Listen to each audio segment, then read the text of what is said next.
Chess connects us all, across countries, across borders. For those who travel for the game, staying connected shouldn't be a challenge. Introducing Global Cell, the official telecom provider of the European Chess Union. Connectivity is just a tap away. Simple, fast, and ready wherever you are, wherever the game takes you. Global Cell's eSIM works seamlessly across Europe and beyond. No SIM swaps, no waiting. Global Cell's eSIM is quick to install and reliable every step of the way. Stay connected with players, friends, and family no matter where you are. Share your checkmates instantly with effortless connectivity. From every tournament to each new city. Stay connected as you move and prepare to win. Join the thousands who enjoy true freedom on the go. Sign up today and make Global Cell your next move. Okay, mic is on. Give it the mouse.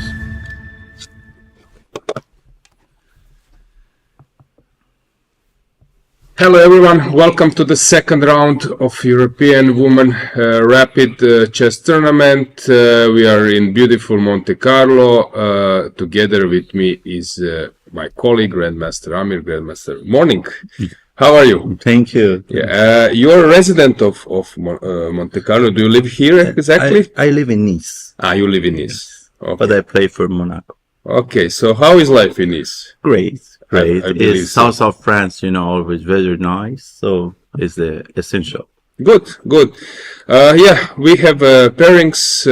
Maybe we can also get graphics. But we know that Lela Yavakishvili is doing fabulously, 5 out of 5. What do you think, Amir? Will she be able to move on with that level of play? We had many surprises yesterday, but we should not forget that this round is early morning, so it's very difficult for many chess players, to be ready to play for the first round, in the morning. So it's depend to the shape of players. Yeah, what I can see that, of course, Lela and Anna, board number 1, they have played a lot. Also Stavroula against Dinara. They are now playing against each other in the Club Cup, European teams, and many events, individuals. Monica against Irina, also well-known encounter. So many things. But let's go with the camera to the playing hall. Let's go inside.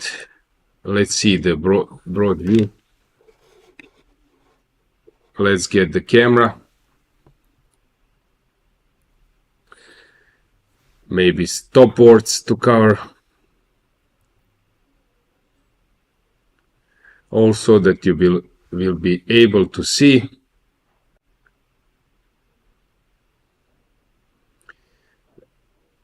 Yeah, now we are strolling around. There is Patricia, Claros Aguilar. She is doing a PR job here. And first move was made by new sponsor, Global Cell company. We will find out more a little bit later in the interview. The main person and future sponsor has made the first move. That's Tamas Somkishvili, and it's very good that sponsors are coming, and of course Monte Carlo, Monaco is very attractive for that. So hopefully we will increase the level of sponsorship in the ECU events. So you have a broad view camera. Now you have all cameras. I love this view. How about you, Amir? Very beautiful, very beautiful. Yeah, so guys, you can see our bottom, our up left corner, as we mentioned, Lela Yavakishvili playing against Anna Ushenina. Now, I'm pretty sure that you're familiar with many faces. Stavroula playing against Dinara, second. Yeah, pace is slow, but yeah, players are already trying to create something. So let's go to the games. Let's see the board. So what do we have? Let's get the board. Maybe I love the conditions. So first board, it's Reti. You wanted to add something, Amir? No, I wanted to say that I love some tactical games, for the morning, just to wake up. Yes, yes. There was a famous story of Vladislav Tkachiev or Tkachov. He was a residence here, I think somewhere, maybe Khan. Okay. So he was playing some tournament. He was the one who wouldn't mind going out, party a bit before the game, and then there was a morning game, and then he sacrificed the exchange in some position, basically without any concept. He just pressed the clock hard, and it was actually silly exchange sacrifice. And he was asked by my colleague and his friend, the Grandmaster Cvitan, they were making bliss. Cvitan asked him, "Why did you sacrifice the exchange? There is no compensation. It was morning game. I had some headache, and I just wanted to. I needed to wake up, so I just sacrificed the exchange to wake up a bit." Yeah. He was also formal French champion. Fantastic blitz player, a very strong European champion. In 2009 or no, 2007 in Dresden.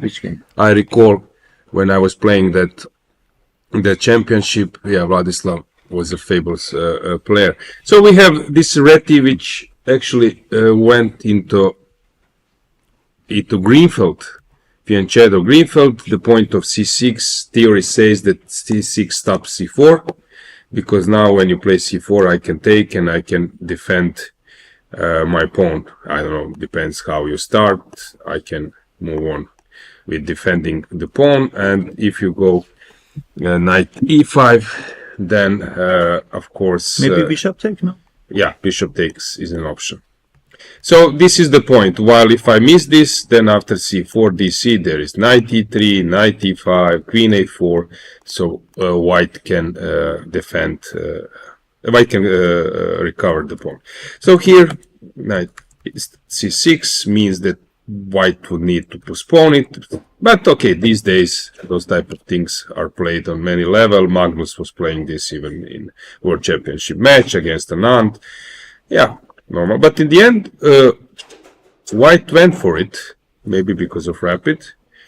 Because, okay, now white can recover the pawn, but some holes. h6. She wants to play bishop e6. Prevent, g5. Now bishop e6 is coming.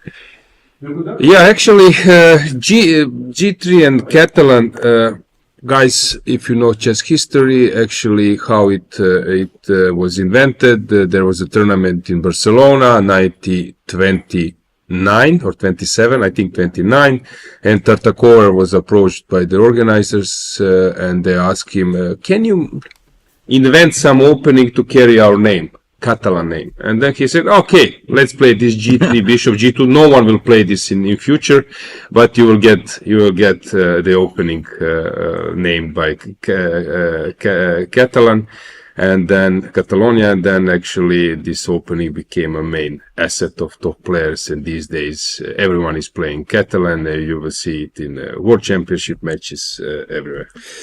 I had a coach, unfortunately he passed away maybe 2 years ago, international master, Mr. Harandi, very known player in Asia.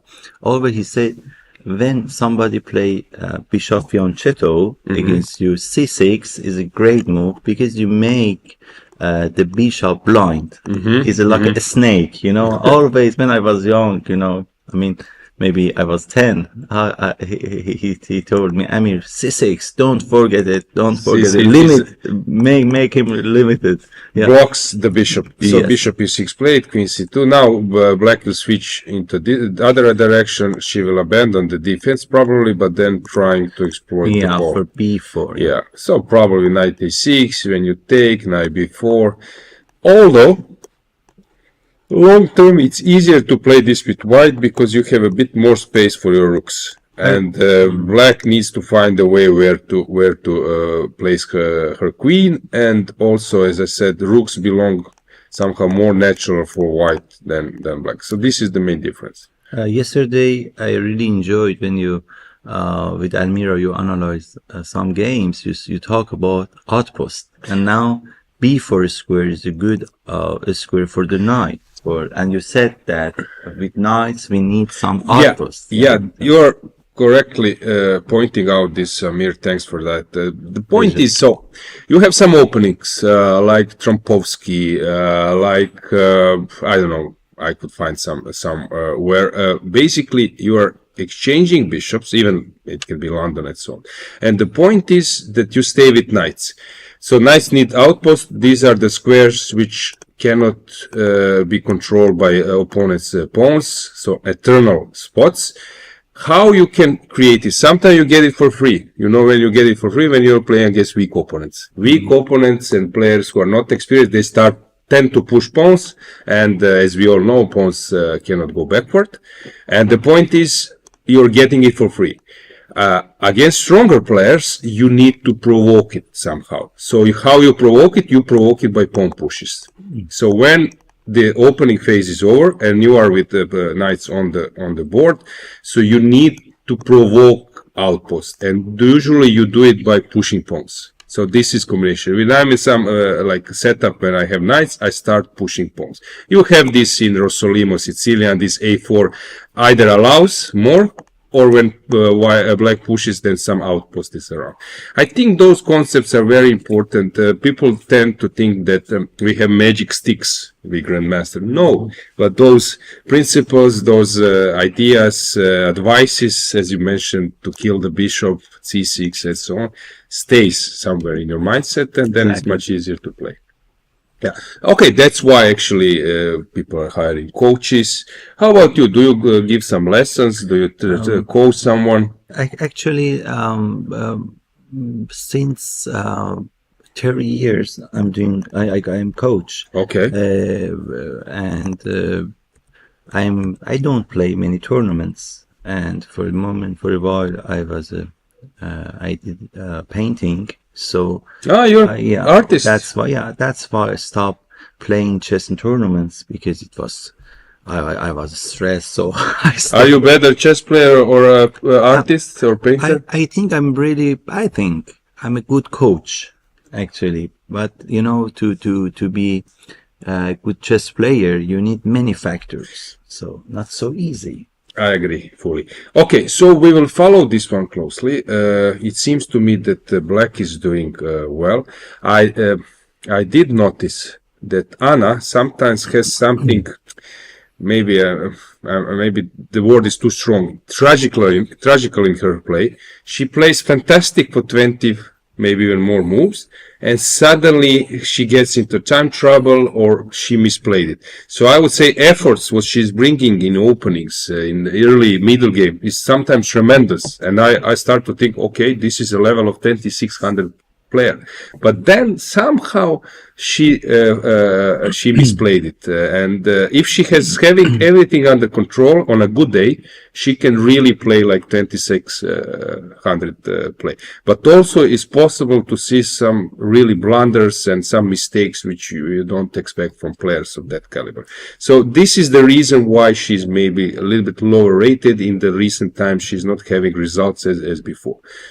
Maybe psychological, maybe she put some pressure, maybe she invests too much energy at the beginning of the game, but somehow that was actually also my problem for some time. I would invest a lot of energy to outplay players who are like super strong, they are never outplayed, and then I was thought, okay, I did a lot, but no, you need to move on. But for Anna, I don't know, but I have many Ukrainian friends. I'm very sad about the war. And many chess players, maybe they don't have, you know, it could be also psychological. Yeah, my bad. I forgot that factor. Yeah. That, of course, when you're having this situation, Your you're family right. or yes, your you're completely friends. right. But I was also thinking this before this invasion happened. So yeah. But in terms of quality of play, if you want to learn, for example, some openings, how she's pressing sometimes with white, she is the person to watch her games. Also, another one is Stavroula Tsolakidou. I like to check her games. we can switch the camera also to that board. So Stavroula, she was studying in US. Her former coach was a great Greek grandmaster, Papaioannou, and he's like fantastic player, very good coach, lecturer, 2650, and so he's starting. He started to work with her. She went to some, I think, really, she went to a fine level, winning some youth championship. I think she was a European youth champion. Then she went to study and to US, and I know some players that it's not easy to improve the level of your play in US. For example, Alexandra Kosteniuk, he was he's now European individual champion. He came back from US, so he was studying 1-2 years, and I think he came back because he was addicted to chess, and there it's not easy to combine the longer distance and so on. So Stavroula came back to Athens, if I'm not mistaken. She's working hard, and she's now 2450 rated, classical rating. When you see her games, for example, yes, King's Indian, Najdorf, you see that she knows what she's doing. Of course, sometimes she makes mistakes, loses the games, but the thing is, you can learn a lot from her games. So she's the one to follow. As I mentioned, Dinara is, I would say, the best prepared player of the tournament with the white pieces. Her husband is Denis Wagner. He was 2600, very good player. And with white pieces, she's always very well prepared, well armed, and I like to see her games with it white. As you know, Amir, it's not easy to create something with black. With black first, you need to equalize. So, exactly. Yeah. So at the moment, I would say that this is not the type of position of Stavroula, because Stavroula likes to have attacking chances. Here it's more positional. I like the last move of Dinara. Exchanging pieces. Knight will go to f6. What's your conclusion of the position evaluation? It's very solid position for white, and it could be also dynamic. I mean, somehow maybe rook a d1 after exchange the bishop, rook a d1, sometime knight c4, sometime playing even c4, you know, just for better pawn structure for white. Also maybe to conquer the e-file, to exchange if after bishop f6, knight f6 will be played, rook and trying to outpost again. Also, for the rooks. And then maybe not immediately, but somehow c4, just for weakening c5 pawn. Yeah. Okay. So these are type of positions where you think it's equal, but I prefer white. But okay. Yeah. Although I wouldn't be so scary with black, because the worst, I would say, is over, but probably it's where you were walking on tiny rope, you need to be precise with black. Some players, of course, like Magnus, they equalize here easily, but it's not so easy. Let's move on. Let's see Monika Sochko. She was former European individual champion.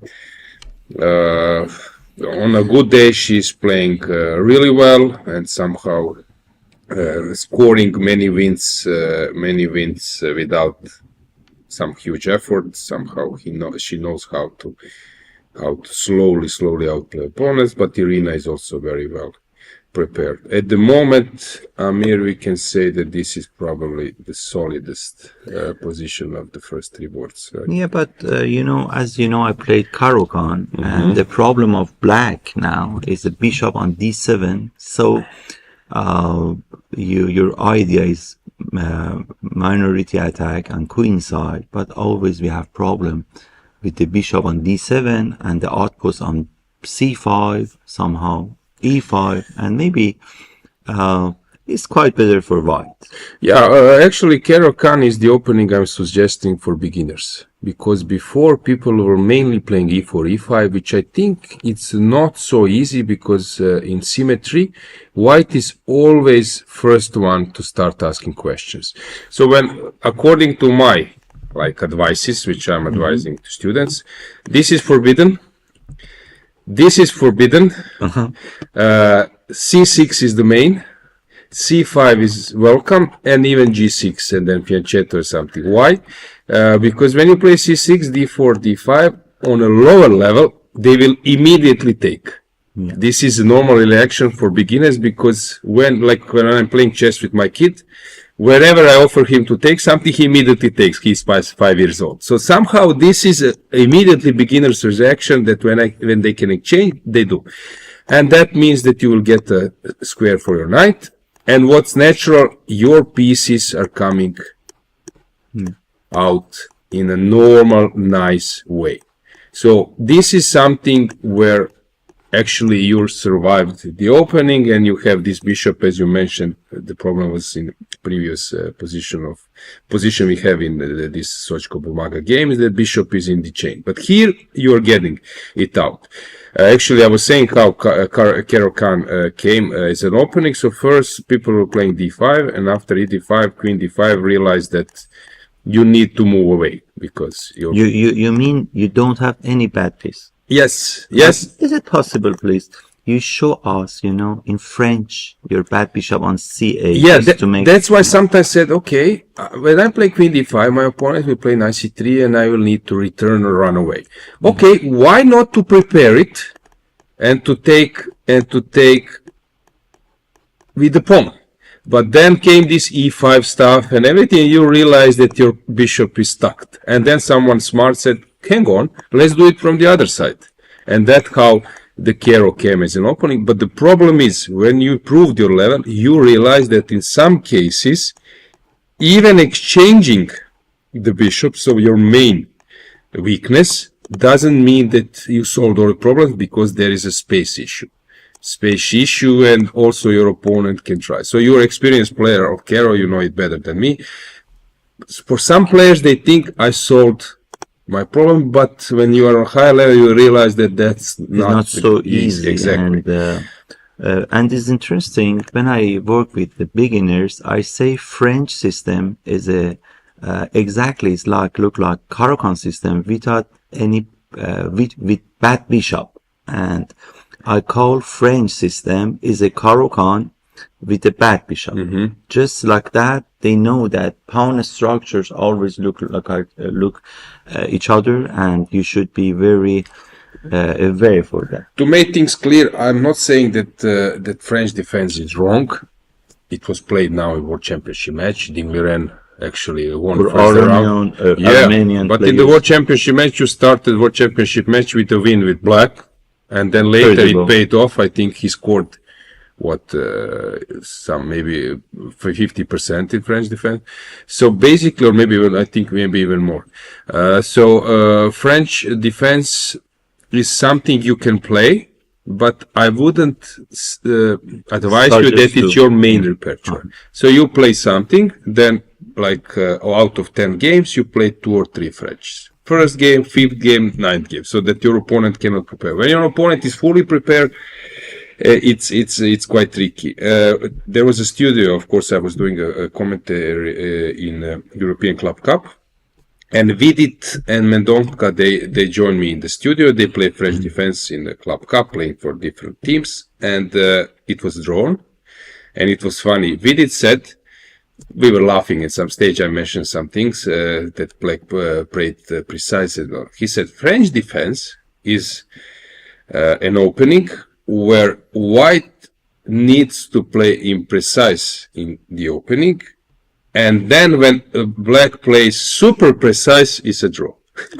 So he wanted to say that even if your opponent played with white not precise, it's still tricky because of that bishop. You should feel it. When we speak about French defense, I remember Grovic, Grandmaster Grovic, that maybe he played only French in his career. Possible. Yeah, but he was playing also maybe some Pirtz or something. Yeah. Pirtz also. Yeah, I think this position, as you mentioned, resembles some French defense Caro style, and now white played knight e5. I like the way how Irina is playing. She's trying to provoke some weaknesses.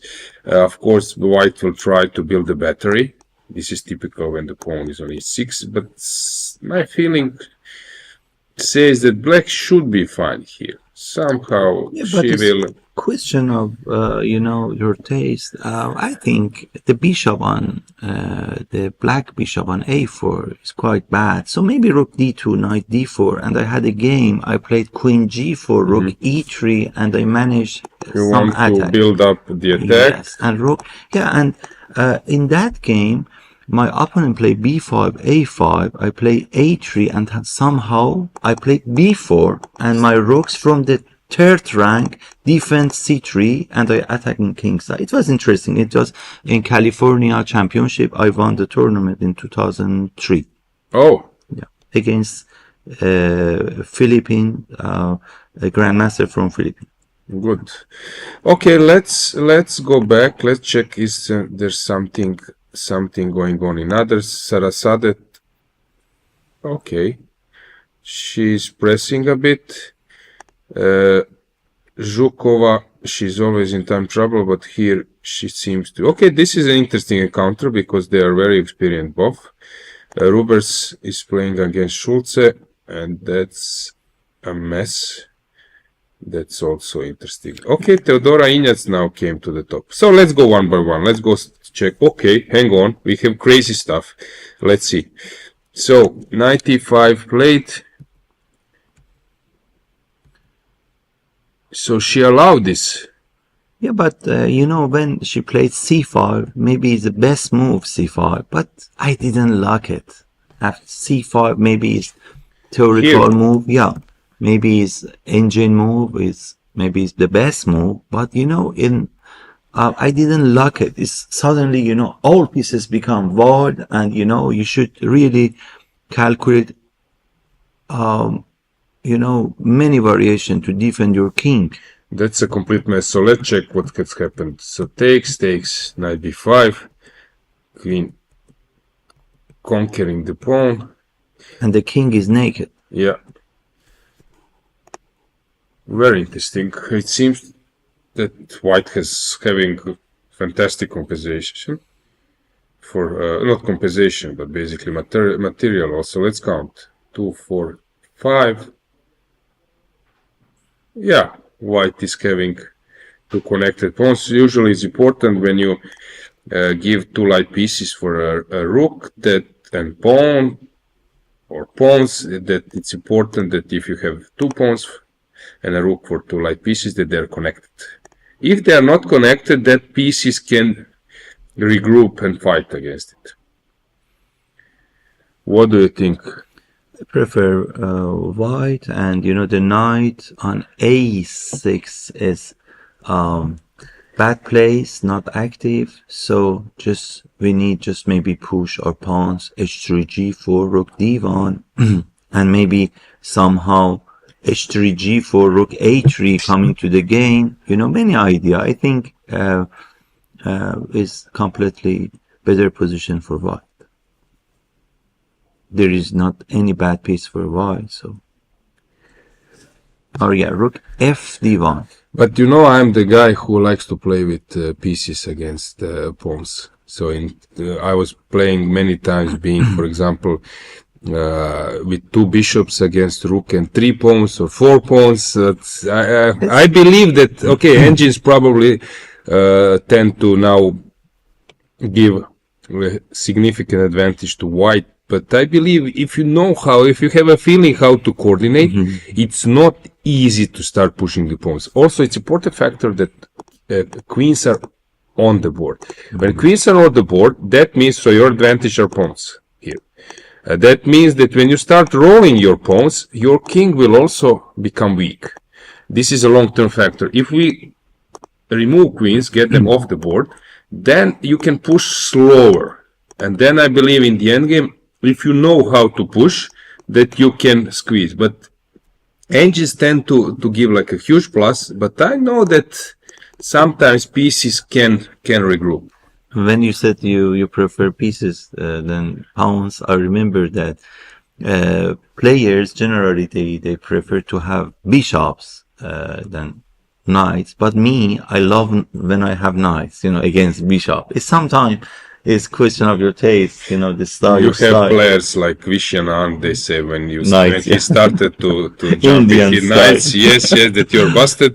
Also, I don't know, Rapport and some other players, they just, Injic, for example, he always plays with Knights.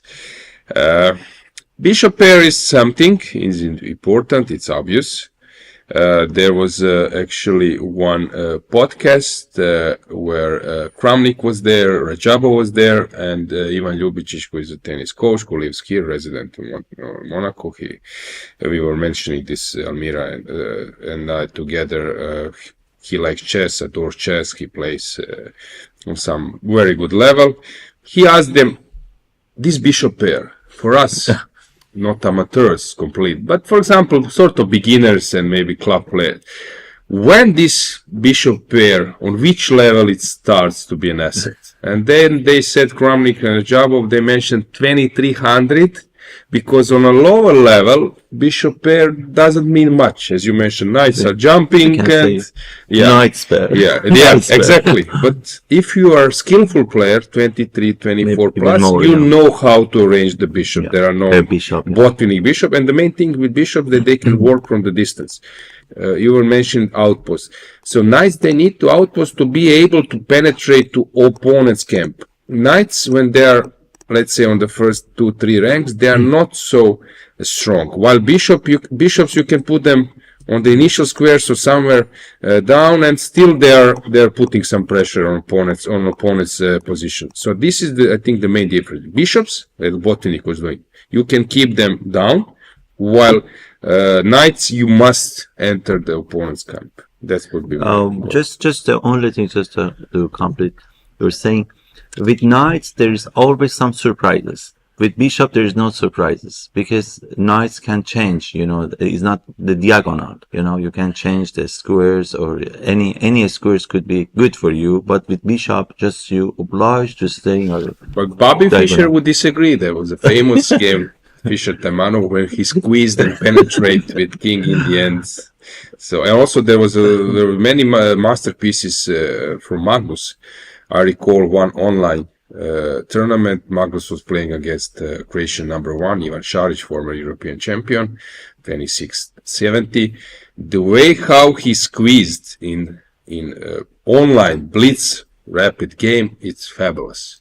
Exchanging queens, going slowly, then exchanging one bishop and at the right moment. This is a huge advantage. So you can exchange bishops at the right moment for both knights. So you decide which one you want to have. Yeah, with Magnus is different, because I wrote a book about exchange last year, and I mentioned that Magnus is the best for bishop pair playing, you know, in end game, you know, it's incredible the way is, you know, the technique he uses. Amir, let's have a many cameras view. Yes. I like this way. So guys, you can maybe grasp the atmosphere. So let's have how many cameras? I think it was like 8.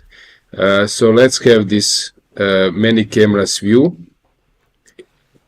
So I'm asking my technician to support. So all the cameras simultaneously. So guys, you will see the drama is slowly approaching.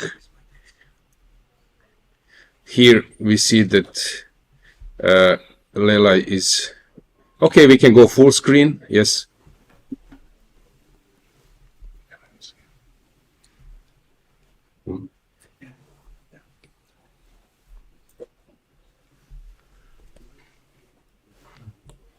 Hello, you're welcome. So,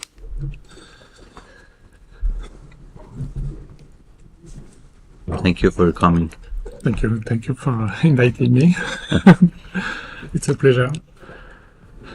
So I didn't follow too much games. It's Anna games against Lela. Just you've seen first board, yeah, and it's quite equal game. So, but do you think it's first it's better you introduce yourself? We're happy to have you here. Thank you for coming. Thank you. It's a pleasure to be here. I'm here actually because my daughter and my wife are playing. Chess family. Yeah, chess family. And I'm babysitting because That's the point. the youngest one is not okay. She's playing, but not this tournament because she's very young. And it's a pleasure to come here because I know Jean-Michel very well, and it's always a pleasure to see such an event. I believe that you're one of the best French coach. You're living in Cannes, I think, Yes. and that you play and you work for Cannes. And always when you're with your students, we met each other also in Prague. It was European Chess Championship for juniors. You know, always you're sympathetic. You're with your students, and Cannes is one of the best club in France. Very congratulations. Yeah. Yeah, of course, we work a lot with children, and we are quite a big club, and we have good results. At least we try to work quite well with children, and I work also for French Federation, and we saw each other in Prague.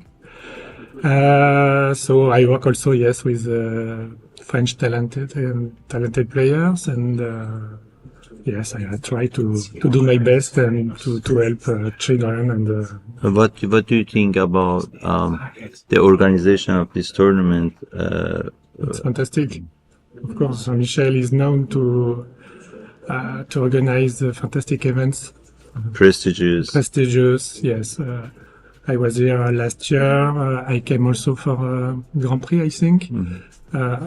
I will come also in February for Grand Prix also, and it's always very very well organized. And your wife also is national player of yes. Netherlands, yeah. Yes, she's Dutch, and she played Olympiad in Budapest.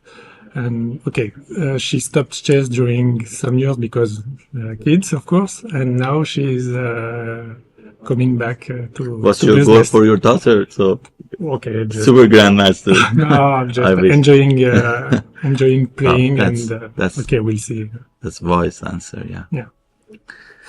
Okay. Draw. What happening to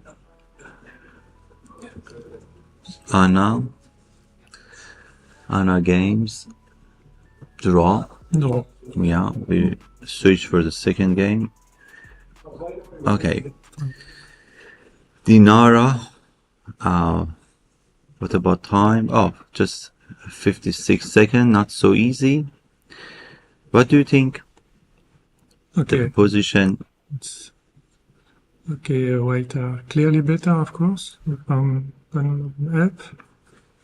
We have another target maybe for the pawn, and just if we manage to play bishop d3, then there is many problems. Okay, after defending this bishop, it's completely maybe I cannot say winning, but big advantage maybe. Bishop h3. Yeah, this idea, and then even if we defended queen d4, Yeah, bishop h3, but normal.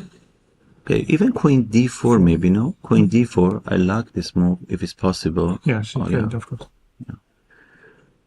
Yeah. Because after exchange the queen, we can have maybe c3, b4, and pass pawn. Yes. Okay, and essential black should complicate position, because after exchange the queen, not so easy for black to play, and now the knight hanging, is pinned. So there is many passive pieces for black. So, but it's question of time. 30 seconds, 3 minutes. So it's very difficult for Dinara. Yeah. Okay, seems difficult for black, but it's rapid, so everything can happen. Everything possible. 15, 14, not so easy. Oh, queen b2.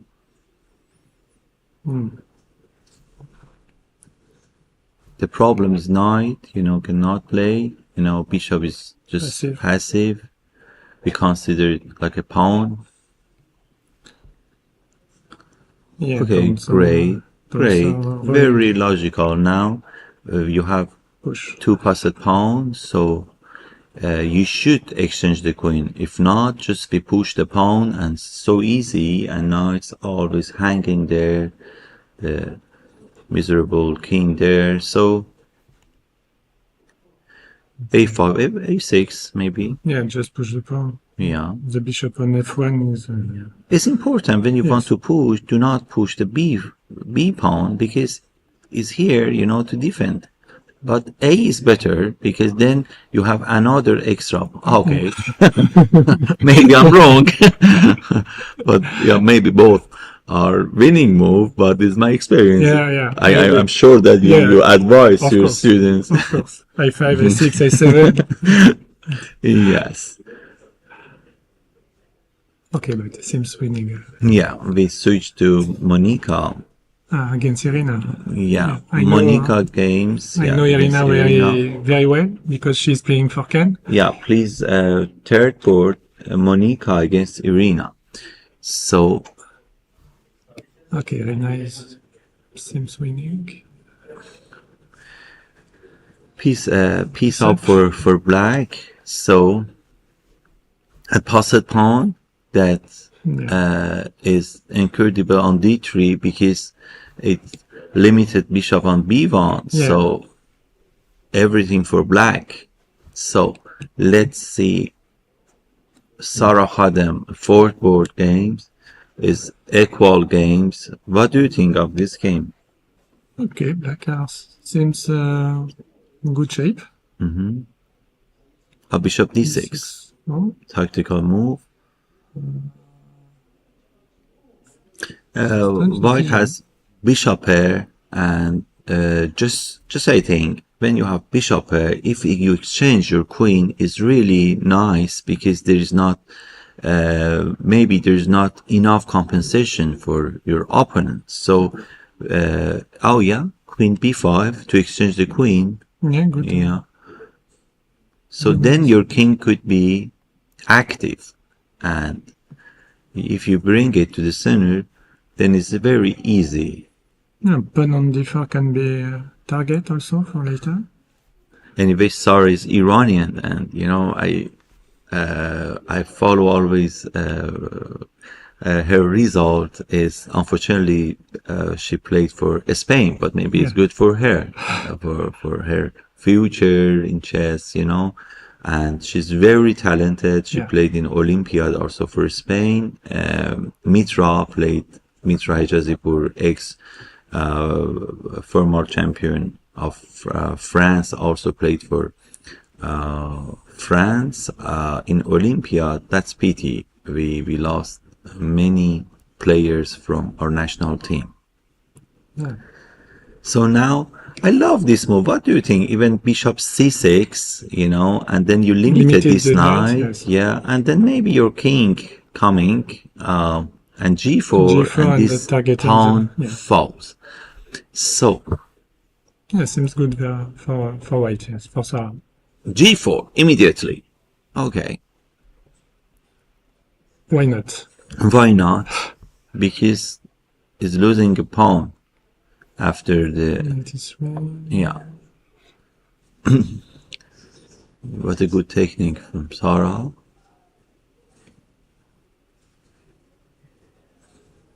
And time also, it's Oh yeah, I forgot total time. 25 seconds, 21 seconds for black. So everything for Sarah to win this game.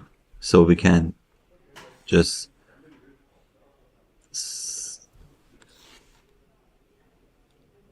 knight h4. knight h4, king g3. Oh, what a good technique. You're giving your bishop pair for a pawn. You're giving your bishop, but then we should not forget the pawn will fall. Yeah. So, Yeah, it's just a pawn, yes. and then easy to win. We switch for Natalia against Mary. Okay. Oh, 7 seconds. Oof. Incredible. And position is losing. This is normal when we are losing and there is not enough time to find good defense is finished. Yes. Yes, Black King is very weak. Yeah. Not good. Not really naked king against. Yeah. Yeah, Queen and Knight. It's a good tandem, and normally in attack it's always mate. Queen G3 interesting because after King H8 we had check and we captured the bishop, so now easy to play.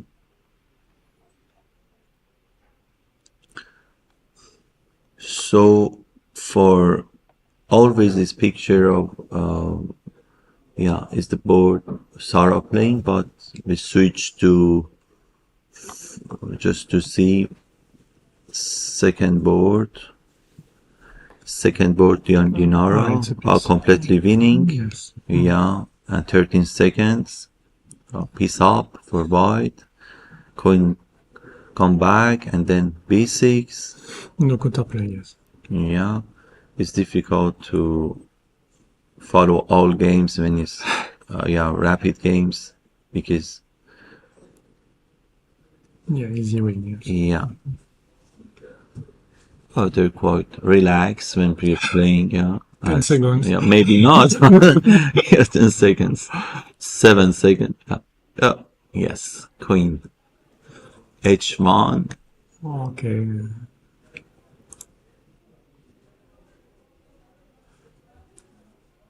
So difficult to blunder something. Yeah, it's really difficult to. Not enough pieces.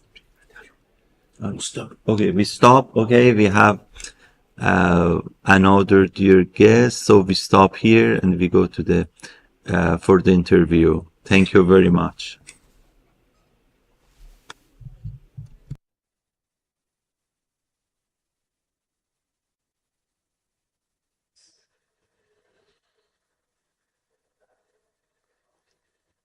So, welcome back. I have a special guest, Levani Shalashvili, Chief Marketing Officer of Global Cell, now big sponsor of ECU. Levani, welcome. Thank you very much for having me. It's very nice to be here. So, in general, do you like the atmosphere of the playing hall and the whole event? Absolutely, yeah. Have you been before to some event? So what's the connection between Global Cell? We know that you offered support to ECU. Many federation players got free eSIMs. So what's the connection with chess? Absolutely. So, as you know, Global Cell, we are a global company. We have a local presence in the US, Europe, Asia, in Africa. And there is a very big importance in connectivity, not just for chess players, but around the world. So the biggest benefit for us, we thought, would be a synergy between Global Cell and the European Chess Union. As you mentioned, we did provide the gift of the eSIMs because we know that chess players travel very frequently for tournaments. Chess coaches, chess enthusiasts, they always need to be connected on the go, and they need to have a reliable and a trusted partner who can help them achieve these goals. Which is where we came in as a partner and as a sponsor of the ECU to be able to provide this connectivity, not just for the federation members and not just for the staff and the federation players, but also for our dear viewers and chess enthusiasts who really, really require this service. Yeah, as I mentioned, chess. I guess that chess somehow fitted to your policies, to your plans. Can you tell us a little bit more? Where do you see that chess can move on? Absolutely. Well, as you know, you guys are hosting many events, and this has been a very exciting one as well. There were many exciting games going on, and this was my first time attending your events. So as the chess world grows further, and as we are going to be pushing the education of chess a lot more, it is very important for people to stay connected when they are playing games online. I mean, just one interesting statistics is the fact that, as you probably know, the platform chess.com, they have over 150 million registered users. And that platform in itself has over 35 million games being played every single day. So imagine the amount of connectivity and data required for chess players in Europe and around the world to stay connected and to be able to play with each other and to be able to play with their coaches and make sure that they are always on top of their game. So that's why we want to make sure that the chess players do what they do best, which is play chess, educate other people about chess, stay connected, and we help them to achieve that essentially. Because Global Cell, we are not just another company that provides eSIMs. We are a GSMA operator member. We are also regulated by the International Telecom Union, the ITU, and we are also a member of the UN Agency for Technology and Innovation, which is very, very important. So, yeah. How do you think in terms of long term? Do you think that you will stay connected with the ECU for long? Do you prepare some new steps further? Your feedback from Chess Society with your first steps as your chief marketing officer. I guess that you are also like we chess players do think 1, 2, 3 moves ahead. Absolutely, it's always important for us to think a few moves ahead, just like chess players, to make sure that we are always finding the not only the best offer for our clients, but to make sure that the service is always going to be reliable and trusted, and the best among all the other services available on the market. So of course, chess is a very big passion for us. You know, it wasn't just a random partnership that was constructed. We really saw the value added benefits of conjoining our both operations together, the European Chess Union and the Global Cell as well, to make sure that as chess grows further and further in the digital age, we have to make sure that the game is not lost on the offline boards and it is moved and transmitted seamlessly on the online boards as well. Yeah, as we all do know, we who are playing, that when you lose connectivity and then suddenly you're in the game, in the middle game, final moments of the game, and that's suffering. Of course, that stable connectivity is something which is very important. We all do know that, of course, during COVID times, that it was very important. Chess was basically only sport who could move on with the activities online, and it was not just playing from home, it was playing from some distant locations. I recall, for example, that some top players were struggling, going from hotel, running to find some stable internet to be able to play in like top events. Okay, so as viewers could see, we were showing them this commercial between the rounds. Actually, by the way, I like the way how you combine those modern technology with basic stuff as chess, like ordinary chessboard is. Can you tell us a little bit more? Maybe some viewers a little bit sort of afraid that there are many steps, that it's not so user friendly. Maybe that you explain viewers how simply basic it is. Absolutely. So, first of all, using an eSIM is extremely easy. And what separates us from what is available in the market is the fact that our eSIM can be used in over 180 countries around the world. So what does that actually mean for a chess player? Whenever you scan the QR code that you always see in the commercials, and you probably see here on the screen as well, the good thing about us is you have to scan the code only once, and you can use your eSIM essentially forever. With what is currently available in the market, if you try to look for such a solution elsewhere, if let's say a chess player is traveling from their local country somewhere around Europe or somewhere around America, they would have to buy an eSIM, use it for that specific country, delete the eSIM, and have to repurchase a new one for another country. So you can probably imagine how tedious of a task this must be for a chess player who would like to think about the strategy for the game, instead of hustling and bustling with, do I have data and connection or not? Which is why we have this eSIM solution. You scan our QR code, you download the eSIM, and you install it once. And all you have to do is get a data package for the country that you're going to or the region that you're going to be visiting.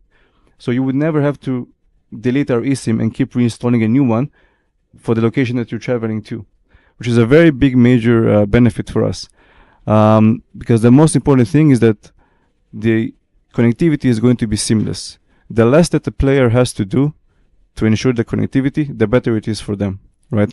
Now, the biggest thing for us as well is to make sure that we are good on pricing. We always have to make sure that when a player is traveling to a location, they're getting one of the best prices available in that region. Whether it is going to be buying a data package for 1 gigabyte or 10 gigabyte, every single person has different needs, right? We have the fastest speeds. We have reliable connectivity that can be used in 180 countries.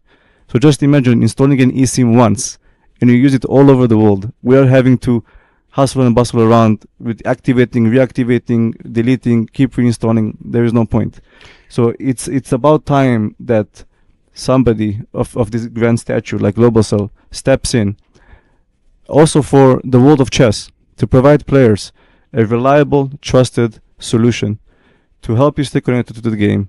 Think about your strategy and let us worry about your connectivity, and I can guarantee you it will be the best that you will ever have. Sounds great. Okay, just maybe once again, so they scan and they need to press like absolutely. So you will also have a video tutorial shown after this interview, but if you have a smartphone, open the camera app, scan the QR code, then you will be moved forward to your settings app, and you will go through the steps of installing your eSIM. It is a very simple solution. You have to click a few buttons, and you always have to make sure that your data roaming is set on your Globacell eSIM, and you will be able to use it seamlessly. And you will also be able to view a video shortly after our interview on how to install it. And this is your chance right now to install the eSIM by scanning the QR code. If you have any issues whatsoever, which you shouldn't have, you can always contact us at chess@globacell.info, or you can personally contact me at marketing@globacell.group if you incur any issues, but I doubt you will. And we will always be very happy to help everybody out. And one more thing to mention is, as you mentioned before, with the Federation members, we did offer around 550 eSIMs to the Federation members and Federation players. So far, I've had a chance to speak to a few members already, and they very much enjoyed our services. They pretty much trust us, and their eSIM can work all across Europe as well, which will be very good for, of course, the Federation members and the players. Final words. We had an honor to make a first move from your owner, if I'm not mistaken, right? Tamas Saakashvili. He's ready also to support further steps of chess. Absolutely.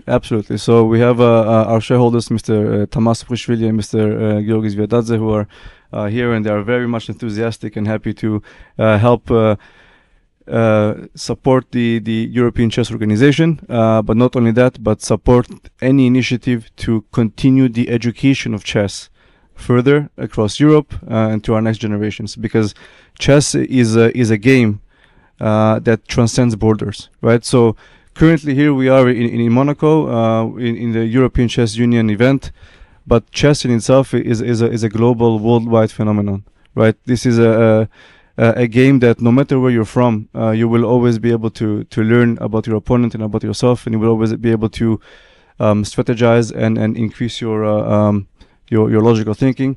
And just like Globacell's eSIM, we try to be as global and work seamlessly all across the world as well. And your residence is in London, right?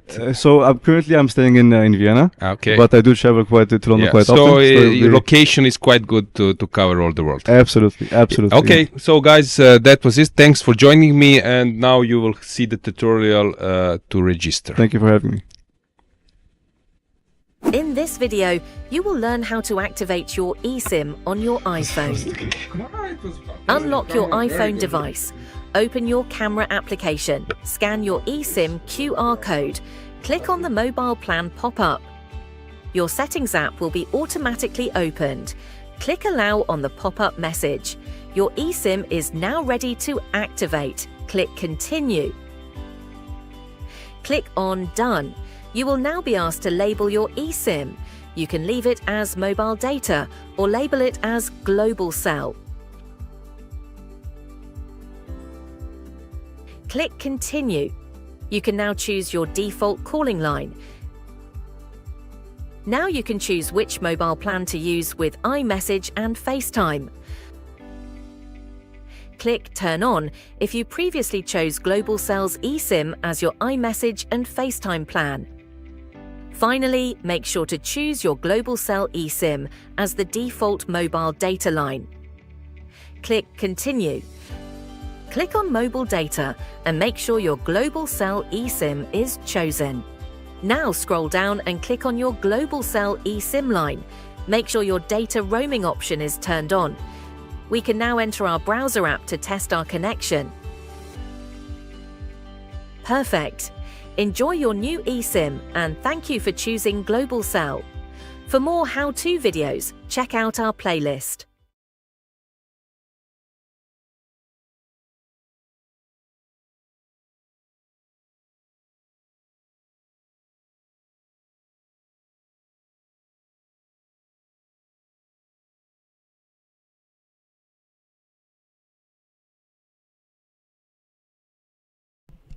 Yeah, sorry, we were off. Of course, we need to cover our sponsor relations, sponsor activities, but let's check the games. Let's see what is still in progress. We have the game of Teodora Ignatz. She's struggling, but it seems that she'll be able to make a draw. Let's get the board back. Which board? Yes, so this is the position. Now, as we know, it's important to put the bishop here on this diagonal, and then there is no way to make a progress. Of course, maybe it's possible to do it differently, but let's see. So, king b4, c6 is threatening. I can play bishop g2. Okay, I can also stay this way with those 2 pawns, but the easiest would be that the bishop is here, then it would be a dead draw immediately.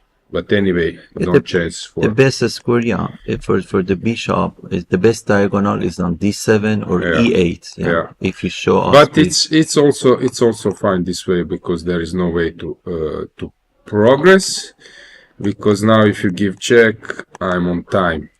I mean, it's very restrictive for beginners if you explain, because when bishop is on, so let's say this diagonal, maybe king d6.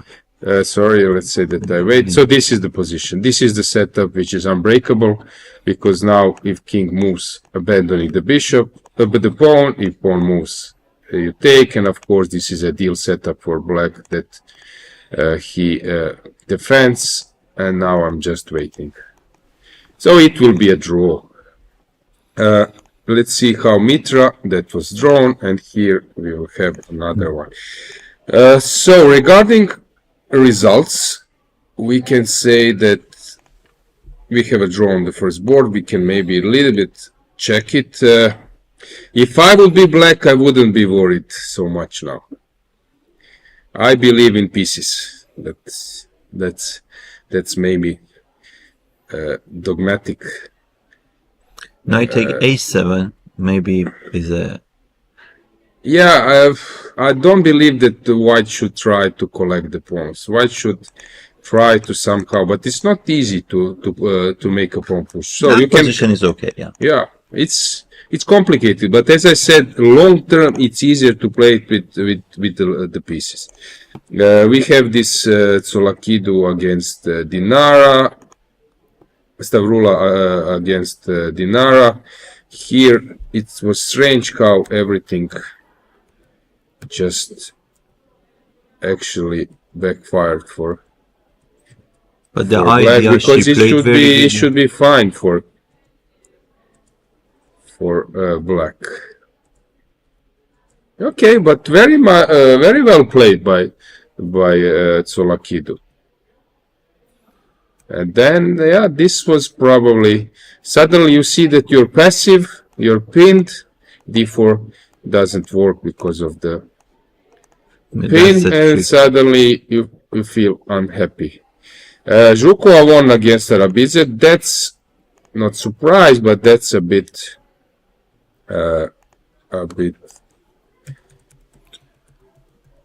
yeah, that's a huge result for Natalia. She's doing well. Classical chess, isolated pawn. Aron Nimčević has said that isolated pawn is a dangerous criminal who needs to be restricted and locked and not allowed to be moved. So that means that you should control the square in front. Yeah, control this square, and when you play against isolate pawns, it's very important you change your minor pieces. And the best position for white in this position is end game, going to end game with the queen and rook. So here we changed the character of the position, ending up in a hanging pawns. Again, it's same. If you can just exchange the minor pieces. Yeah. So white was the first to put pressure. I like the way how she played, and now this bishop is much better. This is an empty bishop, so you just play around, and here ruining the structure, and she never left her off the hook. Very good game. Very destructive games. Yeah. Okay, so let's conclude. Let's see standings. So we have Lela Yavakashvili and Tsolakidou 5.5. They are playing against each other. Then we have Ushenina, Bulmaga, Sara Sadet, Julia Osmak, Elin Rubers, Natalia Zhukova a half point behind.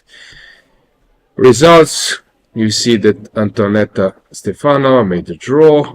Okay, Elisabeth Paehtz is climbing slowly. That was draw. Many decisive games, only few draws. And when we go to pairings of the next round, so Yavakashvili is playing against Tsolakidou, Bulmaga with white against Rubers. That will be an interesting game. They are playing fighting chess, both. Ushenina against Zhukova, they know each other quite well. Ukrainian encounter. Osmak against Sara Sadet. Paehtz against Masterskaya, Blitz winner. You could see, how things were going from this is ranking after round 6, not round 5. But it was after round 6. So Julia Osmak lost first game. That's interesting. I love this graphics. She lost first games and then 5 wins in a row. That's a character. Yes, that's I like. That's my favorite role. Yeah. So that's a situation on the top. I think we can have a break. Okay, let's leave you the pairings, and then after a minute or two we can move on for a short break and then come back to the next round. Yeah, you could see many interesting encounters at the moment. Calzetta, Ruiz, Monica, she's one overperforming, being ranked 50 as a 51st. Yeah, okay, so let's have a break and we are coming back soon. Thank you. Chess connects us all, across countries, across borders. For those who travel for the game, staying connected shouldn't be a challenge. Introducing Global Cell, the official telecom provider of the European Chess Union. Connectivity is just a tap away. Simple, fast, and ready wherever you are, wherever the game takes you. Global Cell's eSIM works seamlessly across Europe and beyond. No SIM swaps, no waiting. Global Cell's eSIM is quick to install and reliable every step of the way. Stay connected with players, friends, and family no matter where you are. Share your checkmates instantly with effortless connectivity. From every tournament to each new city. Stay connected as you move and prepare to win. Join the thousands who enjoy true freedom on the go. Sign up today and make Global Cell your next move.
So we are back. I gave you a wrong info that the first move was made by Tamas Somkishvili at the beginning of the day, but it's happening now, so you could see. So he's owner of Global Cell, issue sponsor. The game is first board. It's Lela Jankovic against Stavroula Tsolakidou. And the sponsor and first board of both Georgian normally, yeah. Yes, that's nice. He's originally Georgian, and yeah, Lela. The first board also. I like this view. I like this view. I see Damir Levacic, our friend, also from Côte d'Azur. Yeah, you could see players. Yeah, we can maybe change the angles, and then we will switch seeing games. I see Patricia Claros. I was mentioning her. She's doing a great job for promoting the events, photos, and everything. You see many players.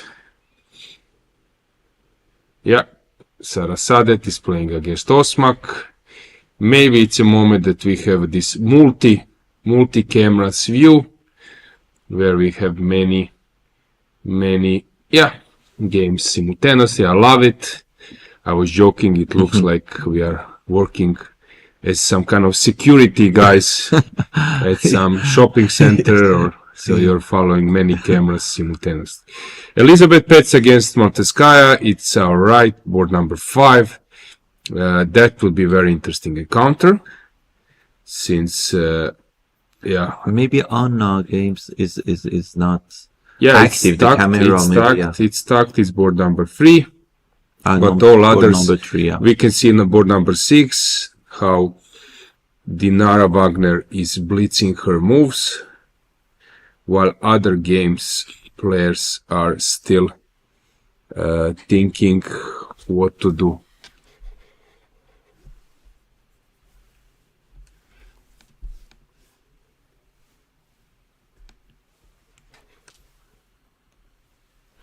Yeah, let's get the board. Let's check the moves. I will try to show you what's going on.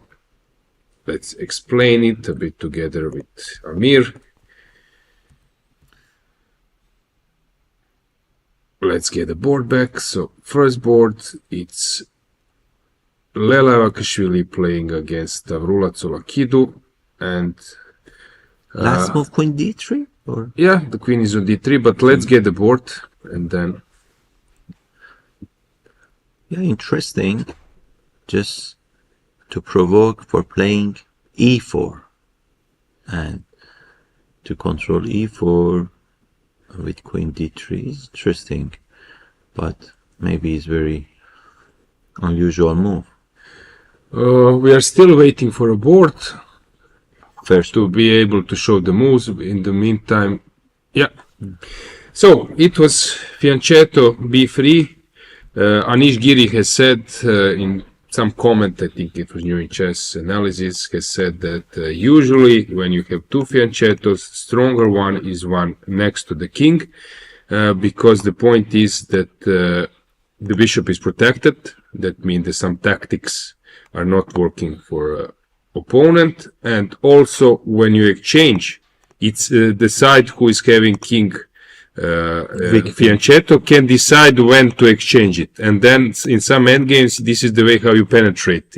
In Catalan you go out with your king much faster than your opponent. Interesting. So, yeah. So that's some kind of tip. I got it, and actually I'm using it also to teach my students. So that's some conclusion. That's why this Catalan fianchetto and King's Indian fianchetto sometimes is stronger than this one. Double fianchetto, very popular these days. It's possible to play it even a bit black, not just white. So the strategy my coach said is a snake and you should make it blind. It doesn't work here. Yes. It's okay, true. it's still possible to play some c6. Yeah, but c6, but another one, just one of the bishop, could be blocked and limited. But So Stavroula, she was also coached by Kotronias, Greek grandmaster, very good theoretician, writing books and in analyzing. our generation, maybe. Yeah. So Kutronias was her coach, so this b5 came very fast, so I'm not surprised that Stavroula also knows this thing. And 4 fianchettos. Yeah, Yup. incredible, incredible, beautiful. Just I can say, so beautiful. I like it. It's very schematic and it's a beautiful picture. Queen d3, ace provoking a6, but then, as you mentioned, not playing knight d2 immediately. That's very nice touch. First queen d3 and then knight d2.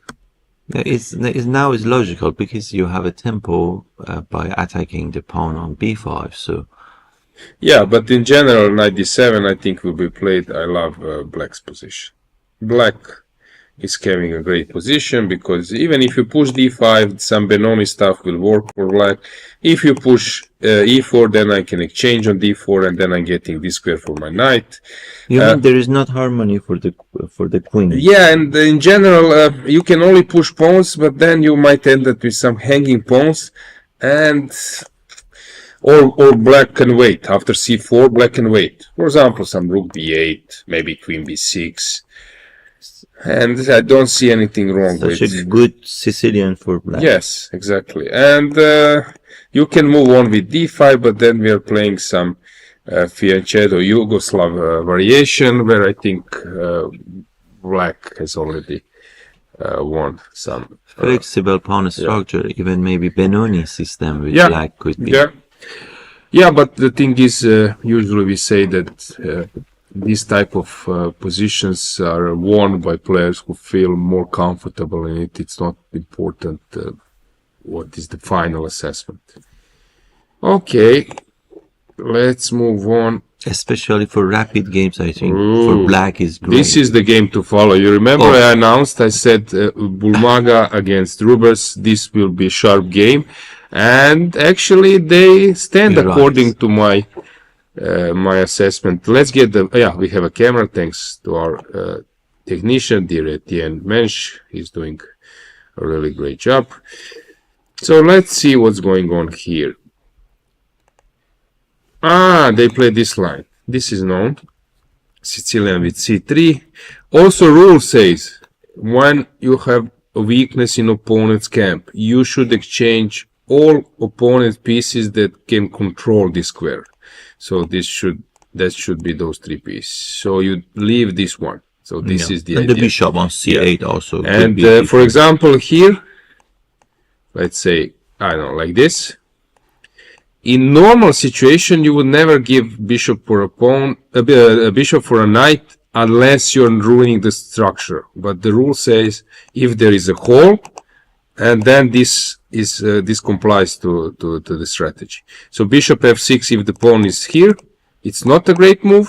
But in this scenario, when the whole outpost is here, and I realize, for example, as you mentioned, Amir, you are the one who is playing with knights, so you're, I guess, very skillful.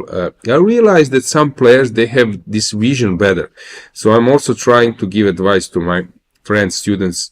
It's important to see goals. So my goal is to place a knight there, and then you will open the doors for the way. So suddenly you will see, I can do it this way. I can do it, I don't know.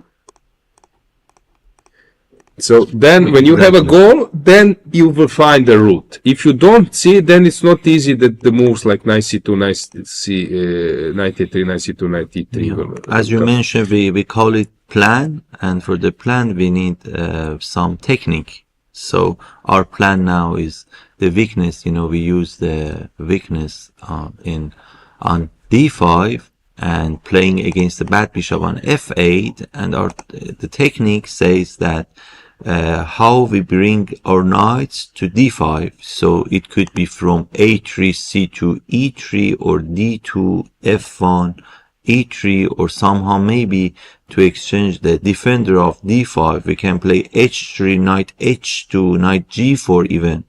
So if please, you can show us the final position with good knight on d5. Yeah, so for example, we can say that, I don't know, this it's very assertive for the beginners. Yeah, this type of position, let's say, this is a ideal scenario.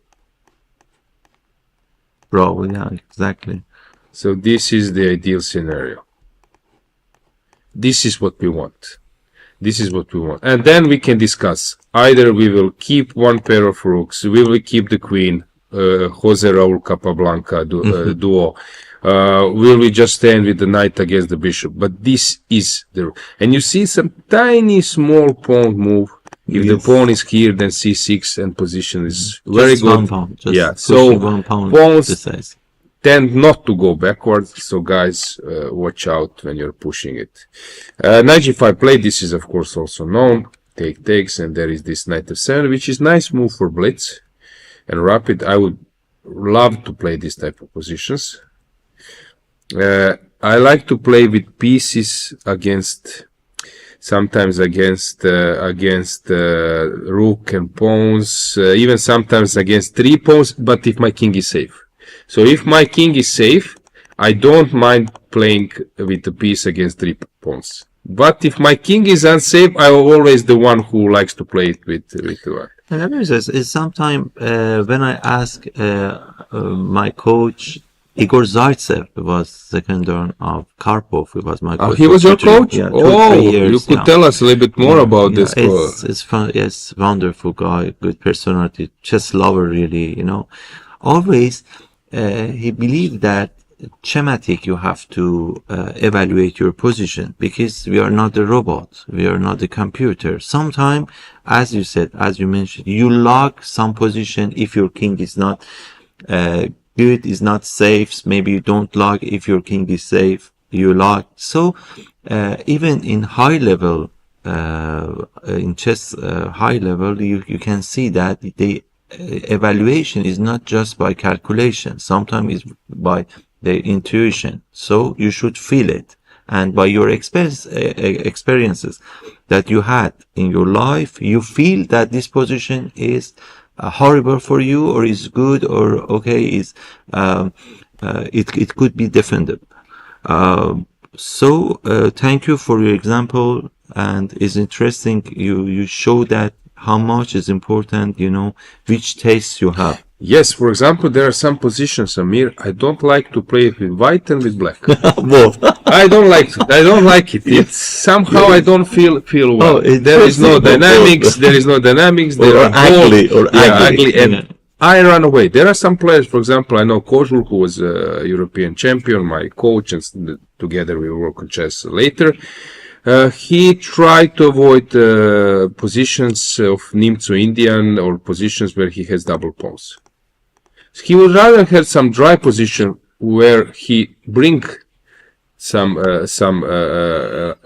dynamics, while not to play some position where there is already dynamics, but he knows that somehow this structure is not his cup of tea. So I think this is very important, and all grandmasters are having some profile which are not the same. As you mentioned, we are not engines, we are not computers. I'm playing some position quite well. I like isolated pawns position when I'm the guy who is having isolated pawn and there is dynamics. I made many nice victories in that type of positions. So this is something, as you mentioned, experience, some tips. The people tend to think that, for example, Magnus Carlsen, he knows in all the position all the best moves.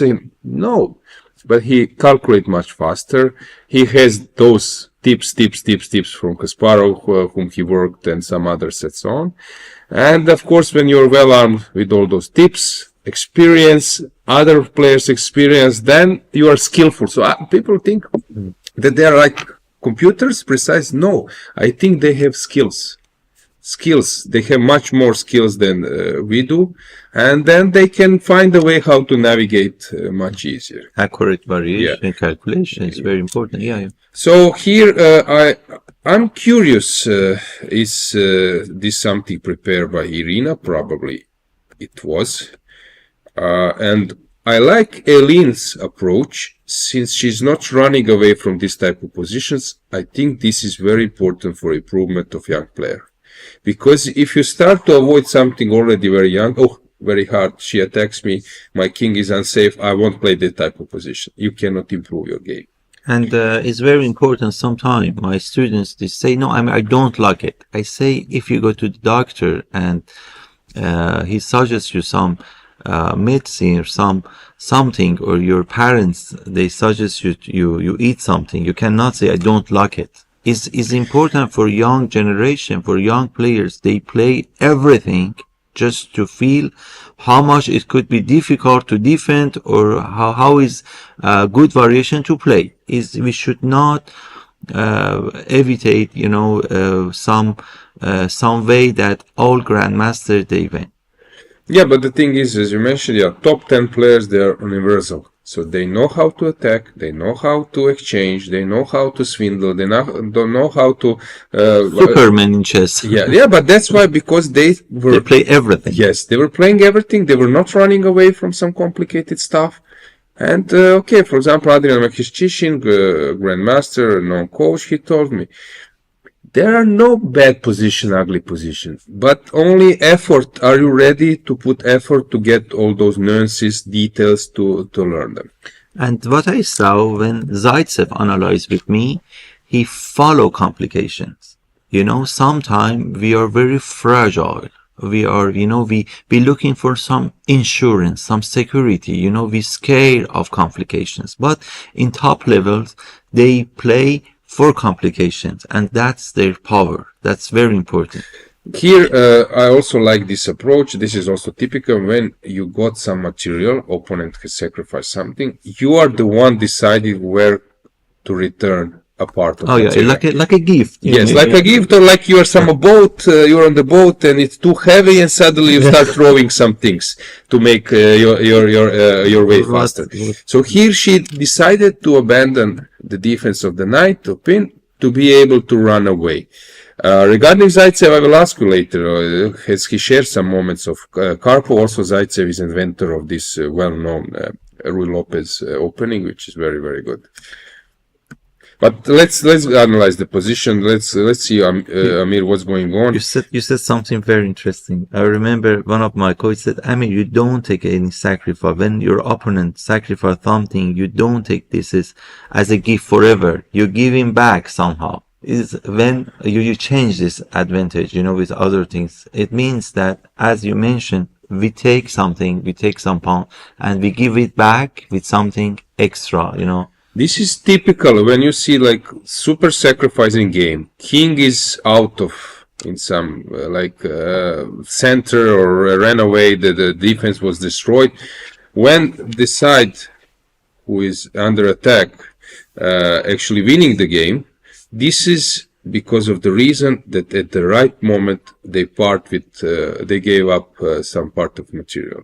Wow. This moment, and this moment is only once in the game. If you miss it, then you are under heavy fire and you can lose in some beautiful masterpiece. But if you know when to return it, and actually Aline did a good job, since she returned it and now she's enjoying like a normal end game, not much to be worried about. Two bishops in martial attack, you will, I think, get much less for two bishops than in this, so I would say it's some kind of upgraded marshal. What I would do, I would exchange pair of rooks, because then I think it's much easier to penetrate. Your king is safe. Yeah, this system of exchanging pair of rooks is very important when your opponent is controlling the file. When you exchange pair of rooks, this pressure is not so high, and also in the endgame, you are allowing your king to start penetrate, because if there are two pair of rooks, king must hide, but when there is only one pair of rook, it's possible to start rolling. King could be like a chevalier and come to the game. But I think that Aline is really doing well, and I'm praising her play. I know that she was working with Ivan Sokolov, a great coach. I think you're familiar that he was coach of Iran, because you are coming from Iran. So also with Uzbekistan, he won a gold medal in Chennai. So Ivan Sokolov, one of the best. Maybe. Ivan knows what he's doing. So, and he's also a sort of aggressive player, but can play positionally as well. So I think Aline's style, it's a bit more aggressive. So I think they combine their work and her improvement quite well. Let's check the first board. Has something changed there? Yeah, so Stavroula seems to be doing well. She took a different course. She took on c4. probably knight c4, then this a5, a4 was the idea, maybe. Because now if you play a4, long term, it can be an issue. And allowing a4 is also not great. Is it possible, please, after a4, just d takes c5, just for the beginners? When? Yeah, now. C takes, now it's black. Yeah. Okay, for example, one move, and then This is, okay. d take, knight take. Just you explain for our players that now in queen side we have equality. I mean, there is not 2 pawn against 1 because it's blocked, but we have 5 pawns majority in center and king side. So we consider it as a pawn up for black. Yeah, it's very nice target. And the problem is, if you allow, for example, if you allow a4, then this is annoying because black is always choosing. Because you don't want to take, since then you will get an extra pressure on the pawn. So you want that your opponent exchanges, because for him it will be harder to attack this. Beautiful idea. Please show us. B take, rook take, and queen. Wow. Yeah, A8. I don't know, something, A3, and then queen A8. Wow, look, amazing. Yeah, this amazing. regrouping is very good, which means that the queen as bishops, she's long range piece, and long range piece can work even from far away. So b takes was played, c takes, rook b8, and we ended up in this. I love the way how she played. Of course, Lela is very strong player, so she might find a way how now to get out of this position, but I love the way how black pieces are coordinated. Beautiful. Yeah, so now it's a moment to move on. So you have several tempting moves. Knight c5 is springs to the mind first. Knight e5, of course. Then if it takes, you're just moving on. Just knight c5 is normal move, is outpost, as you mentioned before, for knight. But in the same time, c4 pawn is weak. With knight c5, we cover the weakness. And in fact, it's like helping white sometimes when we put our knight on c5, because then c4 is protected, you know, is not under attack. Maybe, I mean, is some strategy we can think of it. Yeah, very interesting position. Regarding body language, they are fully concentrated. Unfortunately, we don't know what they are up to. There was this confession booth in Norway chess, so they could, for example, say something. They were obliged to come to this box and say what they think about the position, and that was cool to follow. But here we don't know what. Bishop e4 was played. Yeah, also good move. And maybe queen b7. Yeah, queen b7 coming. I like it. Beautiful idea in long diagonal. Yeah, and she wants to keep the pieces. Your bishop and your queen show off. Great.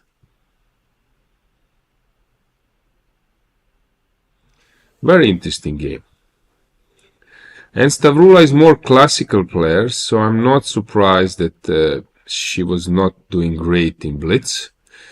But maybe you can check. So Blitz tournament, we have chess results. Chess results, you have it, yeah, already opened. You have it open, just switch to Blitz. Yeah, here. So final. This is initial ranking. Yeah, here. You have final, yeah. So Stavroula was, okay, 5th place, which is good. Sorry, my bad. So she has a good shape in this tournament. Yeah, 5th place is quite good, but she's more classical player. There are some who feel better when they have a little bit more time. I bet that Cramling Pia is that type of player here, a little bit older, and some others where they want to have some time to figure out things. And when on a good day, they can be really strong. Guys, don't forget to subscribe to his YouTube channel. There you could ask some questions, comment, and you will be notified when the game starts. As you mentioned, so you were working with Zaitsev, Karpov second, coach. So has he revealed something about Karpov's preparation, how he was actually behaving before the tournament? Anything from his?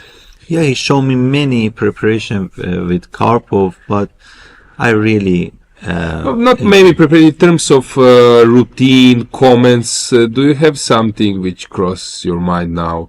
What he was revealing about Karpov, maybe most of time anecdote maybe or something. Yeah, it was he showed me how much you should be motivated, and you should have the willing to become one of the best players in the world. So just I understood that to have this level, you should sacrifice everything for your goal. So Karpov, Kasparov, they're not. This is not normal names. So they sacrifice everything for their goals, and especially my role model in chess is Karpov, because it's very positional. He plays Caro-Kann, Nimzo Indian. Whole my life I play Nimzo Indian and Caro-Kann. So it was fantastic for me to work with Zaitsev and other teams. He was never tired during the class. How come that you connected, that you get in touch? No, because he was invited by our federation, and when I was Iran national, I was manager of national teams in Iran. I invited maybe 20 grandmasters to Iran, like Pavel Trigobov, Andrei Sokolov, many grandmasters. Azma Parashvili came to Iran, Nigel Short. We had many good coaches. That's why now we have many stars, like Firuz Shah, like Maksutlu. We have many good players because for 10 years or even more, we had many coaches. Since Alireza is living in France, are you in touch? Yeah. Maybe 2 years ago, I met him in Nice with his family. I'm so proud of him. Really, is great. But now recently, you are no. Since maybe 6-7 months ago, I had his father on the phone. Yeah, we talk. Yeah, yes. Anyway, for me, always he's Iranian, even if he plays with other flag, for other federation. For us, is our star. Where does he live? In Paris. Now he's in Paris, right? Yeah. And when he came, he was, I think, in Chartres. Yeah.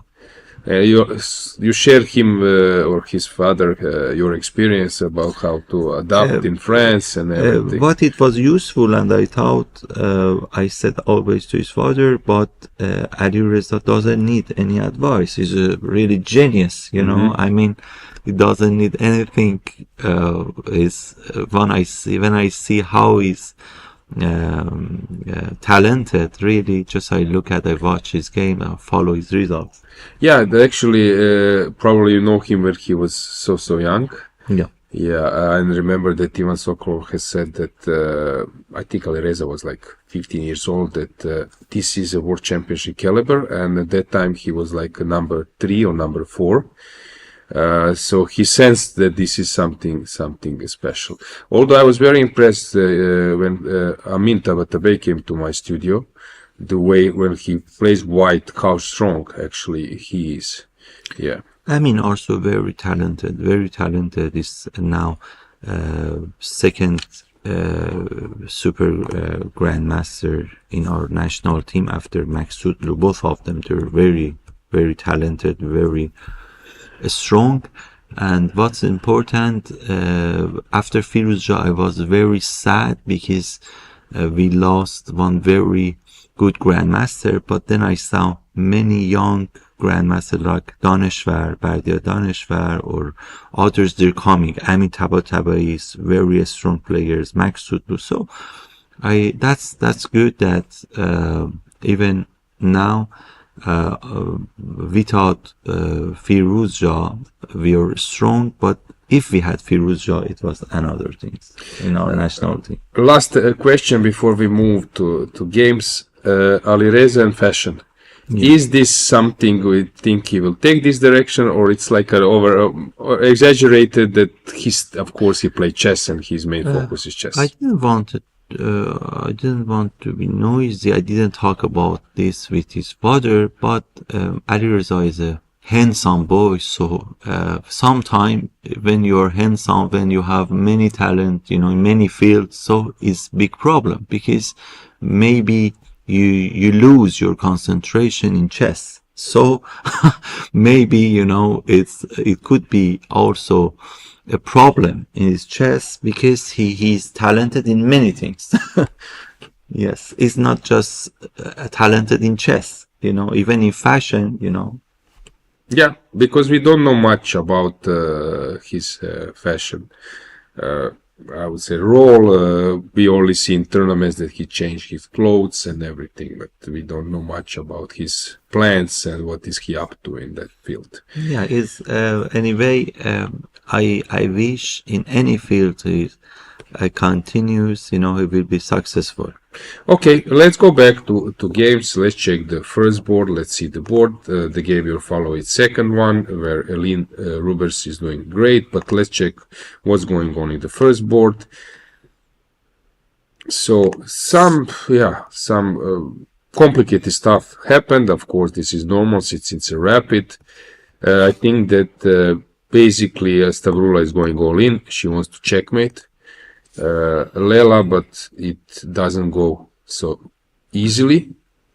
It's interesting, both of them. See, Rook C4. This is her style. I love her style. I love her games, and I'm so happy that there are that type of players, because always is interesting. You see, she is not afraid of sacrificing the change, playing active. She's not only chess player, she's an artist. Yeah. I like it.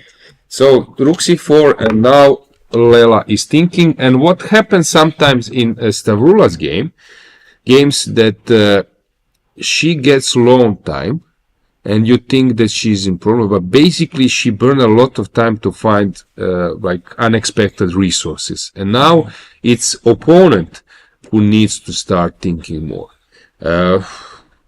That's here it's a complete mess, and I love the way basically it's a rook sacrifice.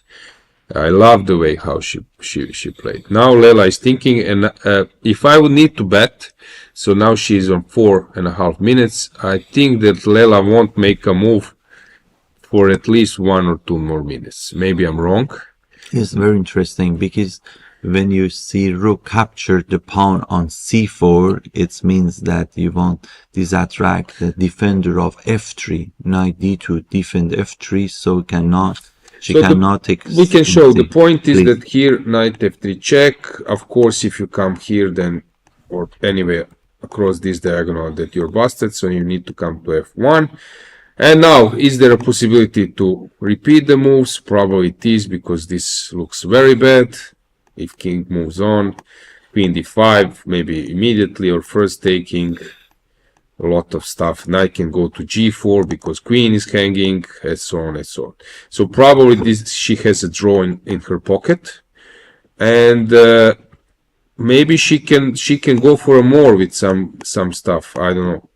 Queen is hanging, so you need to move queen. Then knight this one maybe can take. I don't know. This looks complete mess. Okay, so she took on c2. We have moves. Let's run.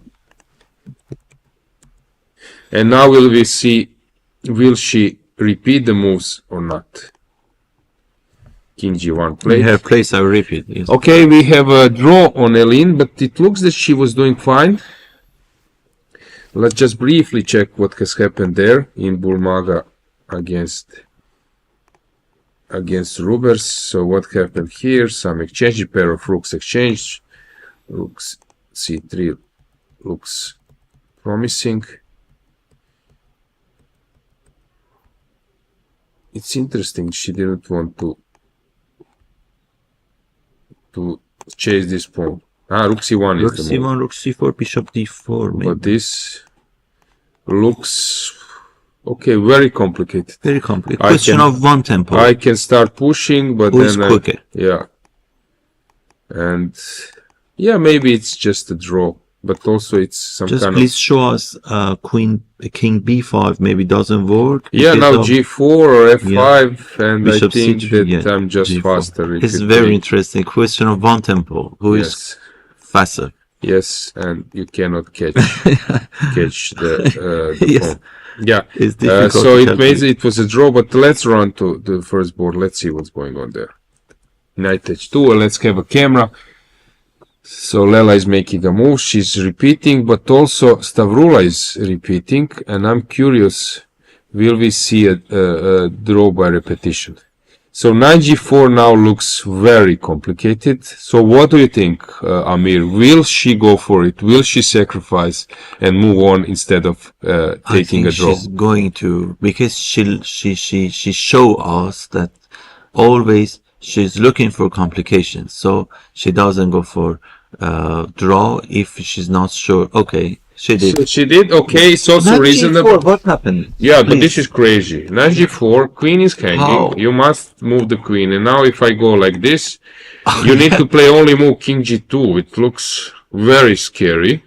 Because if you go king e2, then some rook e8 is just killing the game. So you need to come here. And yeah, but this looks completely scary to stop here. But maybe Yes, there is no way. Somehow maybe rook e8, bishop d3 check, queen h1 mate. Queen, I don't know. something like I that. don't see anything super strong.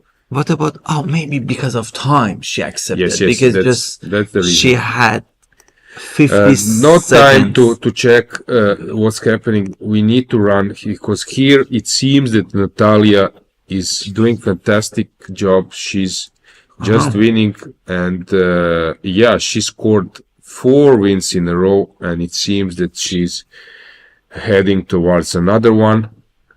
Ukrainian encounter, g takes 8, h3.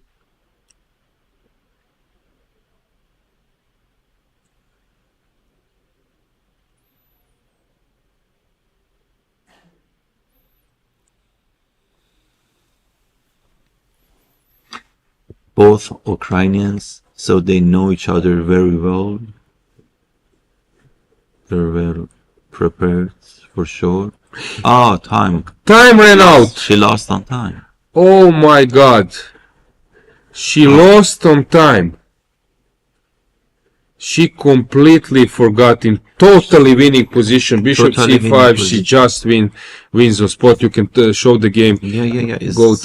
Go to the game. So bishop c5, Incredible. bishop c5 Last just time wins on happened to me spot. like that. Yeah. It's Oh, what a totally painful forgotten. loss for 20. Natalia. Incredible.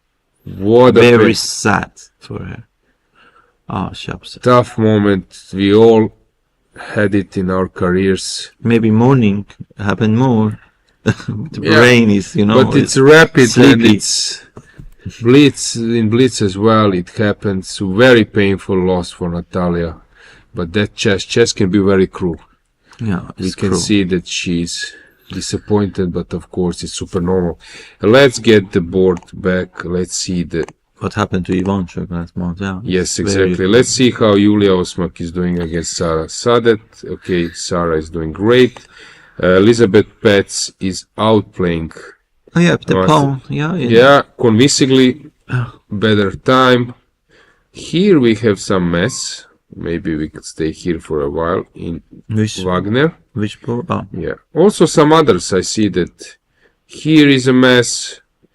Everywhere is a mess. Okay. Alexandra Kosteniuk. That's crazy position. which board, please? It's board number, I think 8 or 9. Go up, a bit up. That's it. But it seems that she's winning. So, Just 1 but minute. not clear. For I'm 60 not clear. seconds. If can I organize the way to stop the pawns of moving? Maybe I can. Rook b8, e2 then. Yeah. Take. Okay.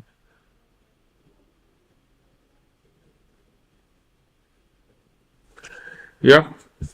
Bishop b4, rook c8.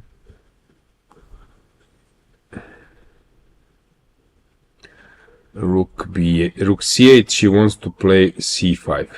That's a good concept. That's a good concept. King d3.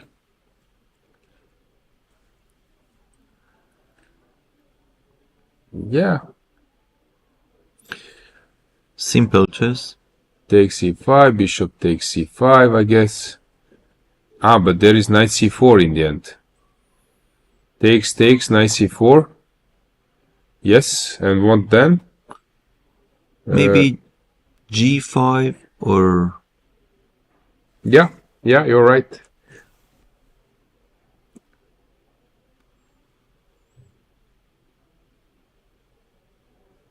Very complicated moment, since rook d5. I think g5, then you take rook b5 I win. Rook b5. Rook b5 I win now. Rook b5. And if you take rook b3, if you play king c3, I play a2. So rook b5 wins. c2 only move? King c2 only move. Ah, maybe you're right. Yeah. Then I don't win. But I think g5, you're gonna take a e5, rook e1, rook g1, g3, rook h1, and you're gonna you play in king side. Although rook b5, Rook I b5. can play maybe to kick your king. Maybe it's useful for me that you play king c2 only move, and then I play some g5 or king come out to f8 or something. But my king is more close to the pawn. Yeah, but it's okay. I think it could be very useful. g5 played, Yeah. your way of play. Okay. f3. h5 Strange. also is very useful move. h5, h4, because then when you take the pawn on e5, your rook going to h5. Oh, same style as me. Okay, because your rook's going to h1, g1, then you're weakening the king side pawns. Then if your pawn are more advanced, better.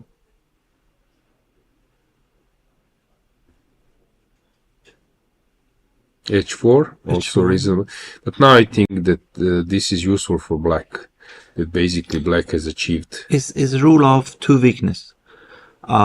Two weaknesses, because after h3 the pawn on h2 will be very weak and is a second target.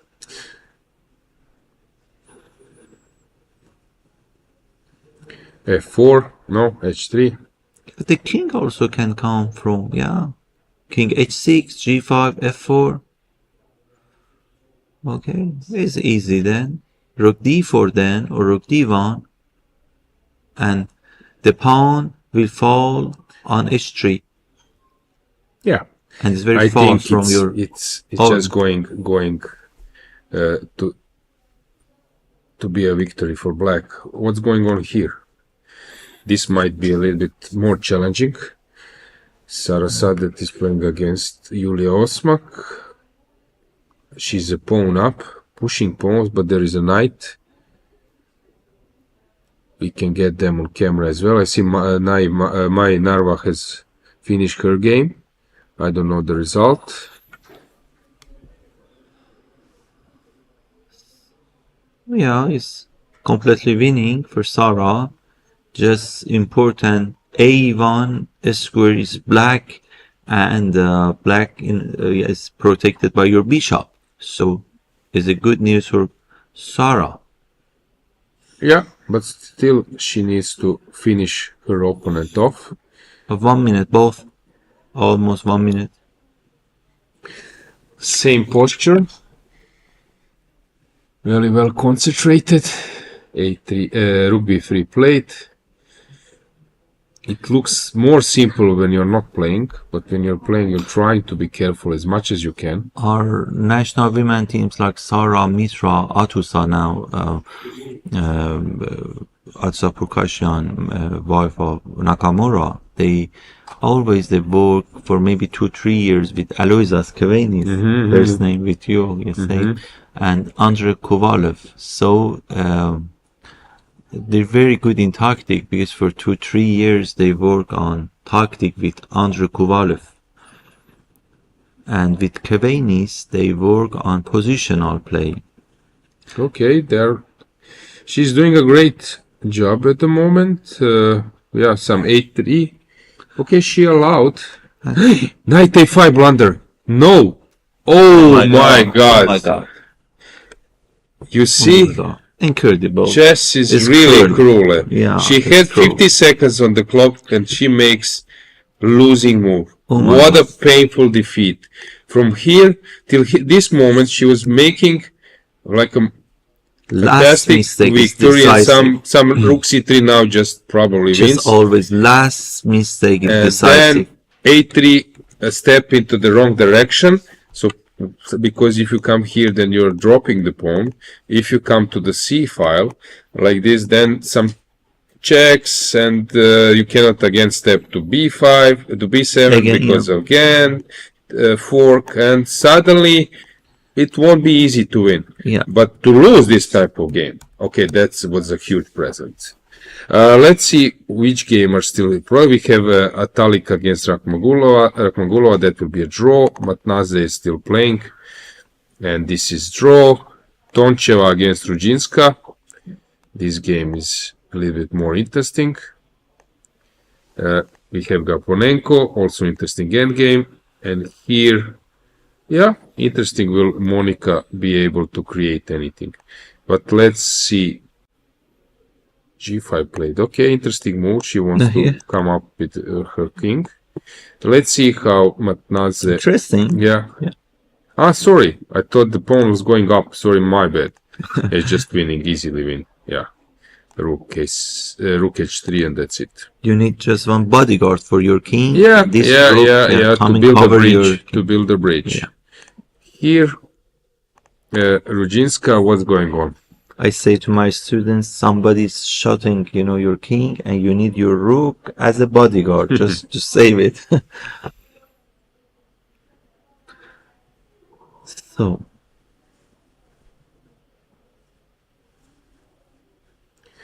Yeah, it's complicated. Since it sounds to me that this is just a blockade. Where will you penetrate? Only way is that you go this direction. A5. I'm not sure that this is the... I don't like it. This pawn, we need it. The king d7, c6, b6, and a5. Yeah, now it should be a dead draw. Yeah, she helped white. We shouldn't give this pawn on It should be a draw. a5. Yeah. Gaponenko, yeah, she's just cruising towards the victory, and we have Monika Sochko. She will try to squeeze this one, but objectively speaking, it's a draw. So let's stay here for a second. Is there anything here that can happen? Although we have seen many She had upsets. her bishop pair, but you need some pawns. If it's like you say, I'm bishop, I have extra bishop, and you exchange everything. Just with one bishop, you cannot mate your opponent. So here we needed, the pawn on a5, and Yeah, it's interesting position. Yeah, but maybe let's move to Sochko, because here I expect a little bit more adventure, so maybe you can move to the next board. So let's follow this one.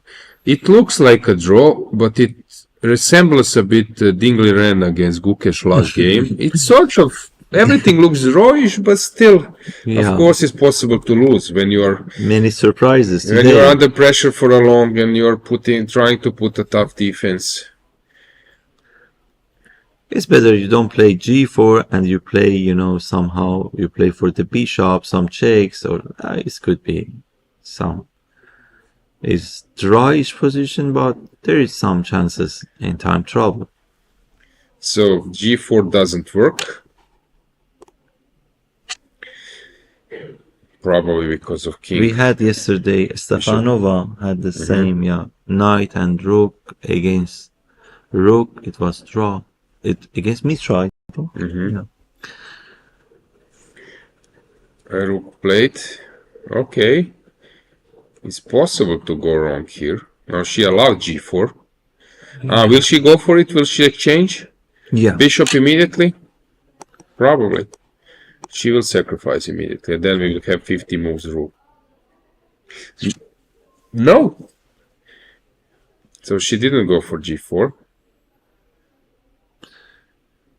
She played for the time, maybe. 2 minutes and white just 30 seconds. Repeating the moves. Now she will push g4. You need to push and play knight and a bishop. Yeah, what to do? You need to push. Yeah.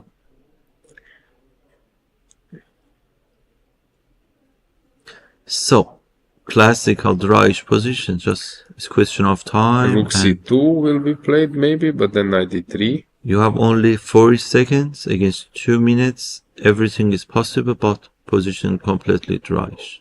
Equal. Yes. King f2. No, she doesn't want. Now knight g6, knight f4. Knight d3, knight d3, or knight g6. Yeah, both, right. Both same story. Yeah. Knight c4. Also Knight tricky. Yeah. Now king f2 probably is good enough. Yeah, we will go back. Let's check is there any other game. So we have Rudzinska. Okay. Is the game finished? I don't know because it was drawn, so the only last game is this one. Okay. Live games. Of course we have live games just only.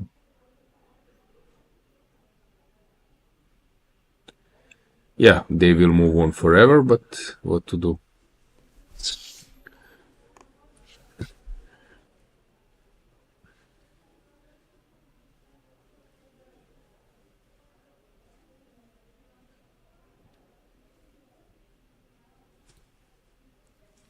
We have different camera angles. King e2 played. King f2.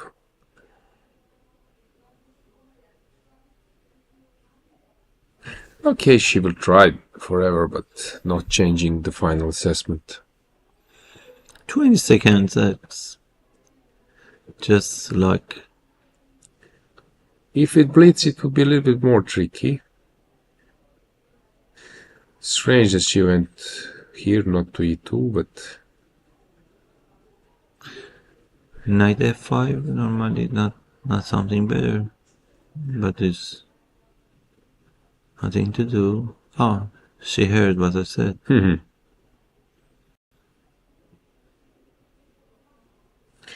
Not much is happening. King g2. Or she will wait. She go down. 30 seconds, better. For going king f3 somehow. No, rook a3 was better. Maybe. Very strange that she allows king f3. Yeah. Very strange. This is very strange. Not allowing, not playing king g2. Very strange. Okay, now she loses. She will lose this one maybe. The way 92, 92. The way she continue is not really. Yeah, now you're great. stuck. Yeah. She will lose this one. Because your king now cannot play. King f2. Yes. And what do you do? The direction not good. The way she plays it shows Knight she's going to f4 lose. will be played.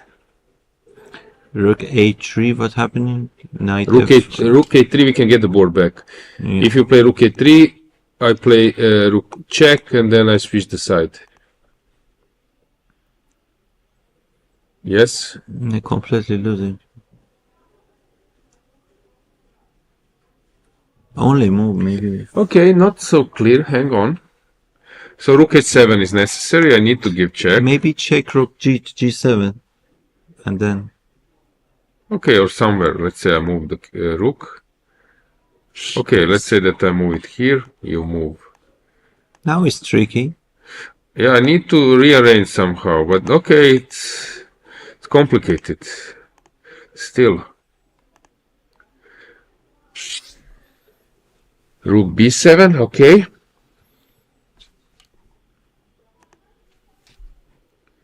But it's crazy how she ended up with this. Now knight g1. Knight g1 wins. Oh, that's Knight g1 wins. Knight f4 played. knight g1 finish. Knight say hello. Hello, How are Almira. you? Welcome. What a moment. To lose rook and a knight, it's not something we expected. We switch now or later? Okay. After.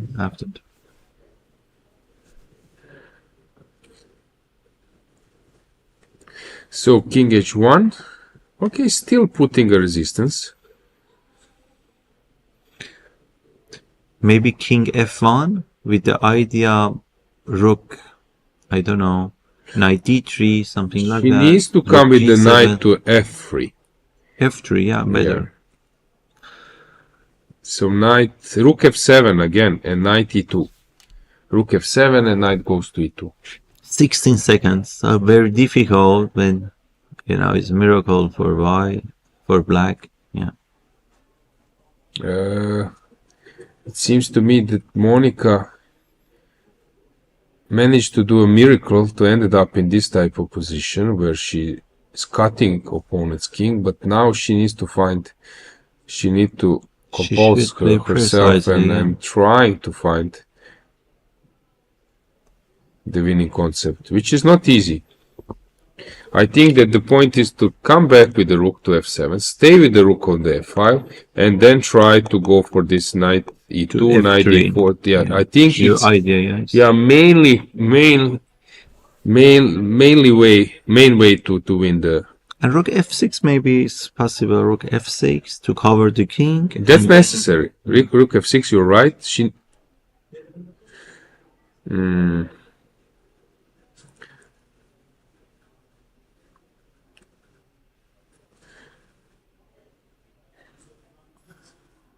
She needs to transfer king f2 and knight to f3. I think that's the winning concept.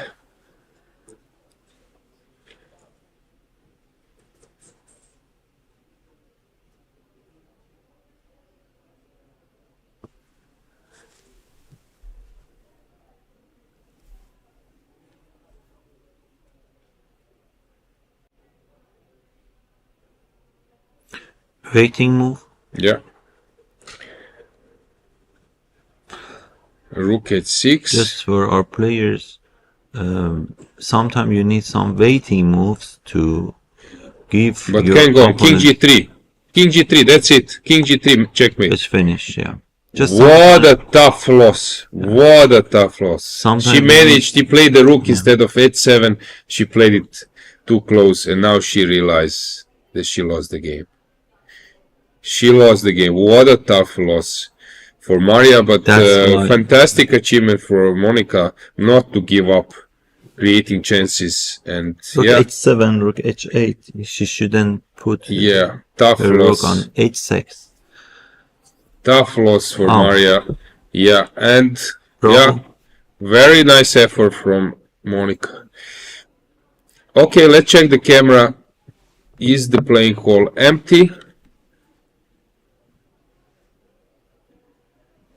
Let's see. Are there any games left? Live games are done. And yup, we don't have any games in progress. Standings. So Jankovic and Tsolakidou, Ushenina, Osmak, they are all on 6 points. You see the results. Okay, few draws, but many decisive games. Stefanova is coming back. Kosteniuk. Yeah, Narva Mai. Elisabeth Paehtz. They are all climbing to the top, so it will be very interesting to see. So we have 4 players leading the field and then 4 players behind. So you could see that 6 points is now 6 out of 7 is only enough to share first place, which is great. Which means that there are many players who are able to win games in a row. Yeah, I think we can make a break and then Almira will join. Okay, guys. Thank you. See you soon, and we'll coming back to another round. Thank you. Chess connects us all, across countries, across borders. For those who travel for the game, staying connected shouldn't be a challenge. Introducing Global Cell, the official telecom provider of the European Chess Union. Connectivity is just a tap away. Simple, fast, and ready wherever you are, wherever the game takes you.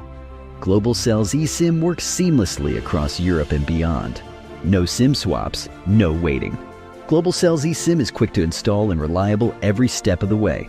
Stay connected with players, friends, and family no matter where you are. Share your checkmates instantly with effortless connectivity. From every tournament to each new city. Stay connected as you move and prepare to win. Join the thousands who enjoy true freedom on the go. Sign up today and make Global Cell your next move.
Chess connects us all, across countries, across borders. For those who travel for the game, staying connected shouldn't be a challenge. Introducing Global Cell, the official telecom provider of the European Chess Union. Connectivity is just a tap away. Simple, fast, and ready wherever you are, wherever the game takes you. Global Cell's eSIM works seamlessly across Europe and beyond. No SIM swaps, no waiting. Global Cell's eSIM is quick to install and reliable every step of the way. Stay connected with players, friends, and family no matter where you are. Share your checkmates instantly with effortless connectivity. From every tournament to each new city. Stay connected as you move and prepare to win. Join the thousands who enjoy true freedom on the go. Sign up today and make Global Cell your next move.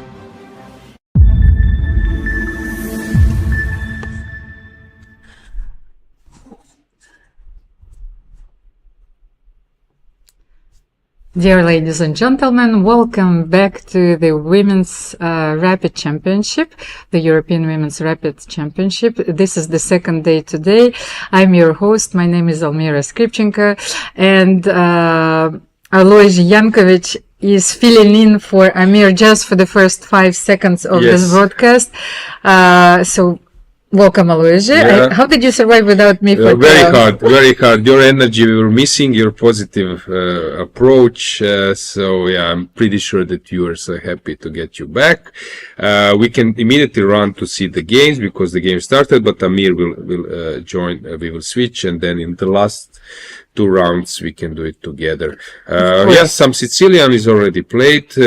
Actually, we will need to bring the board on the screen. I have to remind our viewers that for the moment we have 4 players sharing the first place, so 4 players on 6 out of 8. Leila Zhavakishvili, Stavroula Tsolakidou, Anna Oshenina, and Yulia Osmak. She climbed back to the top. Yeah, some players are slowly climbing, like Kosteniuk, like Elisabeth Paehtz, like Stefanova.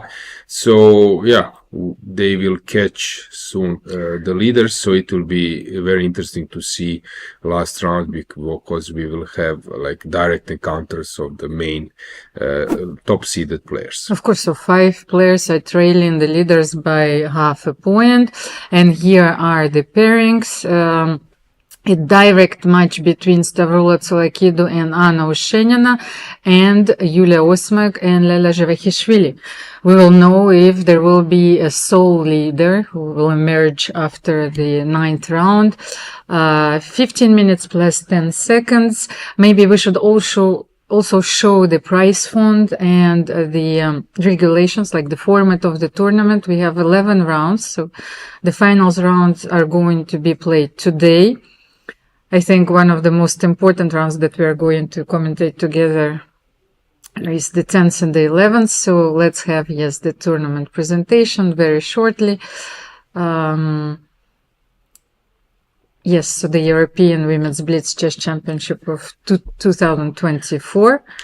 It's the last event of the calendar of the European Chess Union calendar, but it is always taking place in the beginning of January because we have a very beautiful venue available and all the players are looking forward to it. So presented by TAEX and La Société des Bancs de Mer de Monte Carlo, who are our general sponsors, and of course, the Monaco Chess Federation, La Fédération Monégasque des Échecs, with the increased prize fund and the huge first prize of 5,000 euros, and of course a lot of special prizes in different categories. Much more players are going to be rewarded this year, and of course I hope that this is going to be our annual tradition, and we are going to attract more sponsors and sensibilize them to the condition of the ladies professionals. Yeah, you're completely right. Conditions are improving. It's a fantastic place. And what can we say? We can say that Jean-Michel Rapper hopefully will live for more than 100 years, right? Then women chess will be in good hands.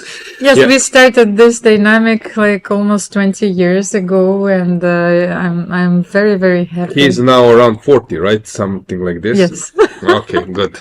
Let's check the board. Let's see the moves. I can see see that Stavroula is still thinking, because Anna Oshenian has chosen a very tricky setup with, I played it with black many, many times. So once again, you have the open Sicilian and, let's forget the board. Let's discuss a bit, when Amir will come back, he will join you, but in the meantime, we can say that this is Paulsen. Many reactions. Bishop d3, knight c3, of course, c4. So many options. c4 is known stuff. Queen c7, of course, possible is also to go for bishop f4. So, but in here, bishop b4. You see, this is a tricky line, because you have to deal with this pawn on e4. And on the other hand, you don't have to be afraid, like, to spoil your pawn structure, but the pair of bishops in these types of positions is very powerful. So if you will take on c3, by the way, let's see what happens if bishop c3, just queen d3 is... So, for example, you take immediately. Yes, just try it. We will show it, yes, because you have to go for bishop, because queen c3, knight e4, of course, queen e3 might be possible, but it's a pawn. It's a pawn. But still, in the rapid, if you feel comfortable with that type of pressure being pawned down, but with some compensation, small one. So I just wanted to say that you have to castle, and after bishop a3, which is one of the possible continuations. Yes, it's the pawn on d6 is very weak, and those c3, c4 double pawns, they actually they are more of a strength than a weakness. Yeah, but okay, black can maybe try, but the problem is that this pawn is really weak. You can always play c5. Yeah, but okay, c5, d5. But okay, black can maybe try to keep the position closed. But then, why can't you take on d6? Okay, but then I always wanted to. Maybe I can. Yes. I was thinking that maybe this pin might be of importance, but maybe not. Okay, I need to protect here. Maybe. Some f3, I don't know, maybe I can. Yes, and then c5. Yes. Yeah, you're right.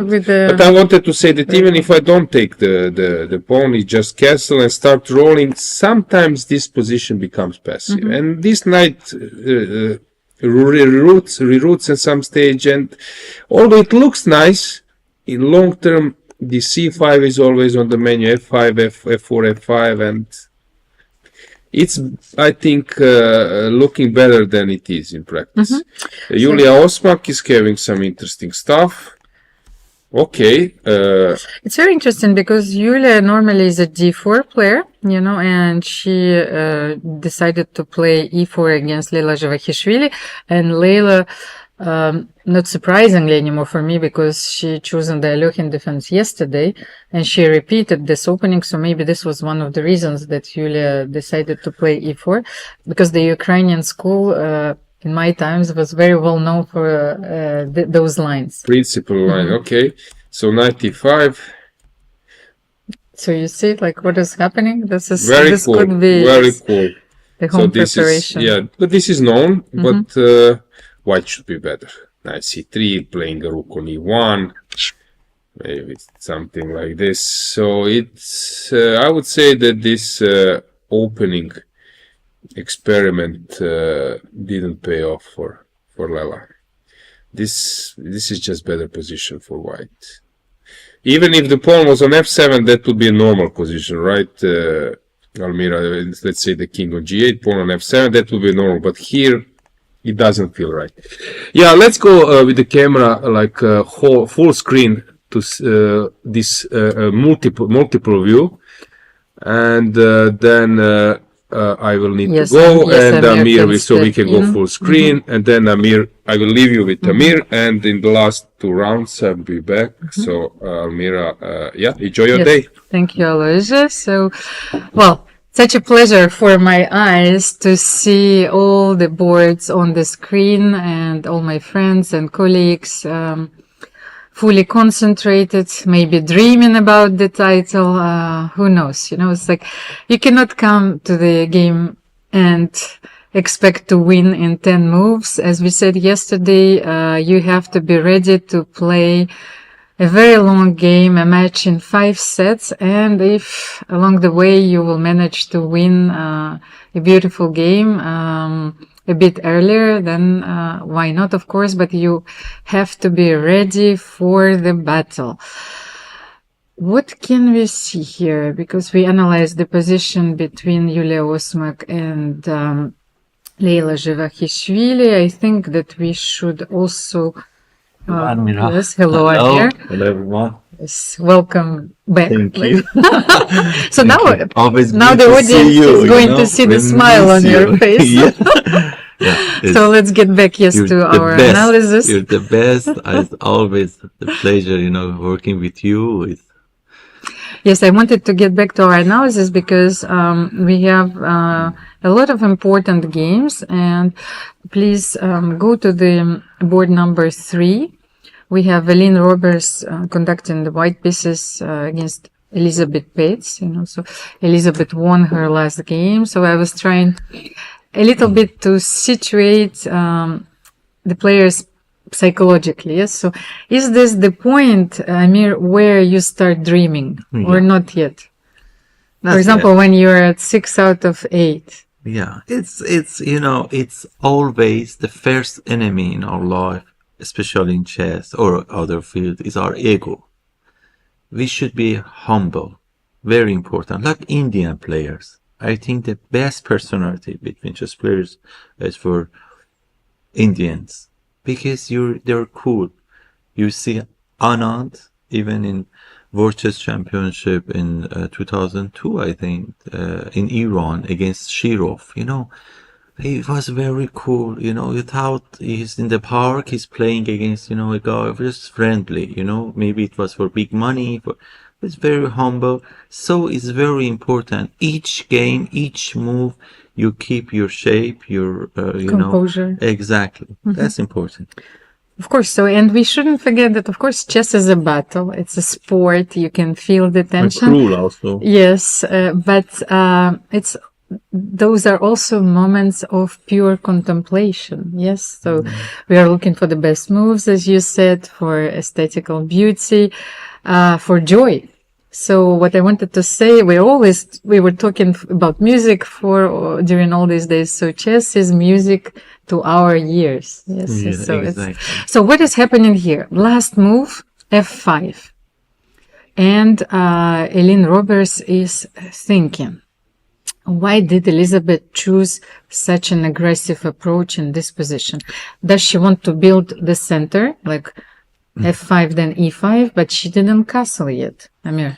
Yeah, so what happens? You know, normally if you don't play this move, after, you know, just fight castle and you have 3-pawn majority in queen side and you have bishop pair. By the way, Amir, let's have a look, because I think that they actually went to, you know, to the line that I showed yesterday. Please. You remember knight c3? Yeah. Yes, so I said that this is one of the main theoretical lines, but Elisabeth decided not to play bishop g7, and this is the new approach, bishop g7, and you sacrifice the pawn, but this is the main move, so bishop b5. It might be actually very interesting for our viewers, and anyway they transpose to the position that we can have in the other line, but only with knight d7 here, and already bishop b5 included. I'm not sure if it's very useful in some lines, because if you don't take on c6, then why? And do you, after bishop takes capture the knight on c6, you gonna take on c3 or not? Bishop take c3 check first or not? It depends, yes, because you know the pawn could have been taken also here, you know, so it depends, you know, on the positions, because sometimes you don't have these options, but very often you are going for the activity of your pieces. So knight d7, knight e4. I'm not sure that this is the optimal approach for white at all. So a6, you know, Elisabeth has her pieces which are already very well placed, and that's why I'm asking you this question. Is this the moment where she thought that she has to complicate the matters? No, I don't like this move. I think if you play this move and you cannot playing e5, e4, then maybe knight here, some good exchanges. You just weakening your king, and you opening the games, and that's great for your bishop pair. For your bishop, much better, you open the game. So I think f5 is some emotional move. But so if is knight g5, let's analyze a little bit. I think that, we have the right to ask a lot of questions, and actually it's already on the board because there are a few moves on the board, knight g5, knight c5, because you had to protect the e6 square, and h6. So maybe Elisabeth has calculated this line, and white has nothing better than to go back knight f3. Yeah. And then you Bishop e3 now is critical moment. Bishop e3, pawn take g5, and is the pawns, it's maybe is okay for black. So knight f3 normally. Actually, that's what happened on the board. So you see, I think it's a slight advantage for white. I prefer white because just if I yes, so let's say if we continue recklessly here with e5, maybe then you have the possibility of playing bishop c4 for the diagonal, but I'm not sure, because maybe castle simply is possible. Simply castle here? Because you have one, tempo, rook d1 then. No, but it seems like that black is okay here. It's question maybe is there any... What can be here? We need a good move. So maybe bishop e3. Bishop yes, e3 your move. Maybe. Yes. Maybe you.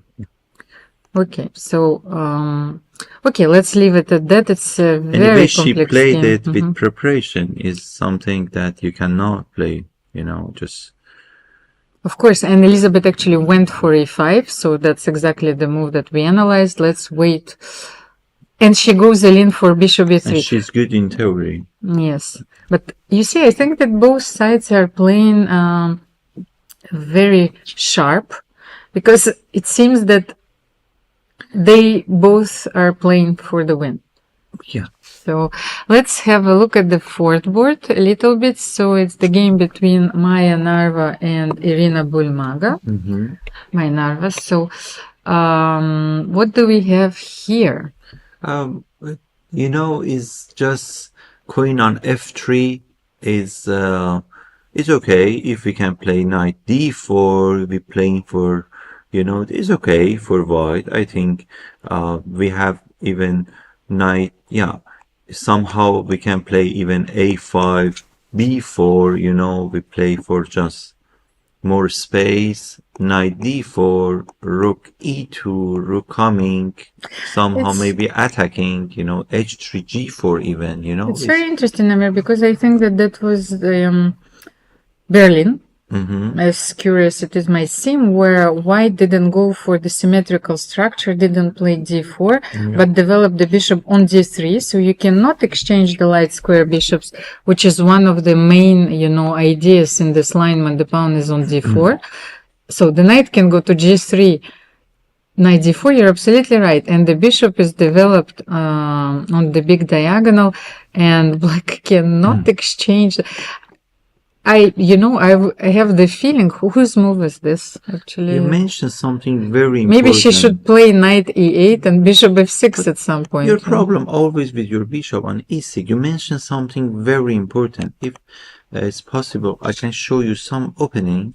It's really, it's same, it's same. The same top, idea. Even in this idea, in French system, that sometimes some players play. C3? Just bishop d3. Just you play against this bishop. Or in Caro-Kann, in this variation, very important that bishop d3, you playing against this bishop. When you play this, you attack this one. This is not good move because you have bishop g4. Again, you're gonna play c3.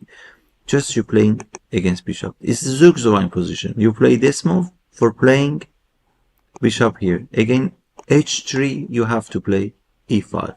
Knight here, you're gonna play bishop g4. So you're gonna play this and after bishop here is not very well placed, so you're going to play queen here. So in many positions, a lot of we lines, have, yes. we have very interesting what you mentioned that I couldn't. It was exciting for me, so I wanted to show you what happening in many variations. So, well, it's a very interesting opening approach for my Narva. So we will follow this game closely. For the moment, Irina is still thinking.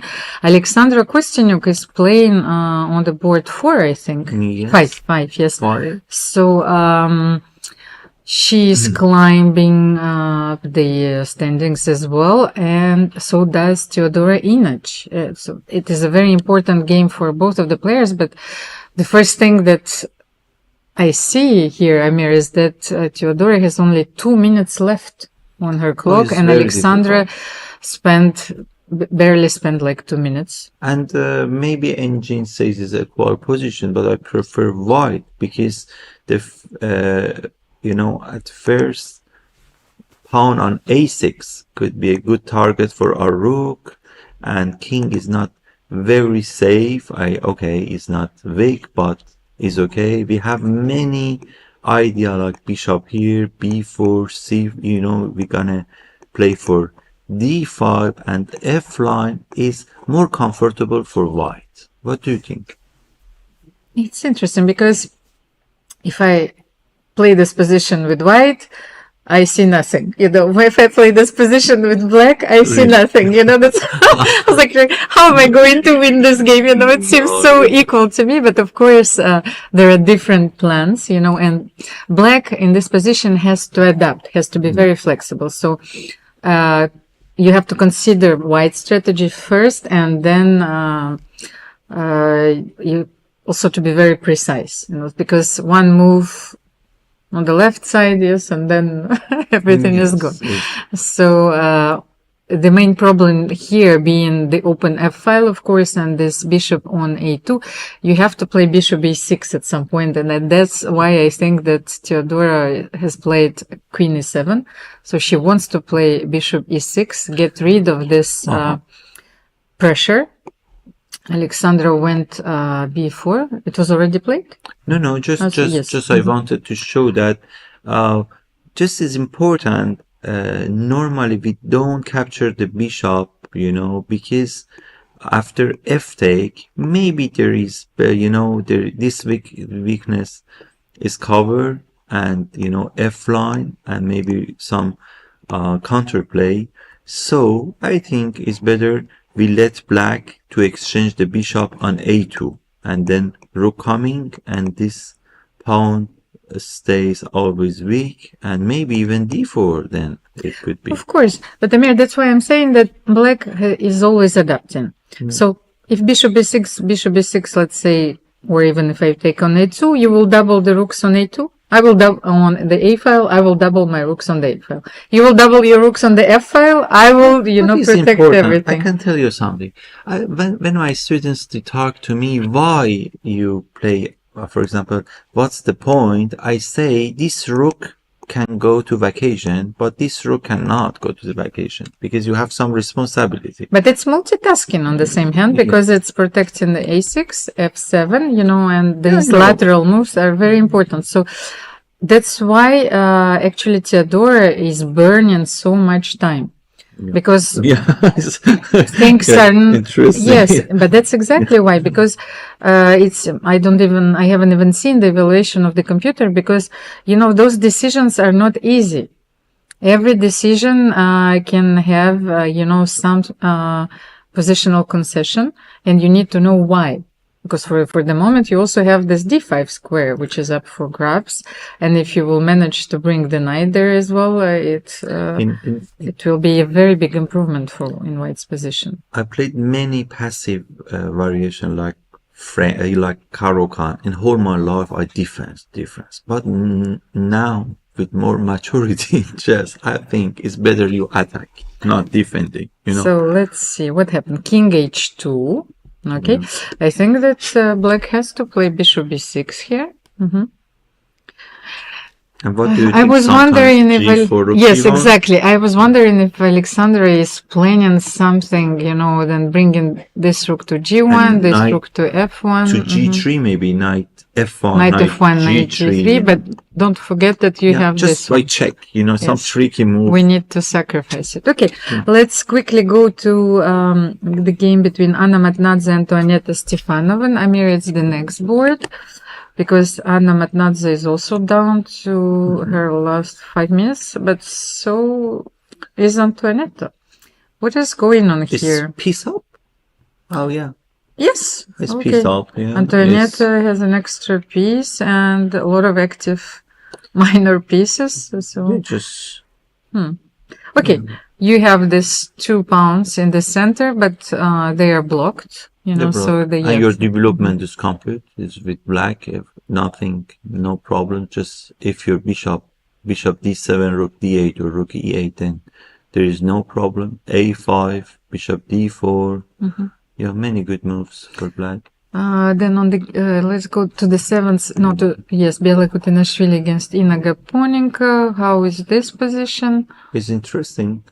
They are not very well placed. This knight on a6, bishop is incredible. We expect bishop on c8, but suddenly it's here. It's interesting, very dynamic position. I think it was Reti maybe with bishop Reti? g4. Yes, who knows? Like it looks Yeah. very much like this. And And then those f5. knights actually this knight on c5 is taking the square from the another knight. So Yes. or you exchange one, but then you remain with this e6 pawn, or you have to play knight c7 and regroup. White is clearly better. I think Bella has 7 minutes on her clock and only 1 minute for Ina, but we know that she is an extremely tenacious player. Better position for white, better space, and just maybe somehow we can play e5, playing for d6, or just we can keep it. If we keep it, generally after exchange these 2 pawns, we create another weakness, and maybe king is weak, so I prefer white. Then we have Pia Cramling facing Monica Sochko. Monica also played for Cercle d'Échecs de Monte Carlo for many years. So here we have the derby of the former teammates. Pia is clearly better, no? If not pawn up, yes. Pawn up, better position. And, very active pieces. Yeah, all pieces, they are well placed. Pia is very good positional player, so you see all pieces developed, no problem for white, and d6 coming, and this bishop becomes monster, so everything for white. Okay, then we have Dinara Wagner. Yes, Marta Garcia. Interesting position. Yes. It's interesting. Bishop on a7, we consider it as a bad bishop, but due to we have more space, we can say that is okay. This bishop, king is weak. This square could be good place, good square for our knight and outpost for us. But I like the move knight h3. Of course, this f4 square is the square for the knight, and the most important is that you do not allow white to play f4. Exactly. You see where it was on g5. Yes, it's a prophylactic move, and actually you are also improving your piece, because let's see if we do some move a6, like pseudo attacking move. Yes, then f4 of course is very strong. So and it's very dangerous for this miserable king. So of course knight h3 was very good move, very precise, and anything can happen. It's a very double-edged position. Yes, knight coming, knight coming, and you keep you avoid exchange. So because you have more space, just you need some good moves like rook h6 attacking or f4. Amir, I wanted to just to check what they're going to do. It's interesting. Queen G2? Yes, so on Queen G2. But then there should be some win, or like, wait a second, because there's Queen something that... No, maybe. but Queen... but I cannot, so after King E7... Maybe Rook take. Yes, let's... that's a beautiful line, of course, yes. Because D6. Queen G2 seems winning, but actually maybe it's a disguised, threat. Please continue. It's beautiful mate. Let's continue. D6, yes. You have to go Queen D8 and then Queen... Checkmate. But I think that Black might miss it. Everything falls, Because it's incredible. It's a very beautiful line. And if Queen G2 is on the board, is Queen G2 on the board or not? Let's see. No, she played King E7. You see? Yes. So it's a very good prophylactic move as well, because now, you don't have this move, Queen H6 anymore, and you're threatening Queen G2. Yes, your king will be safe on C7 generally. It's like Nimzo Indian variation. If you can bring your king to C7, it could be very interesting. So another game, because I wanted us to finish at least to cover the first two boards. Nino Batsiashvili against Natalia Zhukova. Many sharp positions today. Yeah. And they require a lot of time to calculate. You see, Amir, that's why players are very low on time, and we're still in the opening phase, because you have to calculate a lot of lines.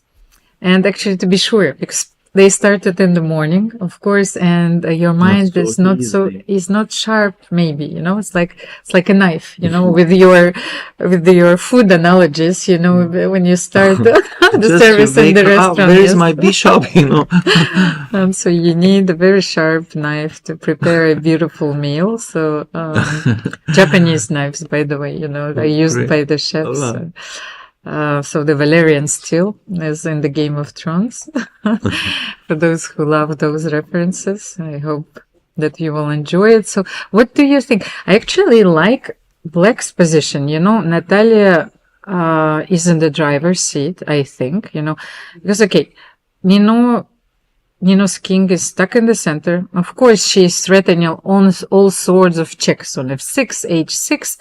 But you have your bishop on F1, on D2, and the rook on C1, which are not participating, It would be lovely if you could have, transferred, your rook here. Yes, because you need your rook here. Yes. Somehow, exactly. And she's threatening all kind of checks, but I think that, Natalia is ready to meet them, and you need also the bishop on the big diagonal in order for those, psychopaths attacks, I would qualify, a very speculative, let's say, to work. But here it's important, Almira, that I consider chess as the art of war. Of course, it is. Here is the border of two countries. It's important you didn't touch any pawns. So border is here. So it's safe for Black. You didn't touch, you didn't give any weakness. If, for example, after G6, here is weak, here is weak. If you played H6, there is a target. Now, look, this is very interesting. King H8, everything is calm, and just you have 3 pawns positional, you have majority here, king is miserable, rook not out of play, because if you cannot attack. But Amir, yes, I agree with you. And actually, but in the art of war, and if we consider the Rubicon, being this line that you are crossing, this is actually this line, and as we can see, no one crossed it yet, unless, just the pawns. But rook G3, rook H3, that was exactly the move I wanted to propose. And I think it's the only way for white to continue and to create some threats, so you need to bring this rook into play, because this is staying here forever. And what do you think that Black should do? Sometime in such a disposition, I need one knight here. If I can have a knight here, position is more comfortable. You want to play rook e8? Yeah, Let's try. I mean, then we lose this square for the knight. Oh, But yes. generally, I mean, if maybe here after, okay, rook h3. Yes, maybe here you will be forced to play g6 at some Yeah, point, G6, after yeah. rook, F5. rook g3, f5. Oh. And okay. It's interesting now. It's very interesting. Our king on e1 is miserable. Yes, but it's been mean, miserable suddenly- since the very Yeah, beginning. both. Yeah. No, I mean, when you open the game, we now is the problem for white, because before we were attacking, now black going to attack. So who is guarding the monarch in this position? I like this move f5 very much. So because after rook h3, the Sharp second you play defense. f5 for the second time in the game. So I think this is it. Okay, now I think Natalia should maybe launch an attack of her own. Yes, c3. Yes. It's not winning. It's not winning yet because then you. Yes, you can even take b takes c3. So, and what are you doing here? Yes, I think that black Yeah, is it's- completely winning. completely. So then, let's get back to our top boards. First board? Or- First board, yes. We haven't seen it yet, and both players are in the time trouble. already. No, that's not the position. That was just the beginning. Get here. Yes, Amir, I think like this. Yes. We Yes, have left to. move, I think. No, we have to update it. It's this Ah, is yes, yes. yes. This is the position in the game, and quite balanced for the moment. And we can see that both players, are very concentrated because they're down to their last minute. So rook d6. How should you take on d6? Rook d6. Should you keep the queens on the board? The problem Or now, queen d6? queen and knight, they have good harmony together, and the problem in the end game, bishop against knight, these pawns are the same colors with the bishop. I mean, it should be very useful. We calculate in our calculations, very important, our evaluation also, that just in end game maybe it's not great if we keep just knight and bishop. So I think if we keep all pieces, we can have good possibility with rook here, queens coming, and king could be weak because of pawn on f3. Actually, in the long run, maybe I would prefer black because, you can always create some threats. You can activate your knight, play knight h5, knight f4, Even knight rook e6, knight g2. e4. The problem is the queen for the moment because, it's guarding the rook. So but on the other hand, your position is so harmonious, as you said. You barely have any weaknesses now because everything is very well protected. I was thinking after rook d6, the first move which comes to mind is this, but we need to show that this is losing because you have this very beautiful intermediate move, otherwise, and I think maybe Stavroula thought that she could play rook f7 because here you're simply losing. Queen c8 check. King h7. Yes, and rook where f5. yes, g6, no? G6 to simply, yes. But anyway, when this position, of course, g6, but yes. just because. Did she go? She went. This is exactly. She went for this line. This is a terrible blunder. Yeah. I know, Shenin, I think she is about to win this game because there is absolutely no way that you can save this rook. Look, Amir, this is exactly the line that we analyzed. After g6, I want to show you, g6 is winning, of course, but I lost many games and I won many games, something like that. And queen coming here, queen and b6, then, yes, queen b6 course. check, and then, king is alone. That is another. The move g6 was tactical, but also we have such a sacrifice, positional sacrifice. But this is it, I don't think that this game, the victory will escape Anna here. She needs to be very precise while converting her x3 exchange, but as you can see, the bishop is dominated. And Anna last game, she was totally winning, and opponent Natalia lost on time. So is a luck, It's now. But she was losing or winning? She was losing. She was losing, yes, because you said that Anna was completely winning. So her opponent was completely winning, and she won on time. Yes, but sometimes. So I mean, this is a luck. In tournament, we need it. Sometimes, For example, Sarah was completely winning and blunder a rook. Sometimes I was there it's not our exactly at tournament. the same moment. Yes, exactly. We need it. Yes, somewhere the gods of the Olympus, We have to pray. Just we play and we pray. Well, Queen C5 is on the board, but you see, like, I materialized that there is a possibility, a human, way of playing, because you are very much attracted by this pawn on F7, but, that was a terrible, terrible blunder. So I think that Anna, well, she will have to work for her victory, because the queen on c5 attacks the pawn on e5, so you need to protect it, and you need also maybe to cover the d7 square. So let's say if queen c7, yes, you need to make something and rook d7 very solid. Yes, and she goes for queen s6, very well played. And what about our second direct encounter? What do you think, Amir? Yeah. Julia Osmak against Leva Zhelakhishvili. That was a very balanced game for a while. What do we have now? Oh, it's, we have a double pawn, but, we have advantage with white because of 3 pawn on king side. She's not sure. It's like she played king g2, king g1, king h2. It's never easy in queen's endgames, because there are a lot of geometrical, possibilities, and all you want to do is to play for a win, at least for a while, and to not to get into a tricky perpetual. Many surprises in queen endgame, because it's question of calculation, or sometimes just one move is decisive.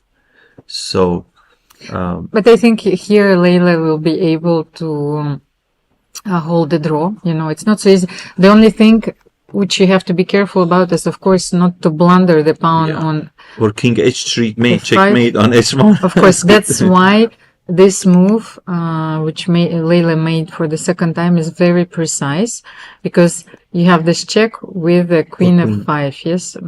So, and you have to look at the f2 queen pawn, f4, queen f4, and giving the pawn on b2 and queen take the. You mean queen b2, then queen yes, g5, queen g5, and now, and also against drawish. Yes, but then the thing is, I will keep my king. Yes, of course. On g7, I need to protect this pawn.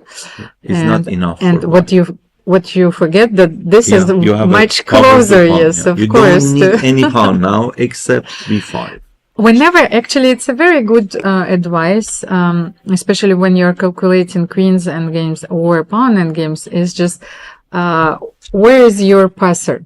So your passer needs only 1, 2, 3, 4 moves. Sometimes, if this would be a passer here, then you need 5 moves. So when you're evaluating the possible transformations, you need to be very sure. So who is closer to the promotion? The way you explain, I know. Behind of this explanation, there's many experiences. We cried many times. We lost. If really, guys, if we tell you something, we have some advice, behind of that is nightmare. We cried, we lost many tournaments, last rounds, because of a small mistake.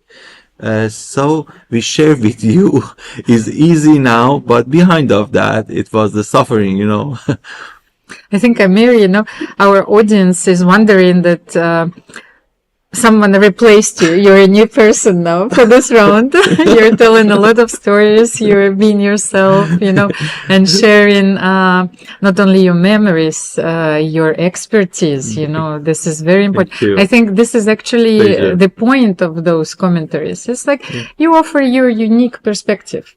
Exactly. And of course.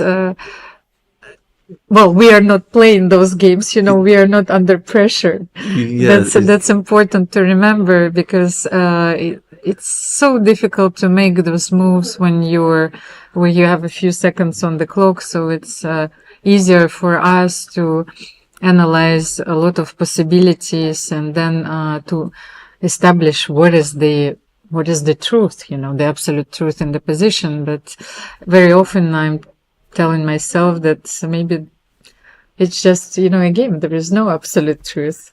Exactly. Everything is possible. It's a cruel game. So she's not improving her position in any way. But so she is dancing around. But not any blunder. That's the point. It's good. No blunder.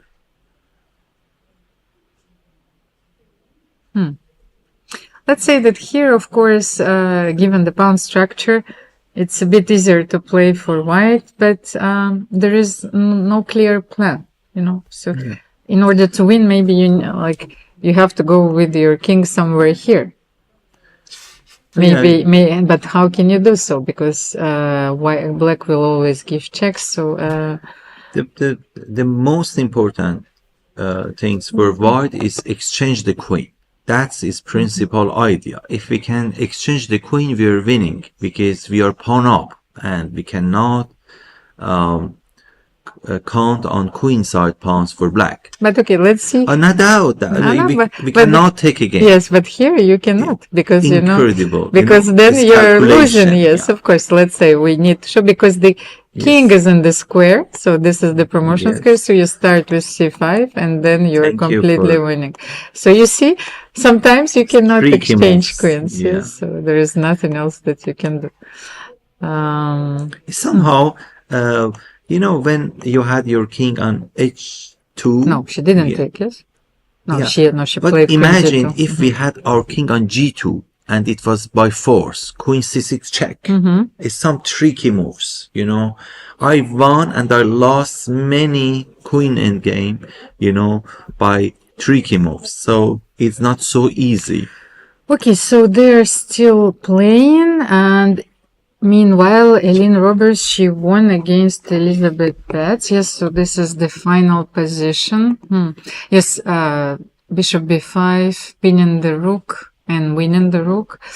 So as you can see, maybe so simple. You see, is very blunder. Yes, but okay. Yeah, it was losing. It's a very difficult endgame already, but it means that Elisabeth's strategy backfired at some point. She tried to seize the initiative, but white had this very powerful pair of bishops. Just let me see if let's go to Alexandra Kosteniuk versus Teodora Inac. Fifth board, yeah. Yes, 5 seconds left on the clock for Teodora, and Alexandra is completely winning here. Yes, so not so easy for it's rook d8 coming.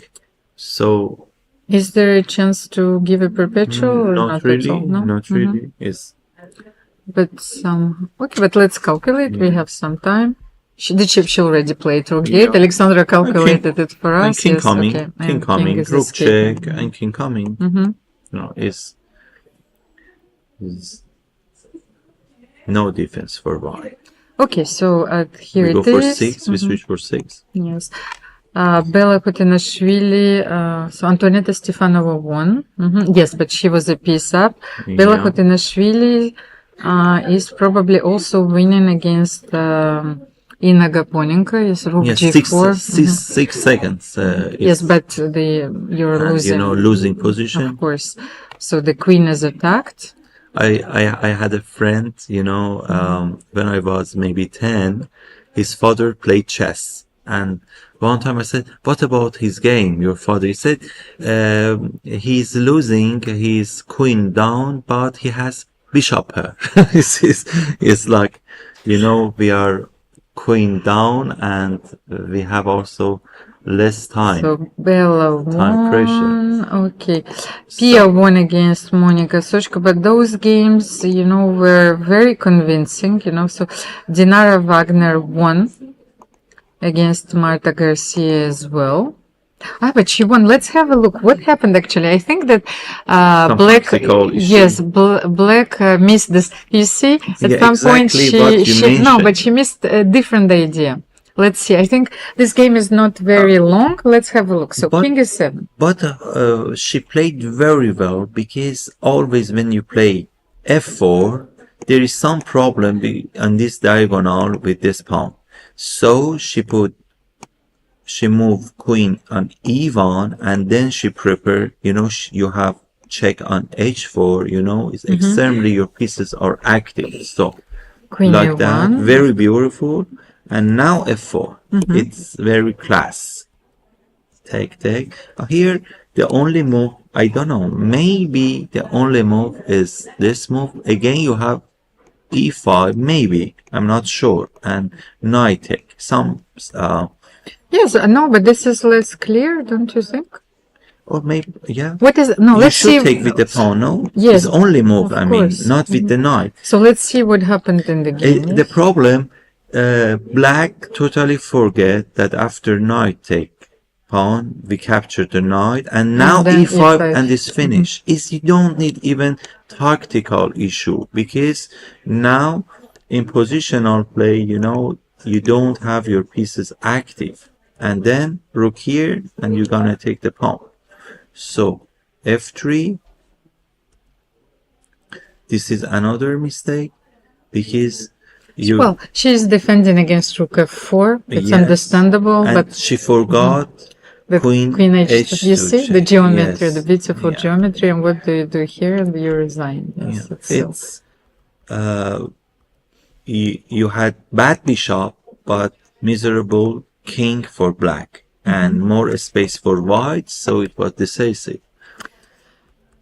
Amir. Yes. Nino won against Natalia Zhukova, so let's have a look. Second love. Yeah. No, but do you remember the game where we said that Natalia is completely winning, Yes. and Nino's king was stuck in the center and she played rook? Let's watch this game. Don't look at the position, because I don't look. Yes, because the final position is so I beautiful promise. that you will not even understand what happened in this game, because I really want to share it with our audience. Yes, Promise us you don't look. because this is something which rarely happens in classical games, because let's see. Let's start here where we left this position. So now you can look. Yes, now you can look. So we left this game here. Black played c3, b takes c3, bishops. Okay, so let's continue. Let's see how those players create threats, chances, everything, how they keep the game going. Okay, let's see. So bishop h6. Bishop b4, interesting. You sacrifice this rook, you don't need it, because now you're gonna play c2, queen c2, knight b6. Maybe you didn't need to be so generous. Maybe you could play rook here. Why you want to sacrifice too much? We shouldn't be too much generous. Bishop here, in chess bishop g2. Bishop g2. Bishop I think this is already completely winning. Yes. So what did Nino do here? Yes, c2 is queen d3 is the only move. Only move. c2, and now rook c3 maybe. Rook c3 coming. Queen a6 completely winning. F take g4 against. But you see, Amir, here what I wanted to tell you is that the character of the position, it's like the definition of the entropy, So at some point players who have a very classical education, like Natalia Zhukova, they cannot stand the chaos. And this is the nature of maybe a series of moves where she wasn't precise, but she was still winning. But she, at some point, she wants to clinch the victory. And the victory escapes her little by little. And let's have a look how it happened. I can understand this fully because at some point your brain simply disconnects because you are perceiving something which is absolutely artificial, to your, it seems to me like a game played by crazy computers. Exactly. So let's see what happened. Knight G5. Attacking the Natalia's second, last position also completely winning, and she lost on time. So that was against Anna Oshchenina. So let's have a look. Now Knight G5. She attacked on H7. I don't know. Maybe this bishop check here. Yeah. Oh yes, and bishop check. So she forgot. Ugly. Yeah. Ugly.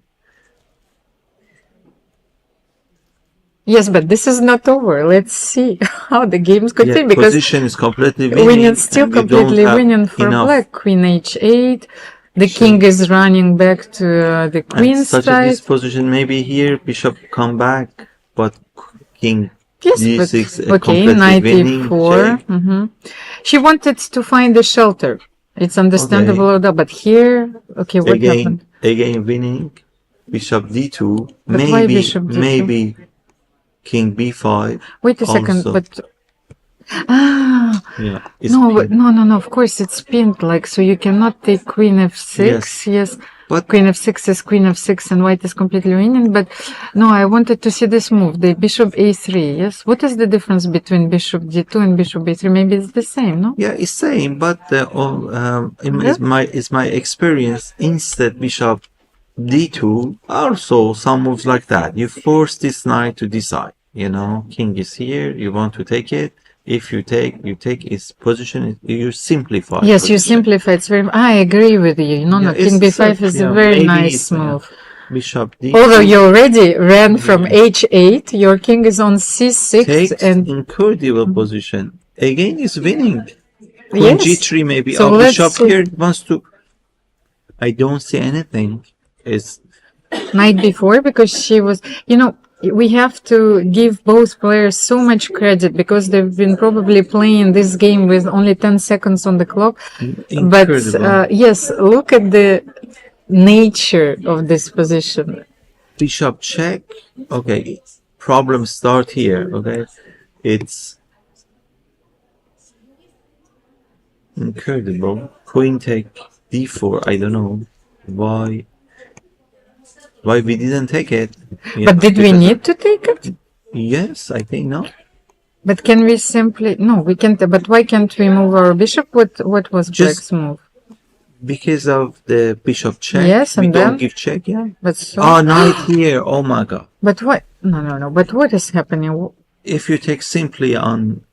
Yes. On D3. Oh, no. Wait. That's the problem. She forgot that she needs the... No. But she forgot that she needs the b6 square because she still has to play knight c4. Please show us. The mate. Yes, of course. She forgot that she needed this square. Oh my God! Yes, this. Even in this position, you have this beautiful mating idea. I think that this game is by far one of the most intense. She's an artist. Yes, that I've seen lately. So, but even here, black is winning because you are liberating the square and too much pieces. Yes, you cannot mate on it. So queen takes. And what?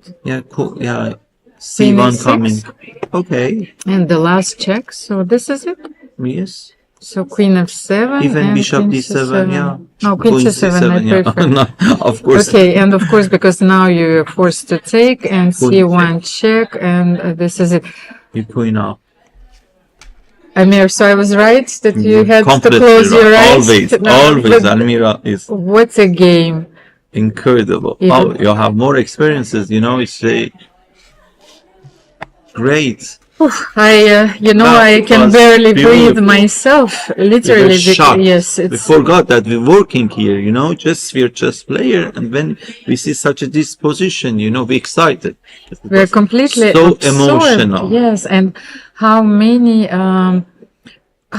tactical ideas, you need to see within those 10 seconds.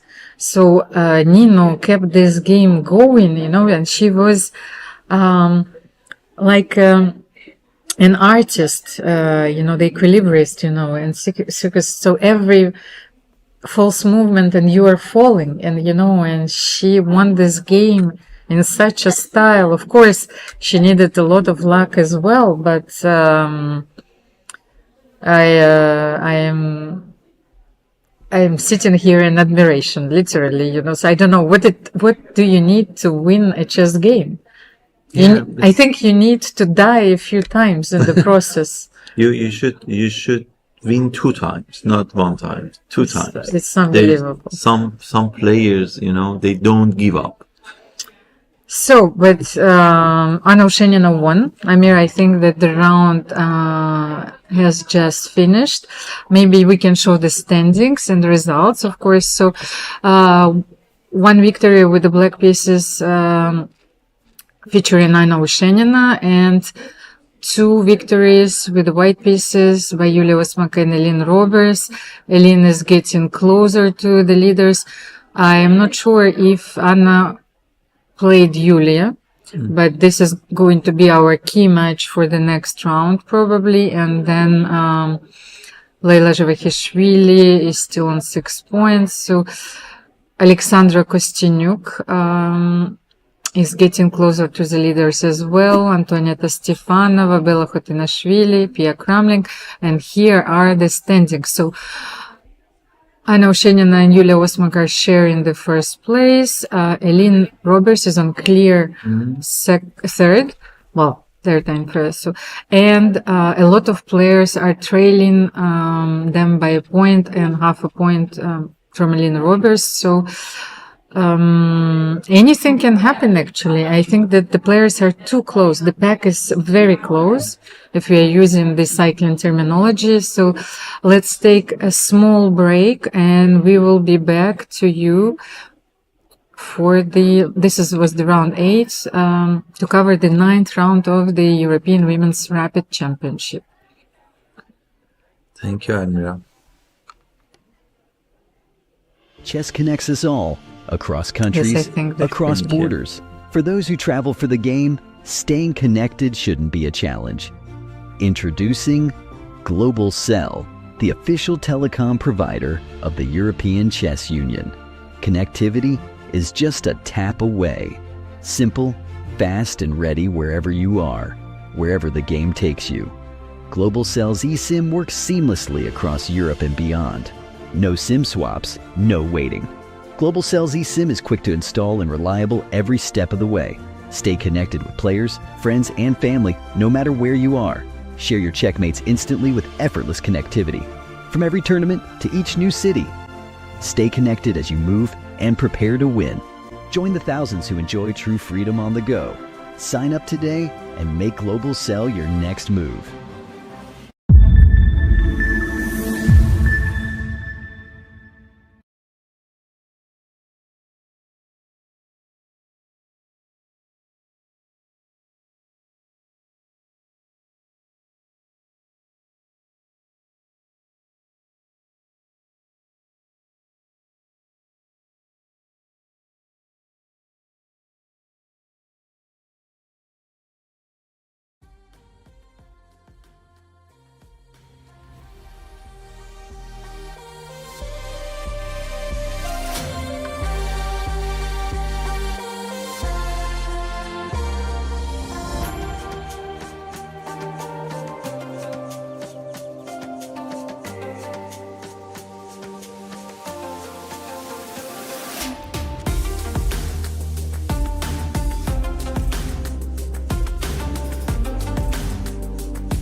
Chess connects us all, across countries, across borders. For those who travel for the game, staying connected shouldn't be a challenge.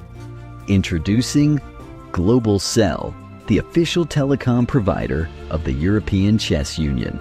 Connectivity is just a tap away. Simple, fast, and ready wherever you are, wherever the game takes you. Global Cell's eSIM works seamlessly across Europe and beyond. No SIM swaps, no waiting. Global Cell's eSIM is quick to install and reliable every step of the way. Stay connected with players, friends, and family no matter where you are. Share your checkmates instantly with effortless connectivity. From every tournament to each new city. Stay connected as you move and prepare to win. Join the thousands who enjoy true freedom on the go. Sign up today and make Global Cell your next move.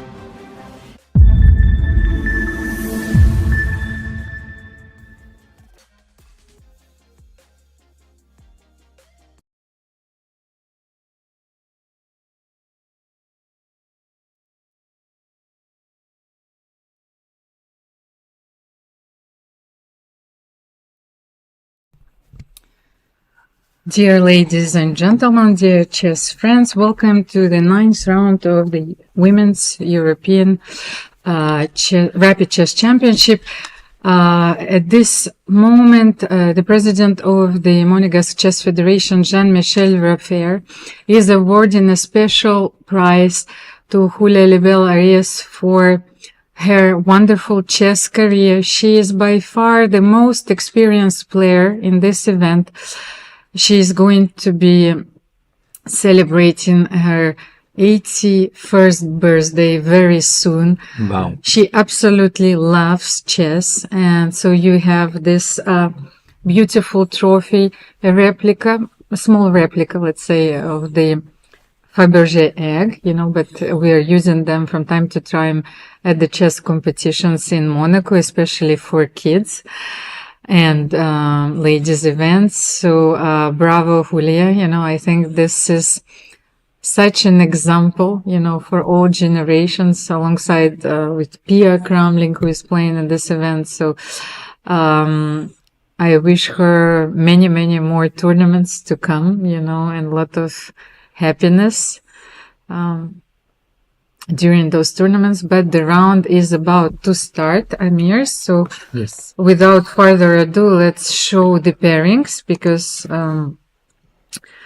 we are getting closer to the title.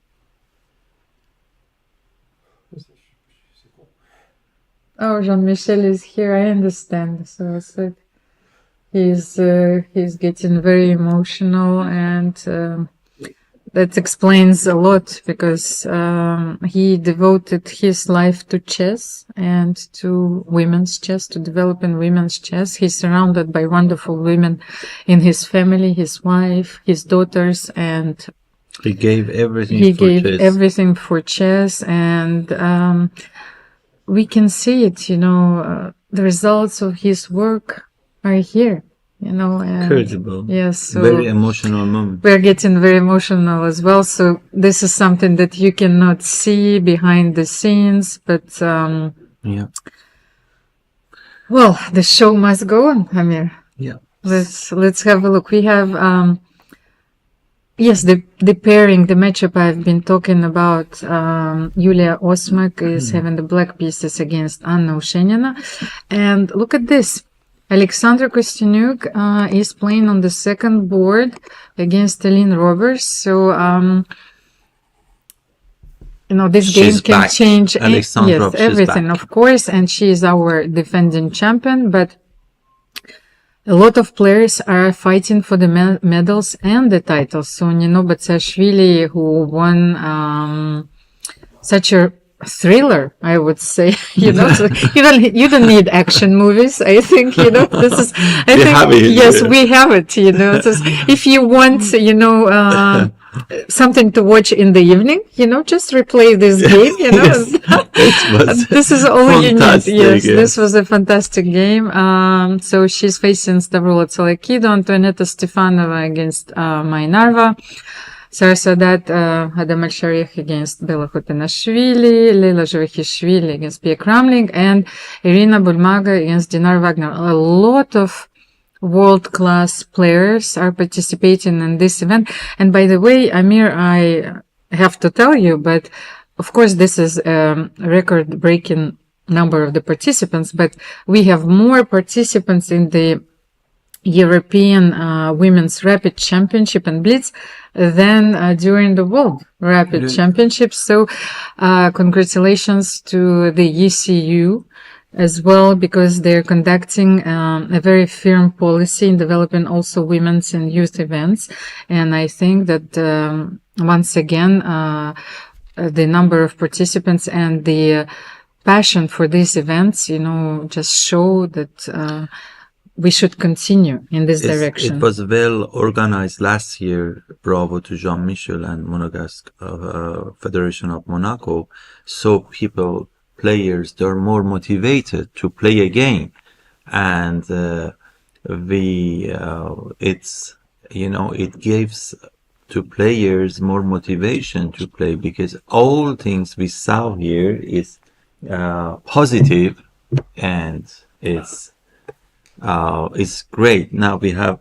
Yes, and I think that we might actually ask a few questions. Jean-Michel is right here with us in the studio, and we arranged it in the way that so we can have a third guest. No, that's fine. Oh. Yes, because we have the, the camera, and welcome, Jean-Michel. Welcome to our studio. We have a few minutes before we get to the time trouble, both commentators and players.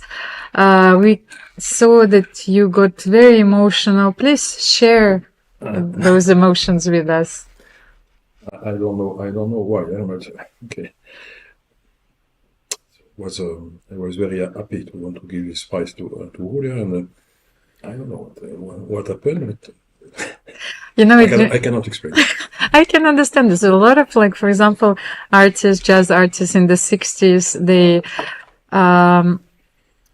retranscribe all their emotions through music, and a lot of the painters, for example, one of my favorite painters, Edward Hopper, an American realist, he said, if only I could express it with words, there would be no need to paint, so I can understand this moment was very emotional for you, but this is also the result of all those years, because Julia has been there at the beginning, always. So the development of women's chess and your dedication to chess also were accompanied by Julia's career.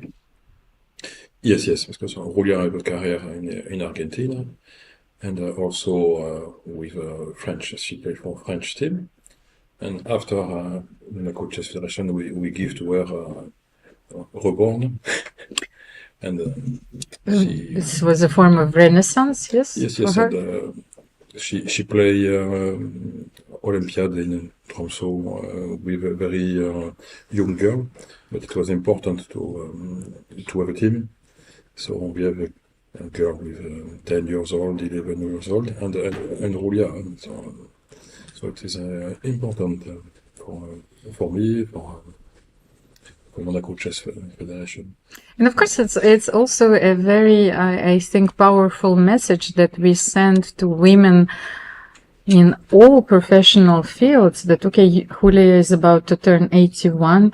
Pia is participating in this event. She has such a long chess career. So that, that it matters, that age is just a number, and we have to celebrate their expertise, and to keep them. I know for Julia, chess, it is her life. Even if so Elo rating down, but she loves chess. But the passion, the passion. My mom, she's 74. She's playing chess every day, so this is wonderful. So I think it's a beautiful testimony also, to all the women, all the participants and all passionate chess players, all passionate, all fields, where you have those, I would say, professional, passionate workers, sometimes, it doesn't pay well, but you are there, and you are doing it for the beauty of it. Thank you, Jean-Michel. Thank you, Jean-Michel. Thank you Thank for you your for support. for continuing, of course. Yes. And please tell us, just maybe we have a sneak peek. Is this event is going to be traditional? It's already. I don't know. We hope so. Yes. So Yes, of course. But we have some plans, so it's okay. I cannot confirm anything, but okay. Count on you. we count on you. Yes, we count Yes, on you. we must think. We must speak with Vina too, and because I don't want to speak too much. We have We're too fast. Yes. I have some ideas, but for sure we will do something. But now it's too soon to speak about. Of course. Thank you, Jean-Michel. Thank you very much. So let's just get back to our commentary, and then yes, because it's a crucial round. Where should we start, Amir? Here on the first board. Totally forgot. Yes. Yeah, when we see The stories are more important. Yes, Amir. I think yes. Then Yes. let's get back to the music. So Anna Oshenina with the white pieces. What was it? Was this Queen's Gambit accepted? Sort of, because that's what it seems like a position which appeared after Queen's Gambit accepted, but I'm not sure what was the... When it's refreshed, You don't have the moves? No, see. It's not. No, but these are all the moves I have, I think. That's You have it? yes, that's they don't have more moves. They're still pretty much in the opening stage. This position is very balanced for the moment. I played and I still play the Queen's Gambit accepted from time to time. So you have to be careful here, especially I think, I'm not sure if it works. Let's say if after bishop, no, whose move is this? White, I think. Yes, white moves. Yes, bishop c5. So this, that's why she was thinking, okay, the draw was offered, because I was not sure why was white thinking for such a long time. Okay, the draw was agreed. Both players wants to keep their chances, so, And both Ukrainians. yes, so of course. And Anna Oshenina it's didn't want to take any understandable. risks in this position, which is understandable, of course. So let's go back to psychopaths. Alexandra Kosteniuk and Elin Roberts, we are sure that here the draw is going to be agreed only with the kings on the board. So this is it, So, this, let's see. this if you bought the ticket, for this show, you're getting for your money, so was this the c3? That was let me check once again. No, bishop b5, e5. And bishop d6, this opening. Before then, yeah. Because actually, Pia Cramling has played this quite a while against me for the first time, because I was always a Rosalima player. So, castle, bishop d6, a very unusual idea. But what you want is to put your bishop on c7, knight to e7. You're cement the position completely, and then you are going for something more active, maybe it's f5, so Then center is closed. of course, or you even can, from time to time, depends, you can play g5, of course, it's you need to adapt. But here, what I wanted to tell you, this is an absolutely new idea in this position, of course, was proposed by computers. So let's have a look at this game, let's analyze it. It's very interesting. d4, as you can see, the pawn can be taken by, let's show cd4, ed4, and C3. knight d4. Yes, but show that, first let's show Yeah. that all Just the plan, okay, with anyone is something like that, because we have better developments, and this is also semi-developed, so they have some problem for development. King is in center, so it's very good for white, this sacrifice of pawn. And normally, if we wanted to play slowly, it was c3 and d4, but we didn't want to give any time to black. So, But what is actually the idea is, like, if you play c3 and d4, then you are getting the Ruy Lopez type of positions, yes? Exactly. And the bishop, well, it's placed on d6 and maybe c7, but the plans are more or less similar. So let's see what happened in the game, c3. now after this position, of course, if you look at, with positional eyes, you have better pawn structure. This pawn is, and they are not developed. So let's see what happening then. Knight there. This is Bishop e5, very interesting. Is another chess style. You don't want to follow the classical rules. Just you come, you play dynamic, some like engine moves, interesting. Knight here and f5. Oh my god, it's and here normally I think f4, it could be interesting if we play f4, because you cannot go back to f6 because of e5, and if you take the bishop, you have bishop pair, so it's not bad, and position is open. So bishop check first, take. Okay, and again d5 is for sure. There is some preparation. Yes, behind. that's what I wanted to ask you, because it seems to me that both It's not players, human moves. have studied this position. First, you start with d4. This already might come as a shock if you're not prepared, but this line is clearly it was analyzed. So Sure. Let's have a look. d5, sacrificing another. Yeah. Why Pawn, not with temporarily? Why not with knight? But let's have a look. That's what I think. I don't know. Maybe something on Because H2. I was thinking of this, but the knight here. But I have to. Yes, we need. Yes, but jump. maybe there are some simplifications. Let's see. Maybe knight a5. No. No, but let's see. No, we need to understand. So Knight a5. maybe they are playing like computers, and Okay. they go for the pieces activities and Pieces activity and. so bishop- here. Oh. We are maybe threatening something. What do you think? If we are making a calm move, so we cannot develop the bishop on e3, because after bishop b2, you're simply losing an exchange. So we need to understand white's idea. Then let's say if you are playing something like knight g3 They also. play like that, no? No, they didn't play. It's not their continuation. I have no idea. Is this? I mean, oh yes, knight g3 was, because I thought you were going for the safe move. So the second possibility for me is knight g3, and I think that was what played on the board. So I think that is no.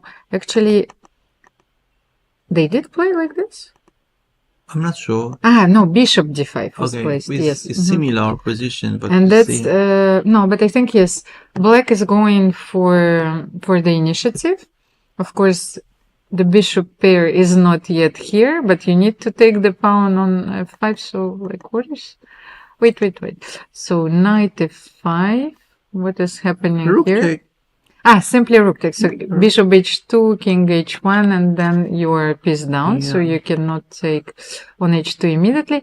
But somehow after rook f5, then if I play g3, what happens? g3. I think rook a f8 or rook d8 is the main, or knight You b4. mean this or this and knight d4? Yes, probably there is There's enough compensation. Yes, because of course. we have two pieces, bishop on c1 and rook on a1, that they're not developed. So it's a good Of news course. for black. So this might be actually the line that Elin intended to play, but then bishop d5. So if you're taken with the bishop, for sure you analyze this line. So knight d5, queen c7. Once again, knight g3 here. So bishop f5, bishop e3, rook d8. And So Alexandra didn't want to repeat moves, yes? So here that was the possibility of repetition, and I told you that we are not going to see a draw here anytime Imagine soon. even bishop g6 now. What she played is great. You know, pair of bishop is very, they're powerful. Black position is completely okay. It's enough compensation for black for the. And very often, material like deficit. if the worst come to the worst, you know, if you can take on c3 and play this endgame, because like when you're exchanging, you know, you can always place your knight on c4, knight e5, d3, c4. So, and you have the opposite color bishop. So this If you like, have attack, yes, it's if, not- you know, if you do not manage, you know, to create enough sufficient counterplay, then you can go for this type of endgames where you can have active play. So for the moment, who is thinking? Alexandra is thinking with white. Okay, let's get back to the third board. it was very interesting when in my book about exchange we talk about the space in this position, because always we say we have more space because of d5 pawn or some advanced pawn, but sometimes you don't need any pawns to have more space. Now you have very activate pieces, so you can have more space. You can count the squares, you know, you have more Those pieces are controlling the Yes. squares. Yes, of course. It's very Interesting, important. yeah. Yes. But it's it's the way that you perceive space. Of course, Exactly. that is a bit different. Let's get to the third board quickly. Nino Bagheri against Stavroula Tsolakidou. 8 minutes for both players. They're still in the opening stage. What was the opening once again? Okay. The King's Indian with g3 and knight c6 with the early d5. Yeah. So that's the position. I think that we have a different position on the board right now. So knight g3, queen e2 was played. No. Yes, let's see. Oh. Knight b2. Is it a mistake? Anyway, in this position, you have 3 pieces for the queen. So that is such an interesting material. Normally, balance. it's my coach Zaitsev also loved this position for white. I mean, such a disposition for white, because 3 pieces for him, it was, you know, initiative, you know, it was activity. So I prefer generally 3 pieces. Let me see, Amir, here I just wanted to check. So the combination started here. Yes, so queen e2. Then Stavroula calculated this tactical blow, you know, knight b2. You invite Yes. black to this position, in fact. Queen b2, knight a4, and she forgot that knight a4, bishop b2, knight b2, so protecting the very important pawn. I think that if, you know, black, Bravo. yes, would be able, Bravo. yes, to take this pawn on c4, then the position is not so Please simple. show us, Almira. After a4, there is no. I mean, if white can play a4. I mean, Yes. for example, h5, a4. And she actually played a3 right now because I saw it Yeah. on the screen. I just wanted to tell you in this position how important it was to play a3. Exactly. You have to stop the advance of this pawn, and, you know, first of all, a3 is the threat, and then rook c4, activating the rook. So it's a very important prophylactic move.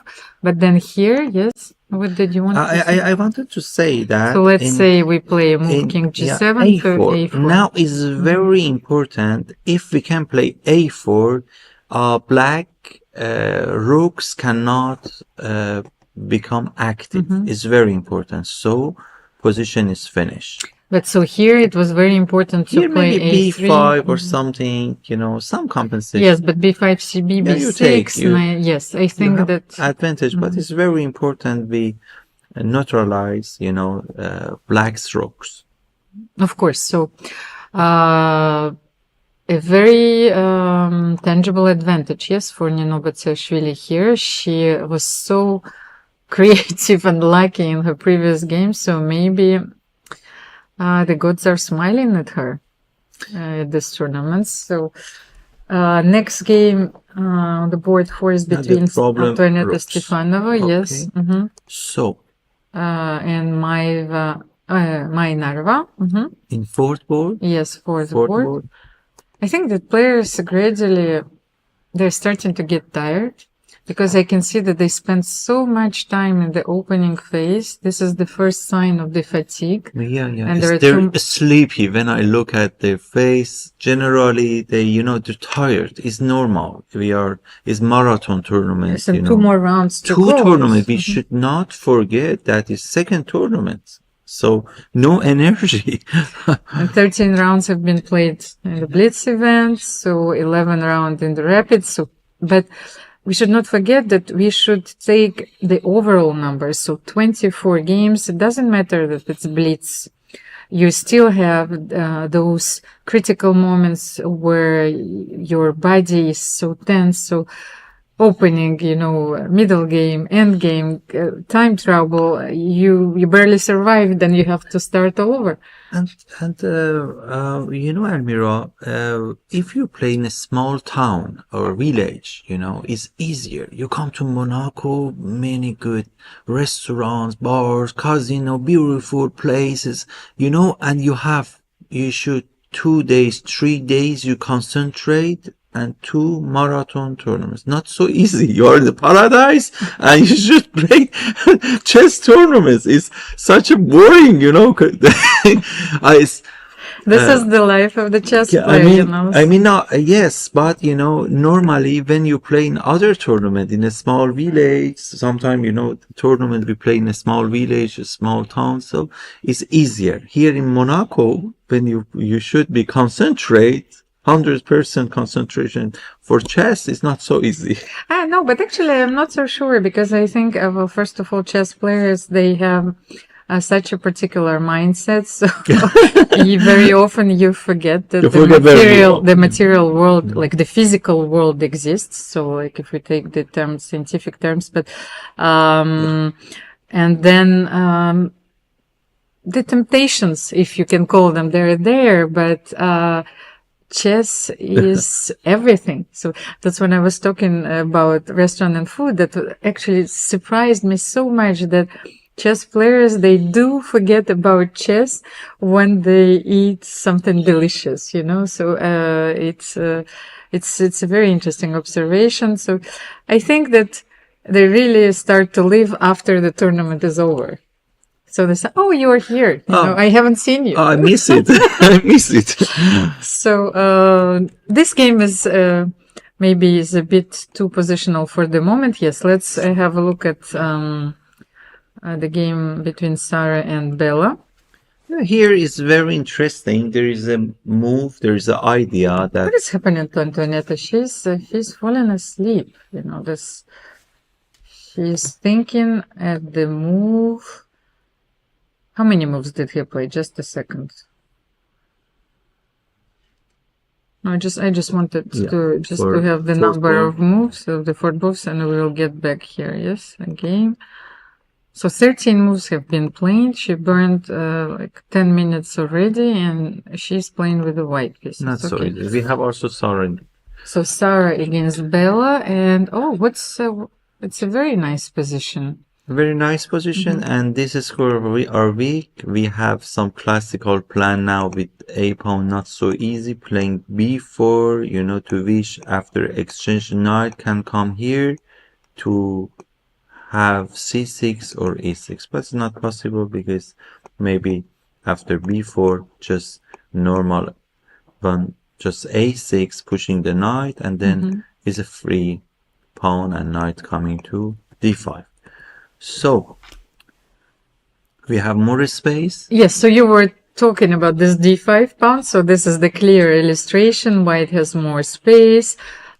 Pieces, the knights are very active. You have not for the moment, there are very nice outposts on c4 and b5, but black can still play a6.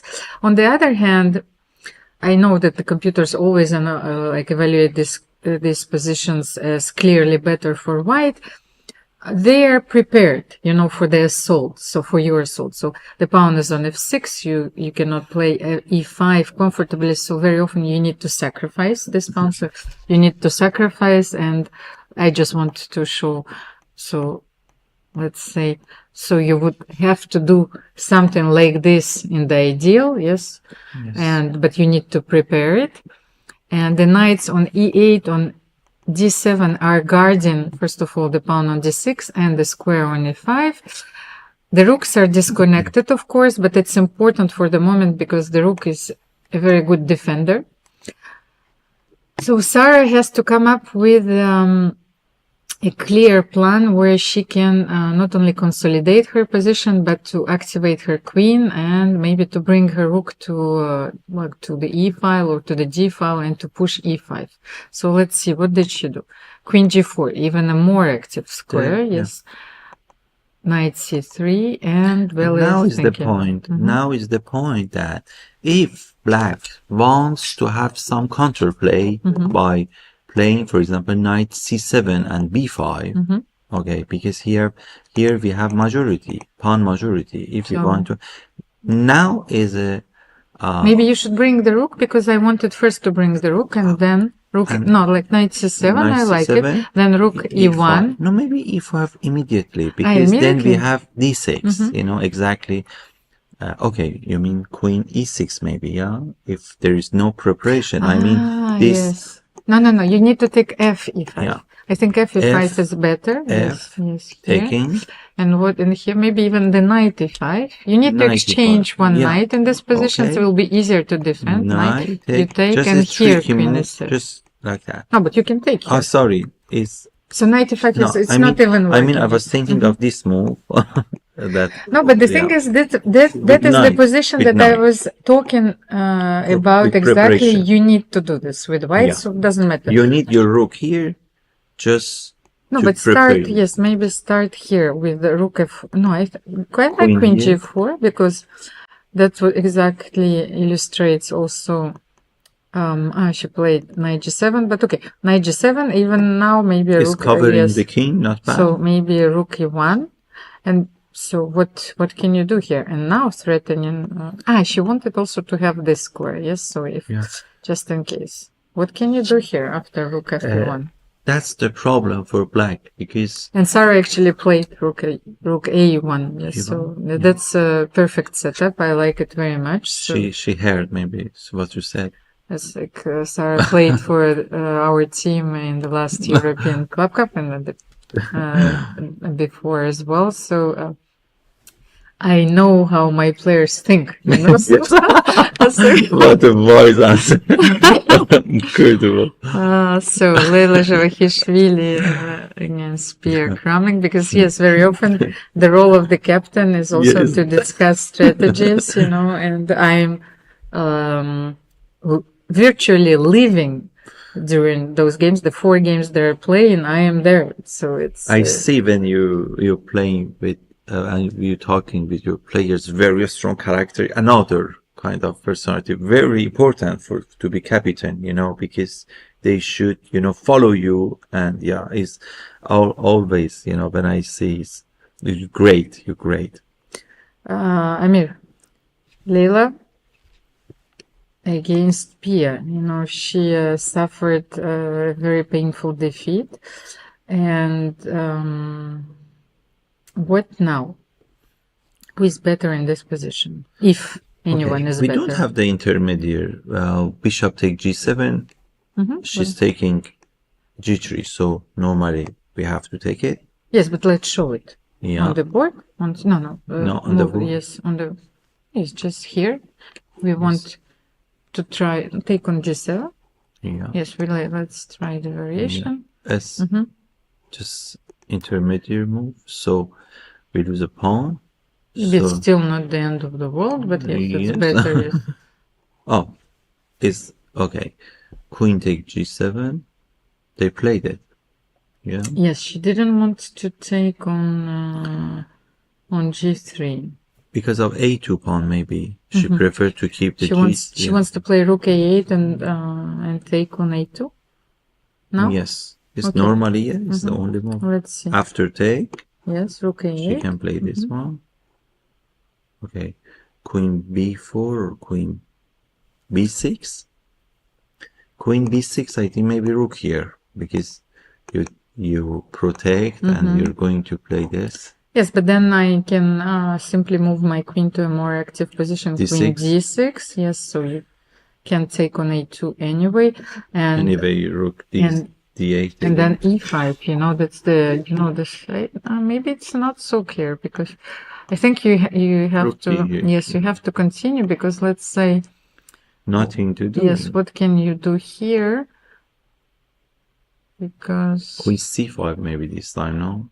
but queen c5. Because you're yes, attacking the pawn on but b5. then, because if white plays e5, yes, Okay, it will they be much play better. more active. I like this move. Queen d4 is a very important move. First of all, of course, your opinion, this rook, threatening rook a8. e5, no? Yes. We're gonna play e5 for queen d2 somehow. Wait. Let me think. Can I do something about this? Rook f8. Rook f8, this pawn. Okay. Then maybe you need to play queen d2, or how do you deal with this? So the threat is, of course, to take on f4. We don't have e6, e6 and queen c7 check. e6 here. Yeah. Oh my god, so... queen c7. Something. Wait a second, what can I... Wait. There should be... Not defend, just attacking. Yes, there should be something. Let me see, because I wanted to play something more active, but maybe this is necessary, because you were absolutely right, because there was rook f4, queen c7 winning, so attacking this rook, and then you're threatening e7, so maybe rook e8, a quiet move, and then... And now maybe queen c7 check. Yeah. Then king h8, normal move. h8, g8, let's say king h8. Okay. e7, it works or not? e7? Yeah. Yes, but what if rook f7 and then bishop maybe c6? If it works, I'm not sure. Just I try. Queen c7, bishop take. No, but can I take? I have to take anyway. Let's try. Take. Because maybe there is some checks. Yes, queen d1. Oh, perpetual check. Yes. No. Because I thought that you were going to play. Perpetual check. Yes. Okay. Interesting. But it's a very dangerous line, because you have to see till this very moment in order to be able to play rook e8 and e7. So it's not easy in a rapid game. Yeah. Then Bravo. Irina Bulmaga against Dinara Wagner. Oh, what an interesting endgame once again. So Irina Bulmaga is playing with the white pieces. And she decided to trade the bishops. It's material equal position, but black has no problem. Even I prefer black, because this pawn could be weak. Bishop here maybe, rook playing, maybe we can block it, these pawns by playing g5, e4. E4, king e5 maybe. Yeah, but this is maybe is equal, but it's question of taste. I prefer black, but it's equal chances for both players. And then let's go to the board number 8, because I just saw that Elisabeth Paehtz is playing with the white pieces against Pauline Guichard, and Pauline is down to her 6 seconds. So I think that white queen h2 has parried all the mating threats. So queen h2. Yes, but you don't queen have... g2. Queen g2 is finished. No. Queen f4 check. Yes. Okay. You need to be a Rook bit more careful. But if you take rook f6, no, even that. rook f. No, wait a second. You want to play queen g1. Yeah, and then bishop f2 check. Yes, okay. Then you need to take first on e3, and this is it. Yes? And just saying thank you very much. Yeah, Elisabeth, I think, is gone. Yes, now we have the players in front of you. So yes, rook e3 was played exactly because queen g1 was the threat. And she took and played queen h1, but not enough. yes, this is absolutely not enough. Then you can play because they have to exchange the rooks and king here. They played. Now it's finished. Just recovering the king, and then it's finished. So we switch for next. Yes. This. Atalik. Wait a second. Then, but yes, Ekaterina Atalik against Claudia Coulon. Oh yes, we haven't seen a lot of games of Ekaterina during this event, so she has a lot of extra pounds. And Claudia Coulon is a very tricky player. Knights are still on the board, but once again, your c4 and b4 pawns are already quite advanced, compared to the g6 and f6. So in h5, so let's try. After knight f3, we have to calculate. She simply took on f6. Yeah, and then c5, c6, b5. There is question of just calculation and speed. Who is faster? Yes, so c5. Yeah. Here. c5, we're going for playing c5. Or even if somehow And maybe we can see, sacrifice somehow the knight. She might be thinking, but the thing is your knight is much closer, so you can always but this knight doesn't have squares. So you don't need it. Yes, for the moment you don't need it at all. Maybe even a c5. She's still thinking, yes. Yeah. What can you do here after c5? Let's try. It's a race, yes. So c6. That these moves are very natural. And what? h3. We always have for the moment the knight g4. Maybe b5 or yes, more. b5. So maybe king g3. And now c7, b6. Yes, c7. And this is it. And you also have your rook. Just please show us after rook c8, b6. Rook is just okay. We are rook up. No, yes, we need to put so h7, b7, h1, maybe. Even rook d1. Rook d1, knight g1. Yeah. Knight g1, no, but it's important because those positions are very nice. So yes. Yeah, it's. And queen okay, b1. there is one check. Let's try queen b1, king a4, and okay, we don't have. We still have another check. King b5. So wait a second. Why not king a4? You have queen c3. And knight maybe on f6. No, let me try king a5, queen c3. If I wait. No check then. If I play king a6, yes, queen a3, rook a5. Why not king b6? Instead king a6, king b6. You give your knight on f6, king a7. But you wanted to give the knight, yes. This time, yes, maybe this is I even prefer better. my pawn because it's covering my king. Yes, this is a better line. No, because I wanted to just simply to play rook a5, but yes. Both winning, Of course, this is a winning line. But what is the... so she decided to sacrifice. Careful. Because even though this position is still winning, the king came back, the knight is jumping, so... b5 now, if white play, we have to play b5 to clearing, b5, just for clearing this square for the king. Because I don't know where's the... No, I need to have the mouse on this... it's difficult for yes, on this screen. And always I have this problem.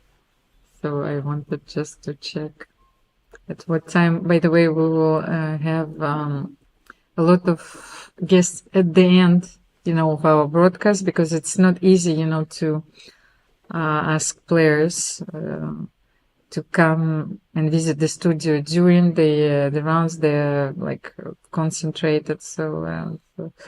Because at some point, yes, I wanted to, because I said the knight are jumping and I know where it came from because one of my favorites favorite musical pieces is Summertime by Gershwin. And, and you have this like, the living is easy and the fish are jumping, so I wanted to share it. But then, okay, what is the next game?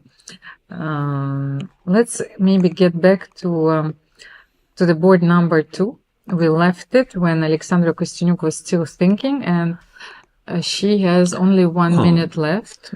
Now, okay, it's miracle for white, so she's it's maybe a bit better, slightly better. Of course, she's a pawn slightly, up. but it's very difficult for for playing with black. I mean, because your king is safe, and there is very good harmony between queen and knight in endgame. You can manage some attacking. Amir, the most important thing in this position, as I see it, is like for black, because you are going to defend for a long time. The knight can never get on g5. So if you are playing against this idea, so you have to control this square. Yes, the square on from a4. f3 maybe. Yes, but f3, then you're controlling the f3, so you might go knight g1, at some point. So you need to do everything, to control the squares where the fishes are jumping to g5. It's interesting, after knight g1, maybe bishop g4. And we force white to play f3. You're right. No, but f3, queen h4. You see knight g1. Let's say we make a move because you're in check. You make this move. Bishop g4. Bishop g4. You cannot play f3 because you have. No, I mean generally bishop g4. Maybe you are winning here. Oh God, that was a trap. You're great, Almira. How do you find it? No, I didn't. I fell it. You do by purpose. How is possible? But this is typical Alexandra. A strong and tricky player. You're good. No, this is typical Alexandra, because the thing is that I've seen so many games between Alexandra and Valentina Gunina, where Alexandra was defending, then on top, then defending and again, and then winning in the same style, So there are 3 pawns left or 2 pawns left. So let's see. Black played. What did black play, by the way? King f8 was played, and we are waiting. Yes, for this is our beautiful line. So which is on the board. Let's see what happened in the game. Alexandra played g3, because how can we update? We don't have the actual This game. This is also a fight between experience and Alexandra has big experiences if you compare his young opponents. So I think it's not so easy for her opponents to defend this position. Maybe it's equal chances, but She's going for g5, but I think that this is a mistake. I said. What is happening? Because the thing is, it's not easy for her to wait. You're right. So, but why g5 is exactly? Just I said, it's difficult. She's losing maybe the h5 pawn. She couldn't. But why? I think Amir g5 here. was tricky. But I think, why don't you give the check? Check, yes? Because the pawn, h pawn. The pawn, Alexandra missed. No, but check. Let's say, of course, Alexandra maybe missed this move. But what are you doing after king h7? Because it's not so easy. Because if you take on the h5. No, knight d5 maybe. No. Knight d5. Maybe. Knight d5. Okay. Yes, knight d5 is also okay. Here is, oh my God, there are so many threats. And knight f6. And now maybe you manage to take all these pawns. Yes. Queen e8 check, and you take the pawn for free. Okay, and now you're taking it with check. You're right. Again, not queen h5, but maybe Alexandra missed this move, knight d5. It was very essential to have more experiences in such a disposition. She's younger, so not many. But now this is not enough. You already exchanged this very important pawn. So very important. She missed it. But okay, no, the game is still going here.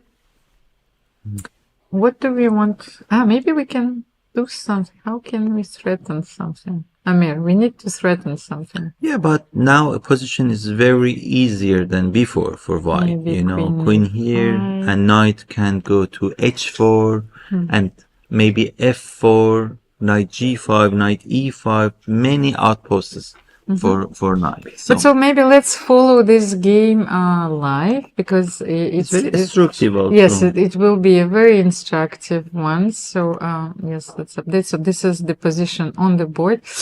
How do you improve it? Do you want to play f3 here? By the way, you're taking one more square away.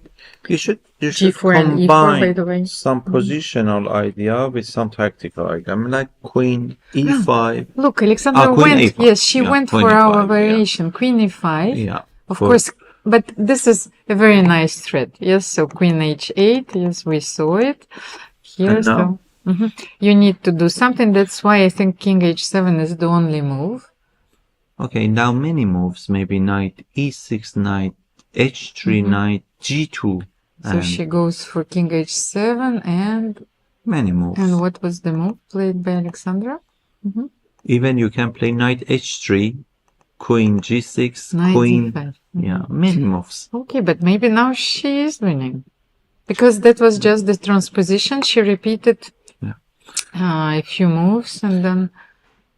But okay, here what can we do? I had to be more patient in this position. We can... Okay, what is the threat? Let's say we... No, knight e3 now is she the wants threat. to play knight Just e3. exchange Knight everything. e3 or knight e7. Okay, this is it. And maybe, sorry, maybe f4. f4 now is the threat. Also f4. Queen g6, knight And e7. knight e7. But let's try just h4. the terrible move, because we need to do something. But Maybe here, G4. maybe g4 is winning. Again, you Yes. you had it. Yes, we need to show this. Okay, and I'm pretty sure that Alexandra saw this already. She is fully concentrated, she's... King h6 was played, okay. King h6. Yes, Celine just keeping everything close. But what if knight... No, I think it's some... Knight...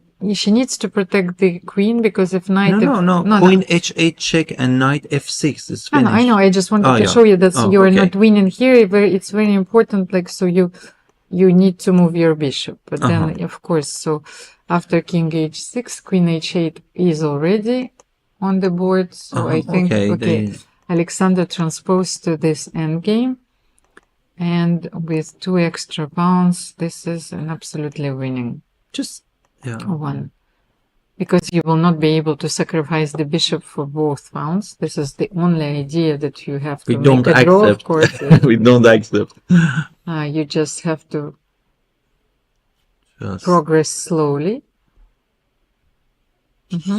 Just knight coming to e4, king That's to the e3 position on and the board. g4. Knight h3, yes, and then... Just now we need to bring our king to e3, and knight to e4, and then we push the pawns. So, but for the moment, if she plays king h5... Just we play knight here, knight there, e4, and then we bring the king to the center. Let's see, that's... okay. Elena resigned, actually, because I thought that she is going to defend a little bit, because until Alexandra finds a perfect setup, and Alexandra is getting closer to the leaders. She's the defending champion. So, okay, Nino Batsiashvili get back Amir to the third board. They're still playing, and she's trying to convert, the 2 pieces and 2 pounds, no, 1 pound against the rook. She's about to take on a4. So Antoaneta Stefanova won. She thought for a long time, and then she went on winning this game. Alojzije drew Pia Cramling. Sarah won. Irina Bulmaga drew. Do we have? Maybe we can have a look at the game between 2 young players, because on the 11th board, Elizaveta Hrubenshikova and Nadia Toncheva. It's a very interesting endgame, once again, because Black has an extra pawn and very active pieces, but will it be enough? Yeah, just it was very interesting. I saw something, just I want to show you. Imagine somehow like king here, check here, and now the threat is something like that. We have such a disposition.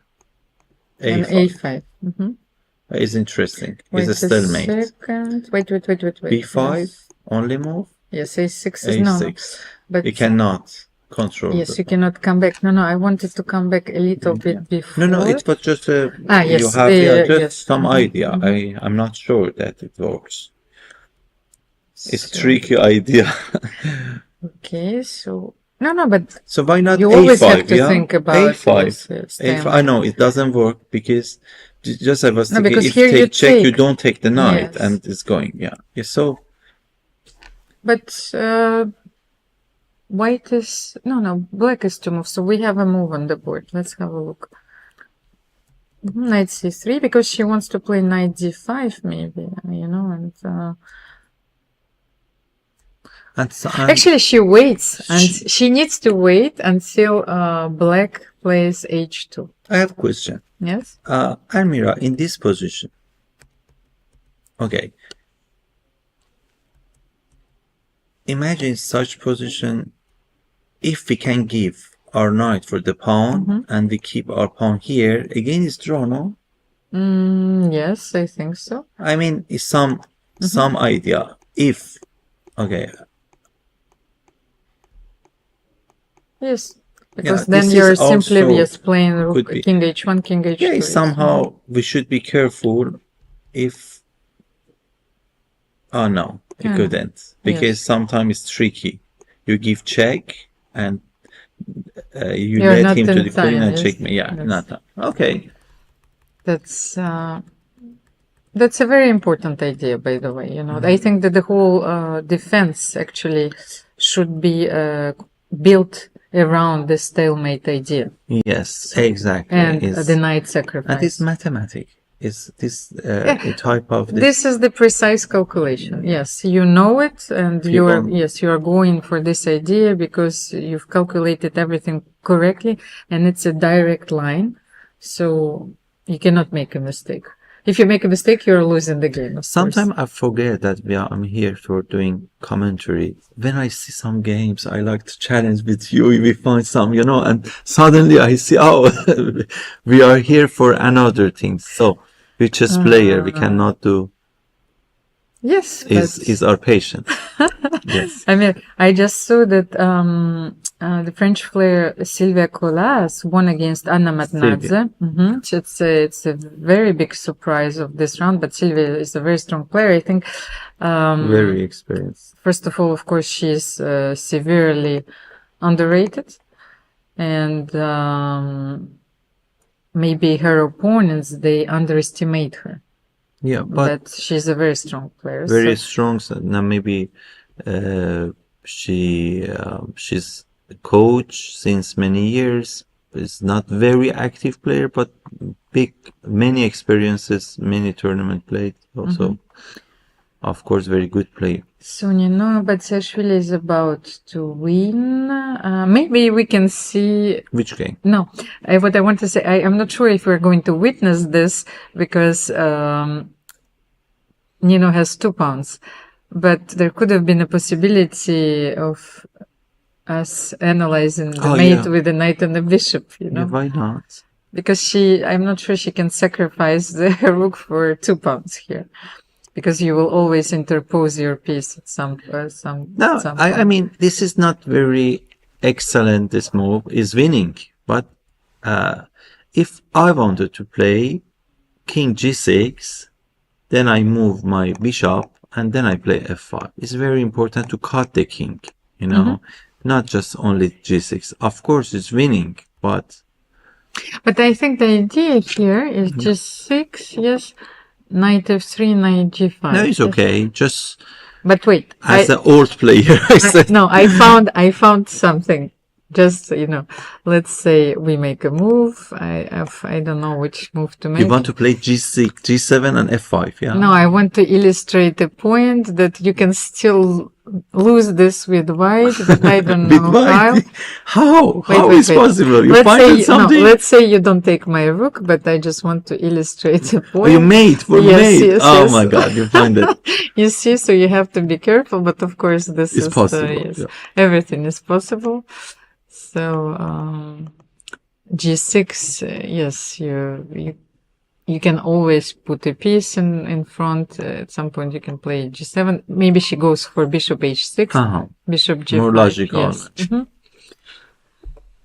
And we have two young players here, Elizaveta Grebenshchikova and Nadia Toncheva, who are still. This is not the game, by the way. We're analyzing. This is going to be a draw, because white managed to take the h-pawn and she brought her knight closer. You know, this is this. She's about to sacrifice the game. This. So the position is, the actual position is this on the board. There is no way, because the knight is always jumping around. Yeah, is. Maybe king f2? King f2, king e1, the best. So just king f2 here. Yes. But something was played. Yes, yes, king f2, knight c5, okay, king e1. Let me see how many games are over. Maybe we can have a general view of the playing hall. So yeah, that's a great idea. Because this game is going to be drawn in a few seconds, I hope.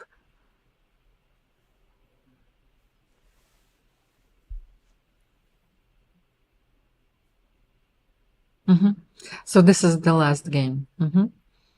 And there are how many rounds? 2 more rounds ahead of us, Amir, yes? Yeah. And I think that...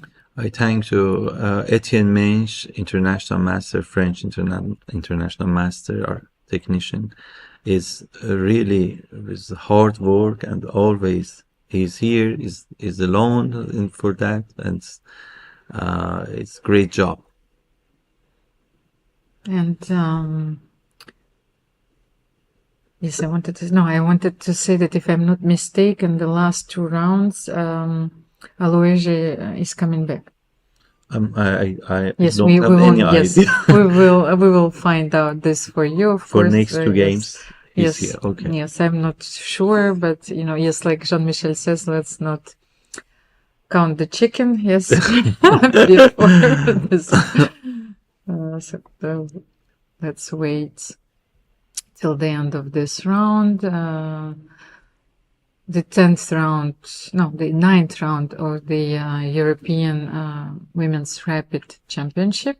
The Blitz Championship was won by Alexandra Maltsevskaya, and the silver medal went to Anna Oshenina, and the bronze medal went to Alexandra Kosteniuk.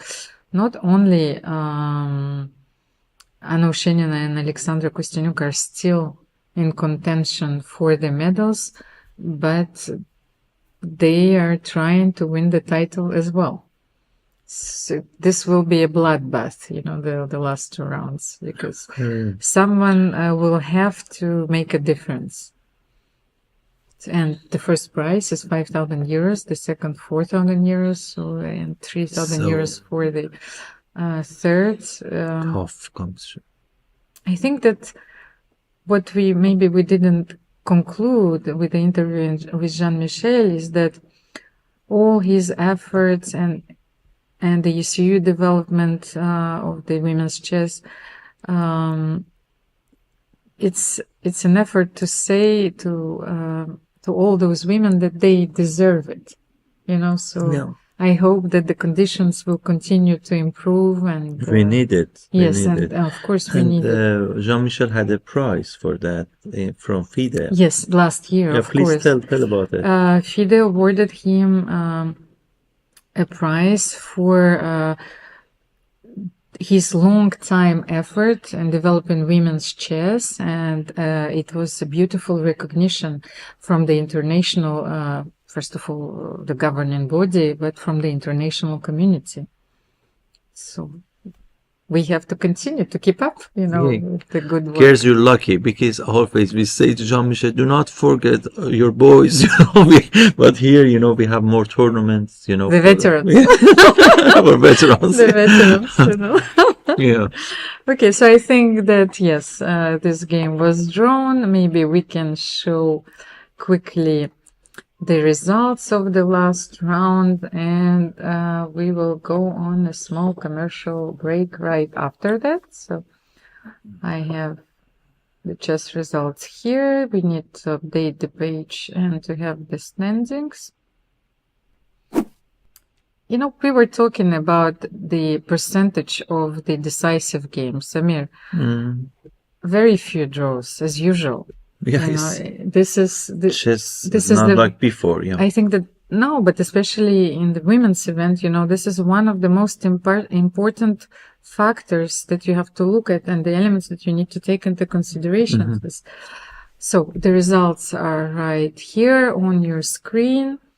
So only 3 draws, yes, but okay, the first draw, they didn't really play this game, so they wanted to keep their chances and maybe their friends, so that's also very important. It's not easy to play against your friends, and so both of the players, they kept their chances for the title. Let's have a look at the standings, and we will see who is still in contention for the gold medal in this event. Amir, what are your plans? Are you for the future? While we're waiting, do you have a tournament? No, not really. Just Monaco Championship for next month. Next month. Yeah, next month. Yes, but the Monaco Chess Championship. I'm not really well prepared because of many chess students, many chess classes. I'm very busy with that, and you have to choose between to be chess player or to be chess coach. So what about you? Well, I'm actually coming back to Monaco, and I will commentate the Women's Grand Prix, which is going to be organized also in February, but I think following the Monaco Chess Championship, starting from the 17th of February. The World Elite will come back to Monaco, and the Grand Prix series is in Monaco is the Monaco leg is a part of the Grand Prix series, and the best player of this series is going to qualify for the candidates. So here are the standings: 7.5 for Anna Oshenina and Yulia Osmak, and 4 players are trailing the leaders by half a point. So Nino Batsashvili, Sarah Khodamolsharek, Antoaneta Stefanova, and Alexandra Kosteniuk. For Sarah, I think that soon they're going to put only Sarah, so they're shortening her surname, and since everyone is calling her Sarah, and you have a few players with 6.5 points: Leila Javahishvili, Irina Bulmaga, Dinara Wagner, and Eileen Roberts. So the standings are still very tight. Very tight. Yes. So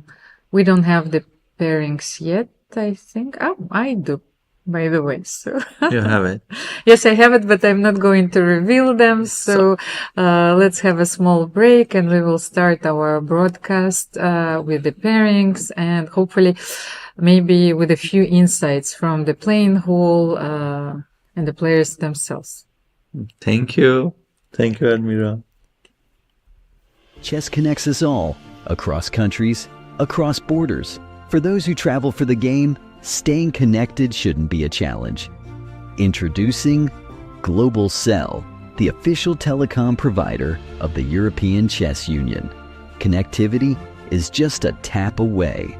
Simple, fast, and ready wherever you are, wherever the game takes you. Global Cell's eSIM works seamlessly across Europe and beyond. No SIM swaps, no waiting.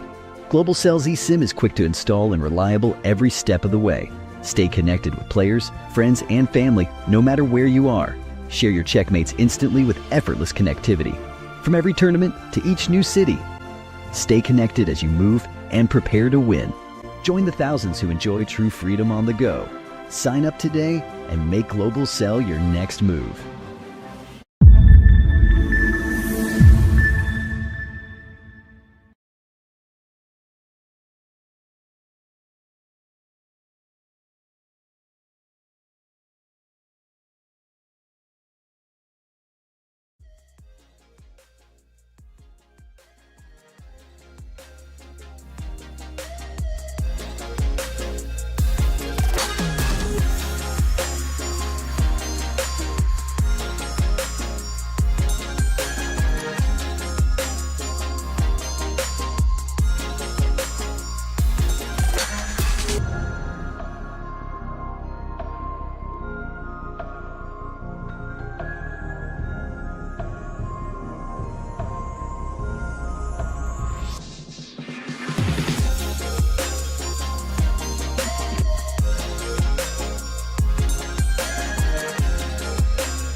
Chess connects us all, across countries, across borders. For those who travel for the game, staying connected shouldn't be a challenge.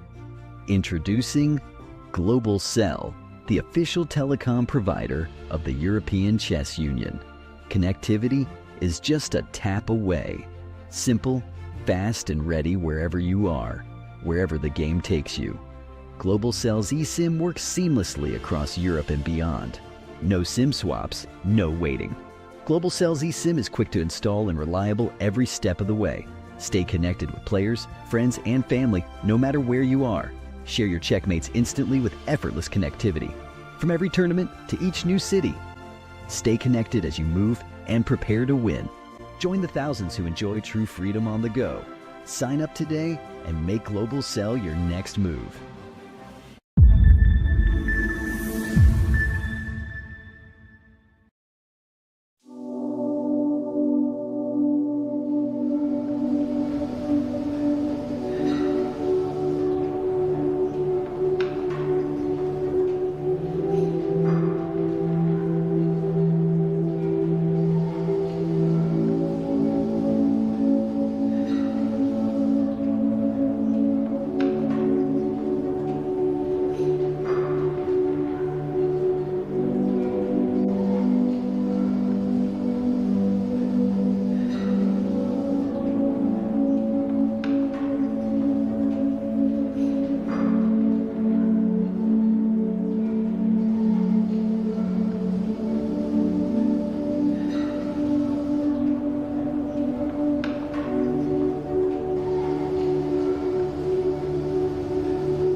En fait, l'idée est venue avec Jean-Michel Rapert, président du Cercle d'échecs de Monte-Carlo, dans le cadre des commémorations Albert Ier, de créer une simultanée en fait en écho, en hommage au tournoi qui s'est déroulé entre 1901 et 1904, donc un grand tournoi international d'échecs qui réunissait à l'époque les meilleurs joueurs du monde et qui se tenait dans le même lieu, c'est-à-dire dans le casino, dans les cercles privés du casino. Et les représentants, les correspondants des journaux étrangers étaient là pour rendre compte de chaque partie et ont donné un écho très important à ce tournoi qui, comme les autres sports en fait organisés, les autres manifestations sportives organisées par la Société des Bains de Mer, ont contribué fortement au rayonnement de la principauté. Et donc nous avons eu l'idée, profitant en fait de l'European Chess Union et des nombreuses compétitions féminines organisées par Monaco, de créer un événement en fait en écho et en remettant une nouvelle coupe, une coupe du prince, puisque en 1903, le prince Albert Ier remettait une coupe à un joueur talentueux, le joueur Pillsbury, connu pour ses performances et notamment pour son don, ses capacités en simultané même à l'aveugle à l'époque. Et on a eu l'idée de remettre une nouvelle coupe du prince. Et on a eu l'honneur et la chance d'avoir le souverain qui était présent pour remettre cette coupe donc à Pia Cramling. Parce qu'en fait, nous avons deux joueuses qui donnent ces simultanés contre 2 fois 16 jeunes joueurs talentueux. Donc on a Almira, Skripchenko et Pia Cramling.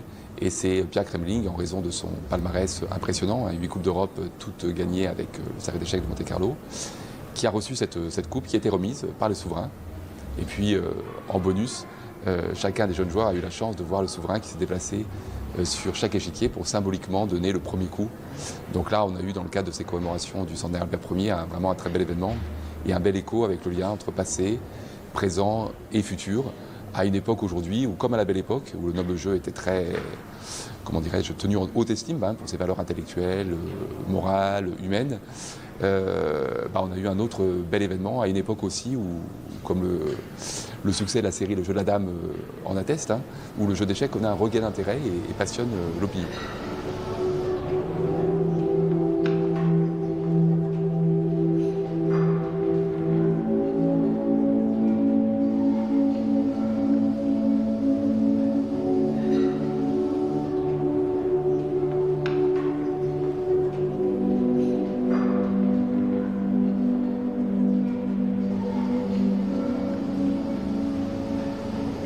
Oh, it was fantastic. I'm very, I'm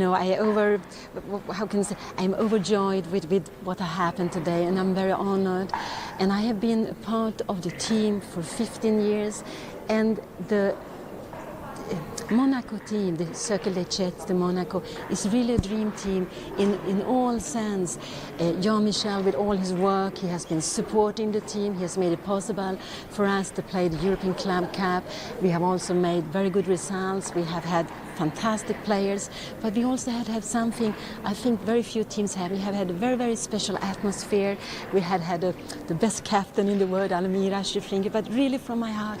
And I really enjoy being here. It's like a second home for me when I play for Monaco and also when I come here. I think it's very lovely, and because I do believe that chess is very good for children. It's something very good to take with you in life if you join chess, because it gives you so much. It makes it easier with lots of things, decision making, concentration, but also over the board. You know, I meet all players, all ages, from all countries, and when we meet each other, we are all the same. So I think chess is a way of taking away boundaries when we meet at the chessboard. And it was just very lovely here today to play with all the children. I was very happy to see very many young girls also. And it was just a very nice day.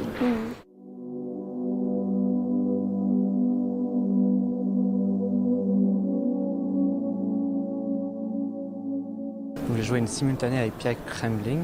C'était une opportunité de jouer contre elle avec une alternance où elle jouait 16 joueurs et moi j'étais l'un d'entre eux. Et donc c'était une opportunité vraiment de profiter et de jouer contre elle.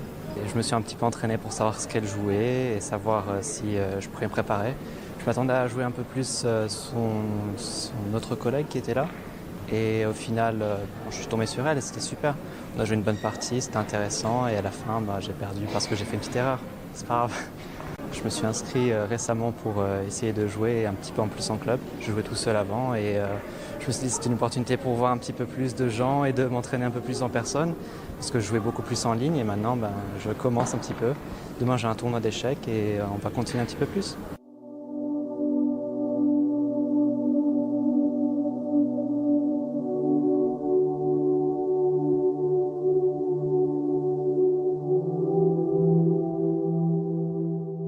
Moi-même, j'étais enfant, j'ai rêvé de rencontrer un grand maître. Donc, je pense que c'est venu tout naturellement de récompenser les meilleurs jeunes de la région et voilà, de donner la simultanée en tandem avec Pia Cramling. Pour moi, c'est une vraie joie en fait de participer à un événement à Monaco dans un cadre aussi somptueux et rendre hommage au jeu d'échecs, à notre noble jeu, mais aussi à la joueuse. Je pense que c'est dans l'air du temps. À vrai dire, j'étais extrêmement stressée parce qu'il faut continuer la simultanée, même après le premier coup symbolique qui était fait par le souverain. Mais je pense qu'on s'est débrouillé. Je pense qu'il faut toujours prendre son temps, même si jouer en simultané n'est pas forcément simple. J'explique parfois quelles sont les fautes, comment on peut améliorer dans les ouvertures, un peu plus tard les idées tactiques. Comme ça, tout simplement, ils vont garder un souvenir de cette journée et peut-être continuer l'apprentissage.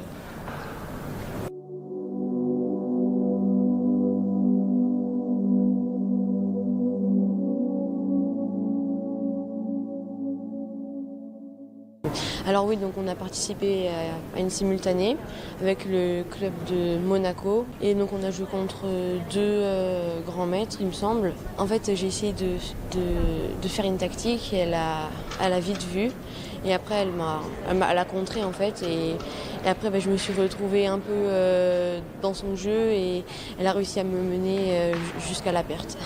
J'ai abandonné parce que après je voulais pas continuer, sinon ça allait être désastreux.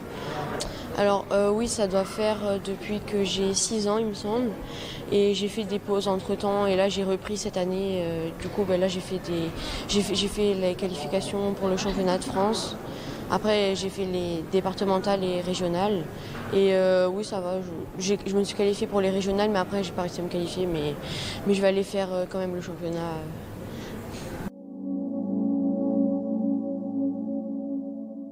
Moi j'ai joué contre Almira, elle a très bien joué, aussi leur attitude, elles étaient très bien et elles sont super gentilles. Et tout le monde s'est battu jusqu'à la fin et c'était très intéressant de jouer contre ces grands maîtres. C'était difficile et c'est le prince qui a fait le premier coup et elle m'a dit qu'après la partie, elle voulait même pas faire ce coup, du coup c'était nouveau aussi pour elle et c'était dur mais c'était intéressant. Je pense que ça donne de l'expérience, ça nous apprend. Après aussi, après la partie, elle discute un peu, elle m'a montré des trucs et du coup c'était intéressant de voir son point de vue sur la position.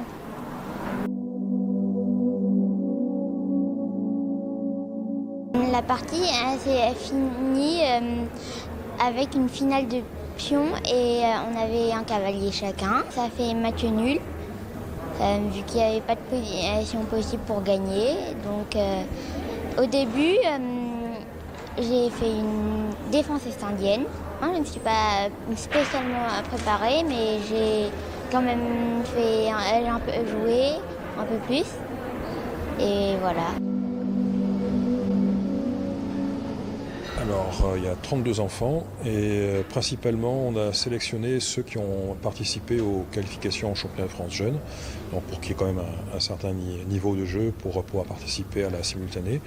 Et ensuite, on a voulu inviter les championnes des Alpes-Maritimes des âges de moins de 8 ans jusqu'à moins de 16 ans. Alors, on va dire que la plus jeune, je crois qu'elle a 5 ans et le plus âgé, il a 18 ans. Pour la simultanée, il n'y a pas de prix, on a juste fait quelques cadeaux.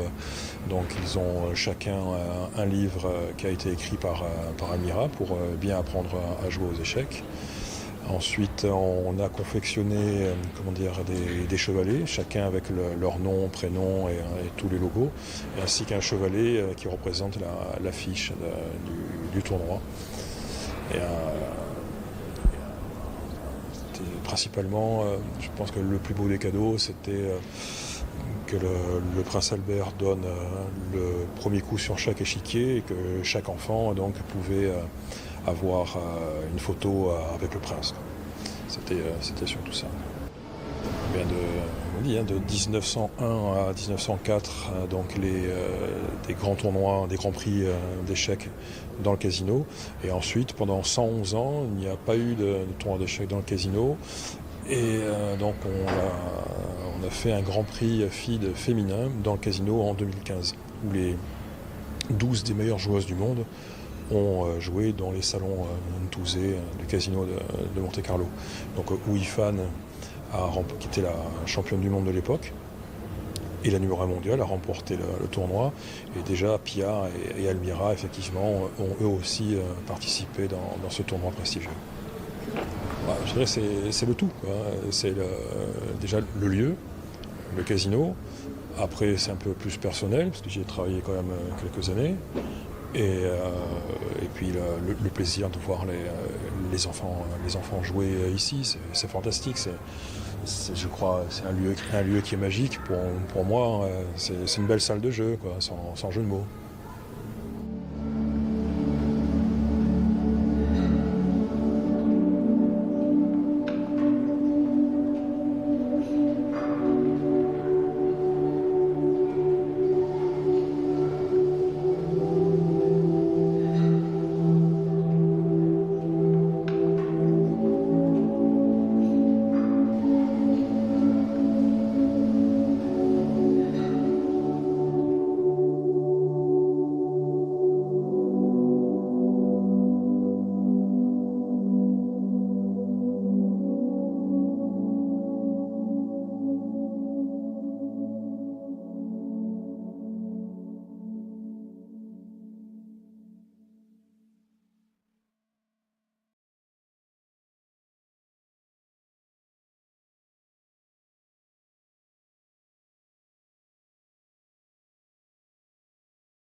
Dans l'histoire des échecs, les femmes ont longtemps été exclues du jeu, mais les choses changent. En témoigne le championnat d'Europe féminin de partie rapide et blitz qui s'est ouvert hier et se clôturera demain au Novotel.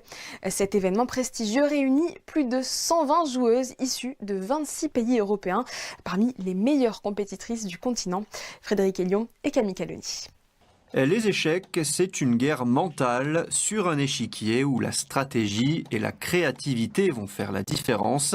Après 2017, 2019 et 2024, la Fédération monégasque des échecs organisait pour la 4e fois le championnat d'Europe féminin de partie rapide et blitz du 10 au 12 janvier au Novotel. Cette édition 2025 a rassemblé un nombre record de joueuses. On a 122 participantes pour le blitz et je crois 144 pour le rapide, et le record de l'an dernier était de 116 participantes. Cette année, on dirait un petit peu spécial. Est-ce que le montant des prix a été doublé par rapport à l'an dernier, et notre mécène a absolument voulu que le montant des prix soit égal au championnat d'Europe, on va dire open, donc qui comprend les hommes également. Ces championnats d'Europe se disputent sur un format ultra rapide. Pour le blitz vendredi, 13 rondes. Les joueuses ont 3 minutes pour effectuer l'ensemble de leurs coups. 2 secondes supplémentaires sont octroyées après chaque déplacement de pièces. 13 joueuses du cercle d'échecs de Monte-Carlo ont participé à ces championnats d'Europe. Pour ces championnats d'Europe, c'est la 4e fois. Donc ça me plaît beaucoup, c'est toujours bien de revoir tout le monde. Et oui, je viens d'être à New York, donc je jouais les championnats du monde de rapide. Et donc c'était une atmosphère complètement différente pour moi, mais j'ai beaucoup aimé. Comment ça s'est passé? Dis-nous un petit peu cette expérience là-bas. C'était très compliqué vu que c'est le plus haut niveau qu'on peut vraiment avoir aux échecs. Mais j'ai aimé, j'ai beaucoup appris, j'ai perdu beaucoup de parties, mais c'est bon, au moins j'ai une leçon à tirer. Donc, ouais. Les meilleures joueuses d'Europe se sont affrontées en principauté, vainqueur l'an passé en partie rapide et en blitz. Alexandra Kosteniuk termine cette année 3e du championnat d'Europe de blitz disputé vendredi. Derrière Anna Ušenina et la nouvelle championne 2025, la polonaise Alexandra Malczewskaja. Alexandra qui remporte la jolie somme de 15 200 € pour avoir gagné le blitz. Celle qui remportera dimanche la partie rapide repartira de son côté avec la somme de 31 300 €.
En fait, l'idée est venue avec Jean-Michel Rapper, président du cercle d'échecs de Monte-Carlo, dans le cadre des commémorations Albert Ier, de créer une simultanée en écho, en hommage au tournoi qui s'est déroulé entre 1901 et 1904, donc un grand tournoi international d'échecs qui réunissait à l'époque les meilleurs joueurs du monde et qui se tenait dans le même lieu, c'est-à-dire dans le casino, dans les cercles privés du casino.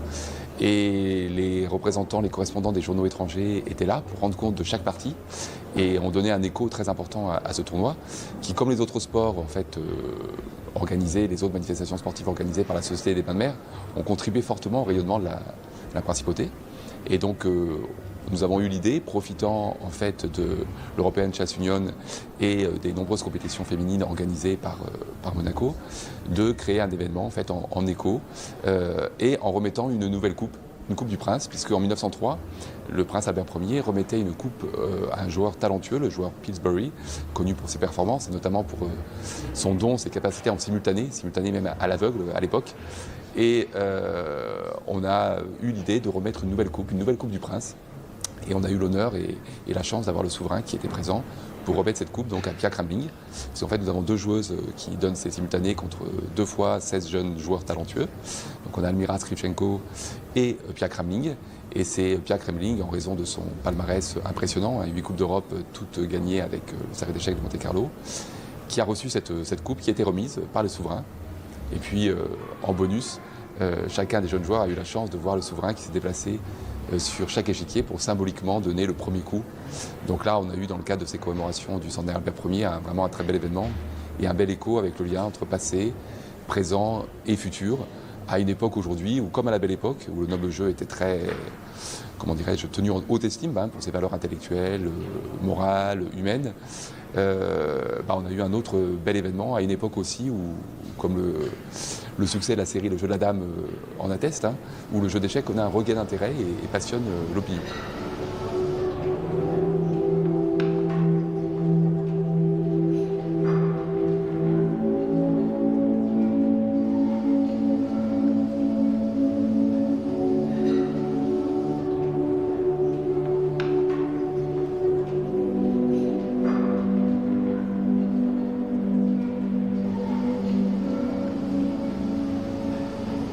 Oh, it was fantastic. I'm very, I'm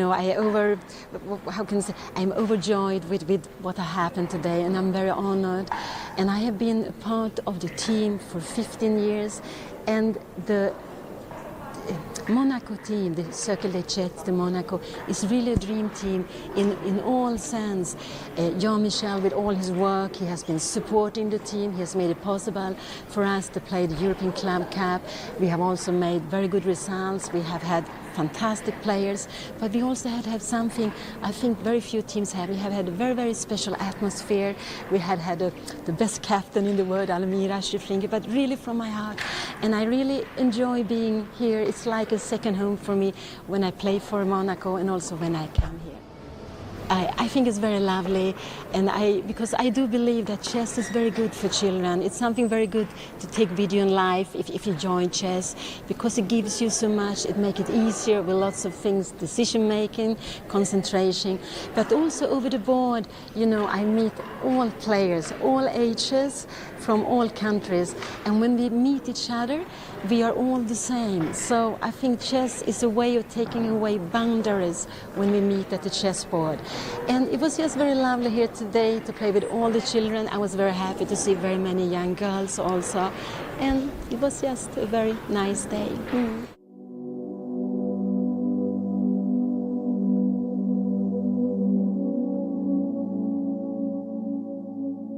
J'ai joué une simultanée avec Pia Cramling.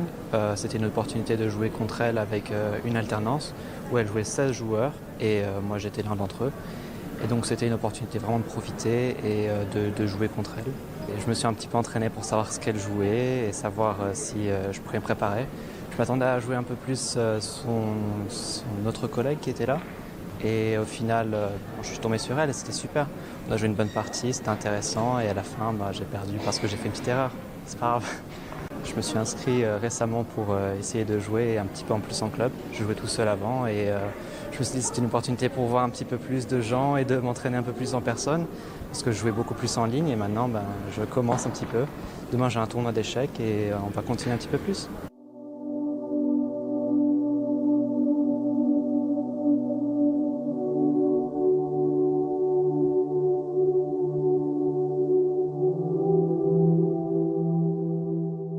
Moi-même, j'étais enfant, je rêvais de rencontrer un grand maître. Donc, je pense que c'est venu tout naturellement de récompenser les meilleurs jeunes de la région et voilà, de donner la simultanée en tandem avec Pia Cramling.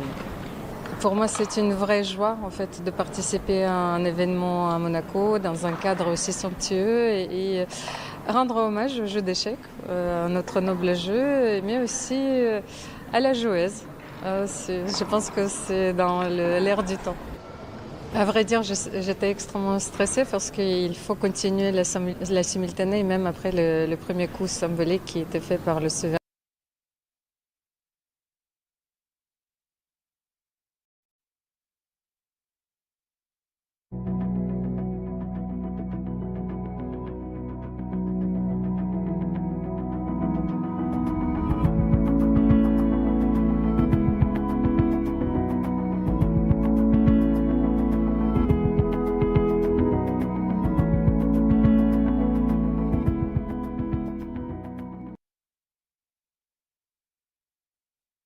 Chess connects us all, across countries, across borders. For those who travel for the game, staying connected shouldn't be a challenge.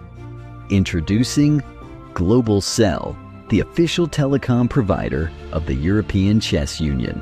Connectivity is just a tap away. Simple, fast, and ready wherever you are, wherever the game takes you.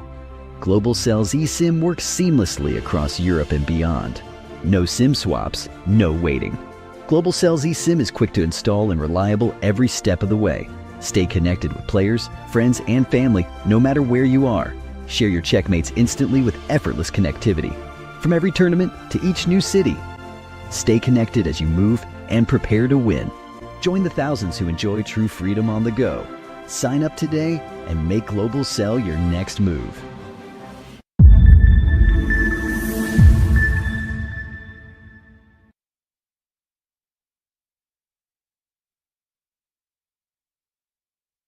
Our studio in sunny Monaco. My name is Almira Skripchenko and I will be your host. I'm joined by Grandmaster Alojzije Jankovic. Welcome back. Yeah, I'm glad to check what will happen in the final 2 rounds. Yes, the tournament, the women's, the European Women's Rapid Championship has reached its climax. You know, we have 2 last rounds and everything is still possible, Alojzije. For sure, but let's go to the playing hall. Let's check the first move because if I'm not mistaken, they have just started. So we can go briefly through cameras. And we will have a look at the pairings as well, of course. Yeah, yeah, it's getting serious. Of course, you know that feeling when actually we're fighting hard for 9 rounds and tired, but still you know that you need to find some energy. How was your routine that situation? For example, some orange juice or some food, or maybe if there is a break, some time for even short sleep?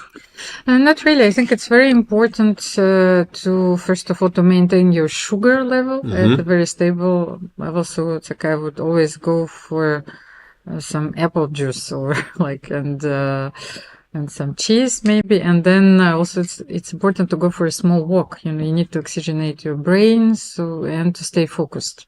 Very professional from your side. Maybe we can get cameras multi-view. It will be better so that you could grasp the atmosphere. Yeah, walking is quite important, I think, as chess is like sport where people are mostly seated, so it's quite healthy.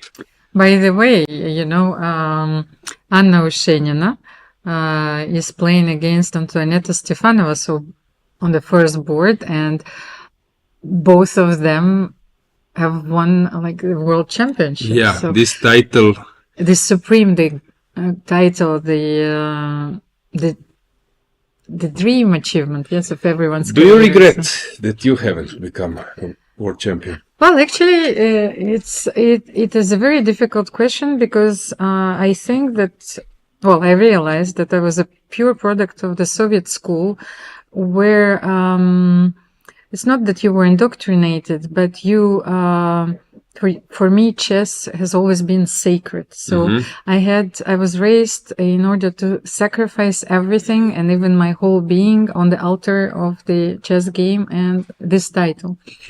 And actually, right now, well, a few years ago, I started to question it. You know, I'm not really sure that this dream would complete me. You know, but as a professional, and especially when you start playing at the age of 5, you know, you have no time to ask those questions. So, and I've been always a person who was curious and intellectually stimulated by so many things. So I guess maybe that was even a gift, you know, that I can do other things. Yes. Okay, because you need to be completely devoted. I'm not sure who said it, but maybe even some top player, maybe world champion, even Smyslov, that you should, or I don't know, maybe it was not Smyslov, but that you should put chess on first place, second place, and third place, which is not easy. Let's check the moves. what I'm quite happy about, that Saraswati has recovered from the painful loss against Julia Osmak 3 rounds ago. She was winning completely and then blundered a whole rook. And with 2 wins, she's back on track, playing on board 3. So, yeah, chess is sometimes cruel, but if you put fight till the end, yeah, you can fight back. What we see that in the game of Anna and Antoaneta, that double fiancetta was played by Eti. Okay, she's trying to have a normal game out of the opening. But both players are, I would say, sometimes they're playing some slow chess, positional chess, but they're both like very, very tough fighters, and usually games are not boring, even if the opening is very silent and timid.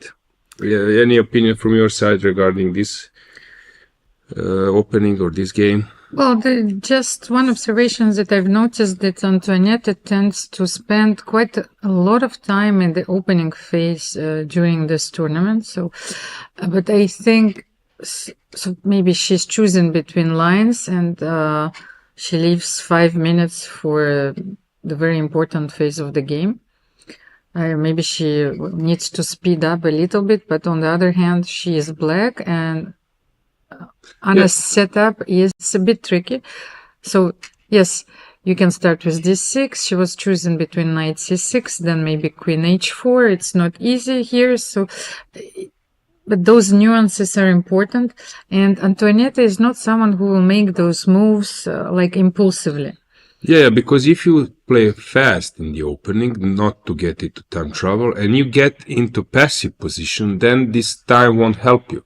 So she would rather burn some time, but get into quite an active position, or let's say position where she has some promising chancing. So I think that approach is important, because I think it's possible to recover time problem if your position is suitable to your style, than to have a passive position with much time on the clock, but it's not your favorite position. Let's get the board so we can maybe also mention and show some moves. I was just looking at the game between Julia Osmak and Nino Batsashvili. For the moment, yes, both players. Just to mention here, yes, that White doesn't want to take immediately to exchange the bishops, since then Queen will come on the spot of bishop and put some pressure. So that's why this Queen d4 allowing knight c6, but Black wants to place her knight on d7, not to c6 to block the bishop activity. And as you mentioned, Almira Queen can go to h4, which might be a bit tricky. So that's why she was postponing this knight c6 and placing the knight, trying to place the knight on d7. You mentioned next game? Yes, Julia Osmak and against Nino Batsashvili.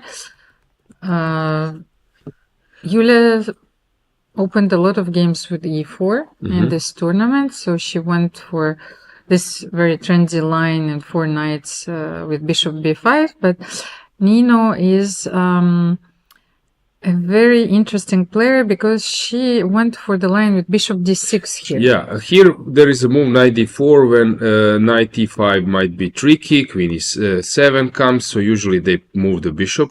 Let's say bishop c4, then it's possible to play c6. Or knight d4 a5, which leads to a lot of simplification. Exactly. Yes. But here I just wanted to mention that after knight d4, bishop c4, knight f3, there is g takes f3 move, which, let's say, you mentioned this Soviet school, probably that move wouldn't fit in your education when you are part of very traditional positional school of chess.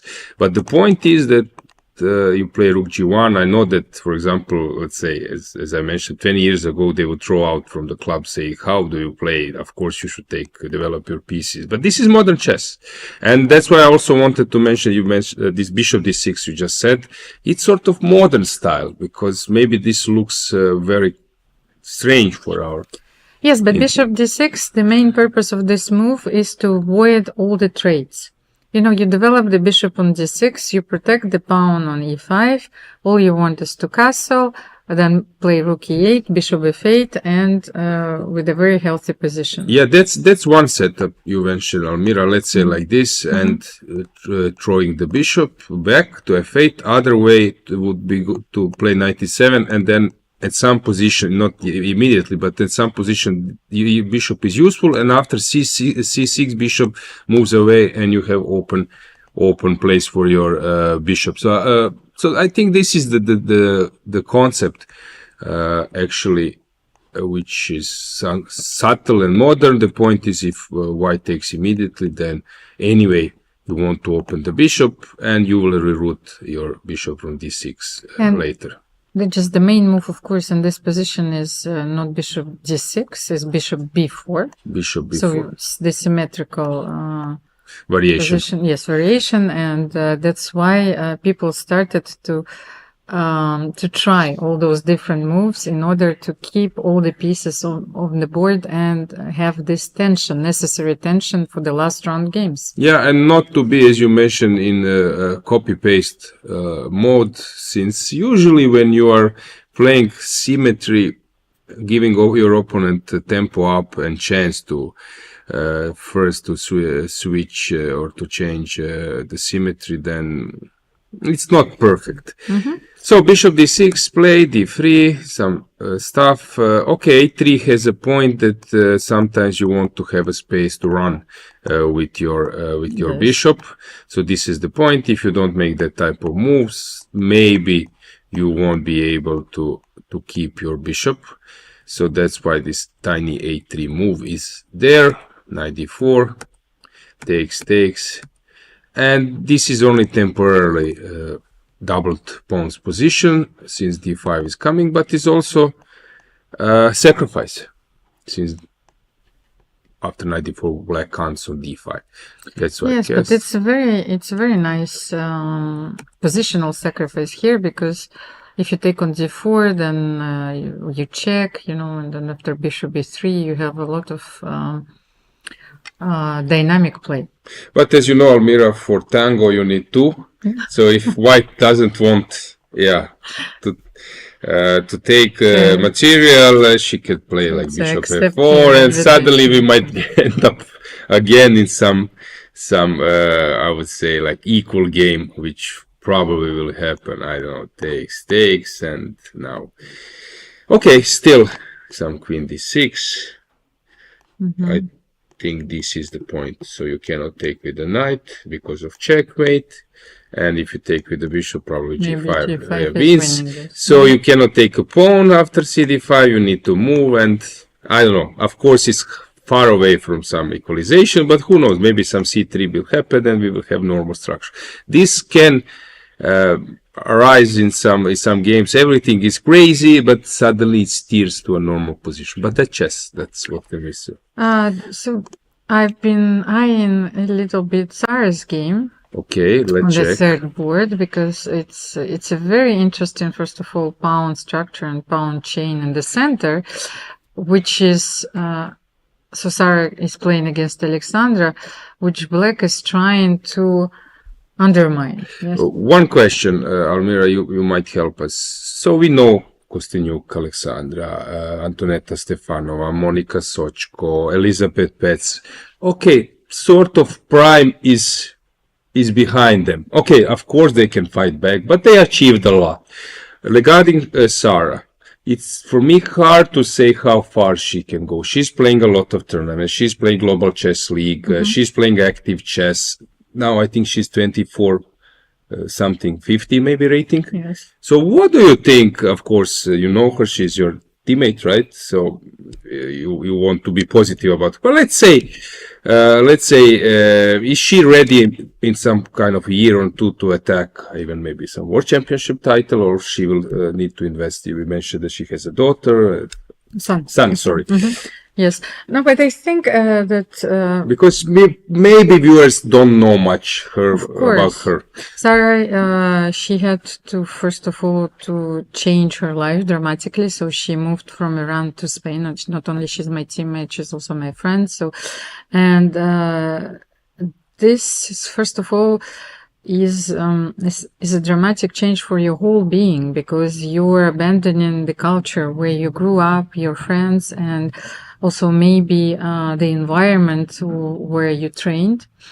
So she represents Spain right now, and she plays in a lot of events, but I don't think that actually Sarah, for the moment, has a lot of time to devote to her chess training. So she has other priorities. And even though being a very talented player, I think that you need to invest so much more, especially at this age, in order to achieve results. How old is she? I think that Sarah, she's 25. Okay, still young enough. I got your point. So first idea is to stabilize the situation, play some tournaments, and maybe she will find some kind of period of life a little bit later to devote a little bit more. Okay. Of course, and that's actually one of the most important points that to which we need to raise awareness. And by the way, FIDE also had a wonderful initiative proposing, I think, helping women during the Chess Olympiad, young mothers, so they could come with their children and could play the tournament, and the children were taken care of, and they had a playground. But well, first of all, you need to get enough of sleep, and then start preparing training sessions. Yeah, this period is behind me. Yeah, my kids are a little bit older, but I got your point. Yeah, sometimes you are so happy to go to chess tournament to sleep a bit. Exactly. So not to fight. So as you can see, all those girls are performing very well. They are fighting for the medals and the title. But let's have a look at the position. Let's go from the beginning. Yes. So it was Nimso Indian. And what I like that she plays, like I would say, a fighting chess. She's not avoiding some main lines.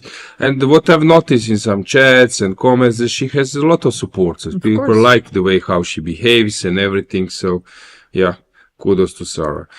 Always smiling. If she loses, when she dropped this rook, she congratulates. No. I was there. She looked at me because I've been there so many times, I can understand. But on the other hand, this is the specificity of the chess tournament. It's very hard because in tennis you lose. Okay, you have time to deal with all those frustration and emotions. In chess, you are playing in 10 minutes. Yes, exactly. And sometimes you need to move on even if your position is bad in the tournament. It's not chaos system. In chaos system, you move on and then find another chance. Regarding this position, this b6 that was played so many times, there's a possibility to play bishop d3. There is possibility to play knight e2. Knight e4 now, of course, there is move like c5. Then after a3, this variation is well known. Knight a6. Mamejaro played it with white. Also some other bishop a6, as you mentioned, and knight g3 or a3, bishop c3, knight c3, d5 stuff, b3. This is all known. White plays a4. Here, knight e4 would be some kind of sideline, but very viable. Knight e4, queen c2. Yep, h4. Yeah, as we know, when Alpha 0 came, that this h4 was the move in all position. So, yeah, these days people are pushing. Before, it was the move when you played, the opponent has a pawn on g6, but these days you just push. And actually, I like that approach, because when you play h4, you intimidate a bit your opponent, I would say, because she needs to think, I need to solve something. Yeah. I agree with you, but also I think that Sarah is very well aware what kind of structure Alexandra is aiming for. She wants to play f5, after knight e4, so then maybe g6, knight g7, bring another knight on f6, and a lot of maneuvering ahead. So h4, I think maybe changes a bit the perspective. Not leaving your opponent some time, because I've been many times in situation where I'm having a plan of 5, 7, 10 moves. I will do that. And suddenly comes a move of this profile, and whole my concept of slowly improving is off, and I need to deal with concrete questions. So What is the position on the board? The position is very tense. That's why I wanted to have the current position on the board. I would say that here maybe I'm not sure about this knight takes c3 and then maybe I don't know if the bishop, this probably doesn't work. So here already maybe f5 in combination with white has h4, maybe it's not great. But let's see, castles. Maybe here, maybe she should have parted with her bishop. I don't know, moves like a5 or something. Then maybe there are also this type of moves. But yeah, something, or maybe c5, even d5, d6. I don't know. So she played this, heading towards a pawn grab. But now some logic says that white should have enough compensation, although it's very complicated. Yeah, engines are screaming about this idea, which is quite tempting. So she went for knight e2. Okay, now it's a mess. Now it's a mess. This would be a normal position if the pawn is still yes, on but h2. now black. C d2 probably is bad. C4 screams to be played. So e d5 will be played, and now we are here. Actually, black grabbed the pawn, regrouped its pieces, and managed to stabilize the center. So actually, black is probably better now. No, what do you think? Yeah, but I wouldn't say in terms of better. I would say that it will end up quickly in few moves. We will allow that black might be winning, not that she's better. I would say either winning or white can something create some mess in a few moves. So I don't believe that we will end up in position where black will be just better. I think she will be winning if white doesn't create something very quickly.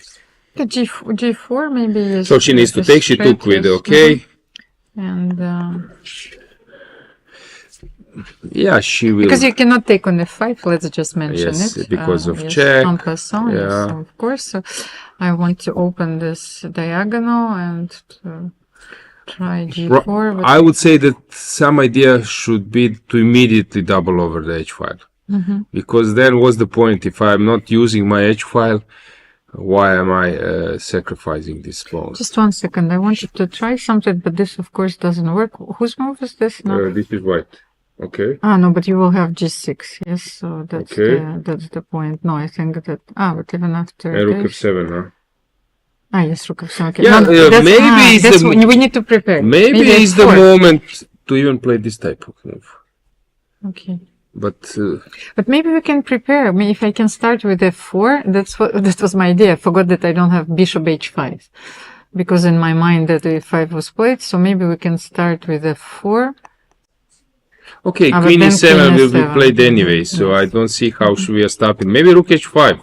But anyway, she played queen e7 in any combination. And in this type of position, yeah, engines are quite confident. They just...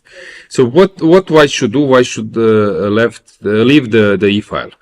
So I think the point is here to regroup and somehow leave the... Okay, g4 played.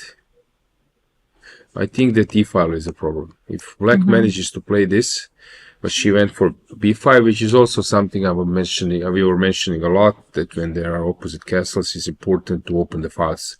So even sacrificing the pawns is not important. Okay, now I'm not sure. Now maybe it's complicated. Yes, yeah. It is. So I'm not sure that this will end up in as I said, like slightly better or better position. Maybe we should quickly have a look at the other games, and then we will come back to those. So Eileen Roberts with the white pieces against Ekaterina Atalik. And how about Bulmaga against Paehtz? This is... yes, sorry, I forgot about this game because I scrolled down too quickly. Okay, she played this stuff. This is known. Taking on c6. Usually they play bishop f3 and allow cd, ed, and then that type of position. So she took g4. Very brave. Yes, but this is too much. Should be, but... No, I think you have the... Yes, exactly, because Elisabeth pointed out immediately. She spotted immediately that... Knight g4 wins. Here, after knight g4, you're even winning. So bishop c3. She missed? No, she missed, yes. She missed, she played. Maybe, okay, maybe she wanted to profile it. She played knight c5. Okay, maybe everything. But knight g4 was a lovely idea. Another one, yes. She missed once again? Yes. Okay. So. But anyway, she's just better, so I'm not sure that she's missing. Okay, probably she's missing, but she feels that she's doing quite well in That's any not case. easy psychologically to be ready, you know, to that in 10 moves you're winning, you know. You're trying to equalize, even though she chose the opening, which is very dangerous. So she always wanted to keep her chances, but here... Yeah, the point is that I was always saying, when your opponent make a move, if you don't ask yourself, is my opponent blundering something or giving me some extra possibility, as you mentioned, it's not easy to go into this mode, I have something. Exactly. But if you make those small questions, then it's possible to exploit mistakes of your opponent. And Elisabeth actually has a lot of students, and I've seen a few of her master classes, but I think players are getting very tired, especially when you are calculating the position. So you start with takes, exchanges, you know, checks. You need to first verify everything, and then if nothing works, then you come to something more complicated. So. They are getting tired, but probably they won't offer to share the titles, I think, so they will fight till the end. They're also fighting for the glory and the money. You know, the prize fund is important in this event, and they've been playing the whole weekend. So what to do after knight g3? Okay, first she needs to spot that d takes d6, this tempo works. That might be the first way. Takes, castles, and now to move the rook. Rook h2. Yeah, but this looks really horrible. So maybe yes, and you lose on e4. If this works, I don't know. Knight e6 is also an option, and then everything is hanging. In this combination, I would say that okay, she went different way. What happens after knight e4? Okay, this allows a bit salvation. Takes, or bishop d4. Bishop d4 takes on g3. So I need to take first here. You probably go here. I take. You should take. I can take on d6, but it's not much. Maybe first this. This seems to me that black managed to survive at least the first. White. White, sorry. White with the king on d4. Yeah. Yes, it's. So she took. Queen takes d2. She cannot take the rook on h1. She doesn't have time for this. Yeah, but I think when Elisabeth will check the game afterwards, oof. You think that you're doing quite well. Yes. Equalizing already better, slightly better, but then you see that you got like but on this, 5 chances to... Yes, but Irina is down to her like 1 minute and a half, you know, so Elisabeth was playing very quickly. Yeah, but she will exchange a lot of pieces, and then I think this 10 seconds can be fine enough. So if she now will exchange on d4, king comes, start developing pieces, she will know how to play quickly. So I think now the time management is not so important.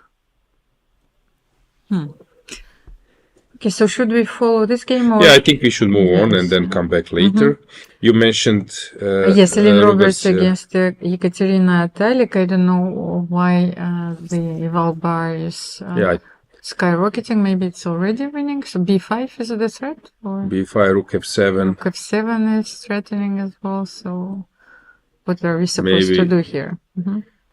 Yeah, okay. Sometimes when you have so many options. No, but white is can simply this is the take best. And take on f7, maybe. Yes. Yes.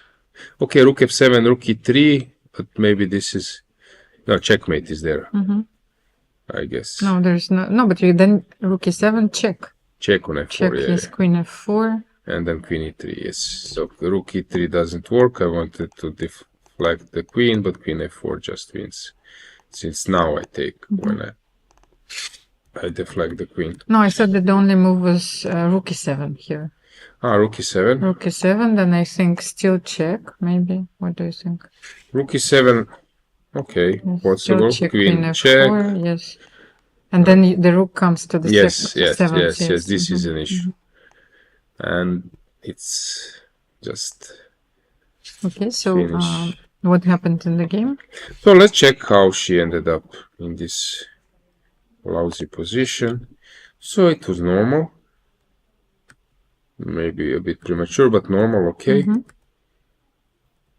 was She Caro-Kann maybe knight f3, knight c3, or okay, doesn't matter. Caro was okay. Let me check. No problem.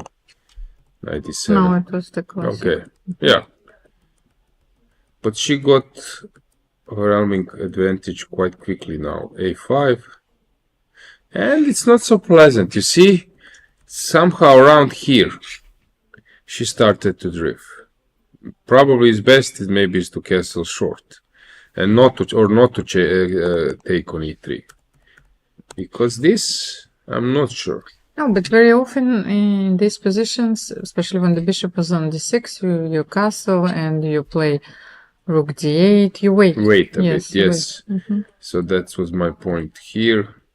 She thought that she will launch something on the king side, opponent's king side, but white was first. This is a typical example of race and one side just launching the attack faster. Her opponent actually resigned after rook c7, so Elin Roberts won a very important game in the 10th round.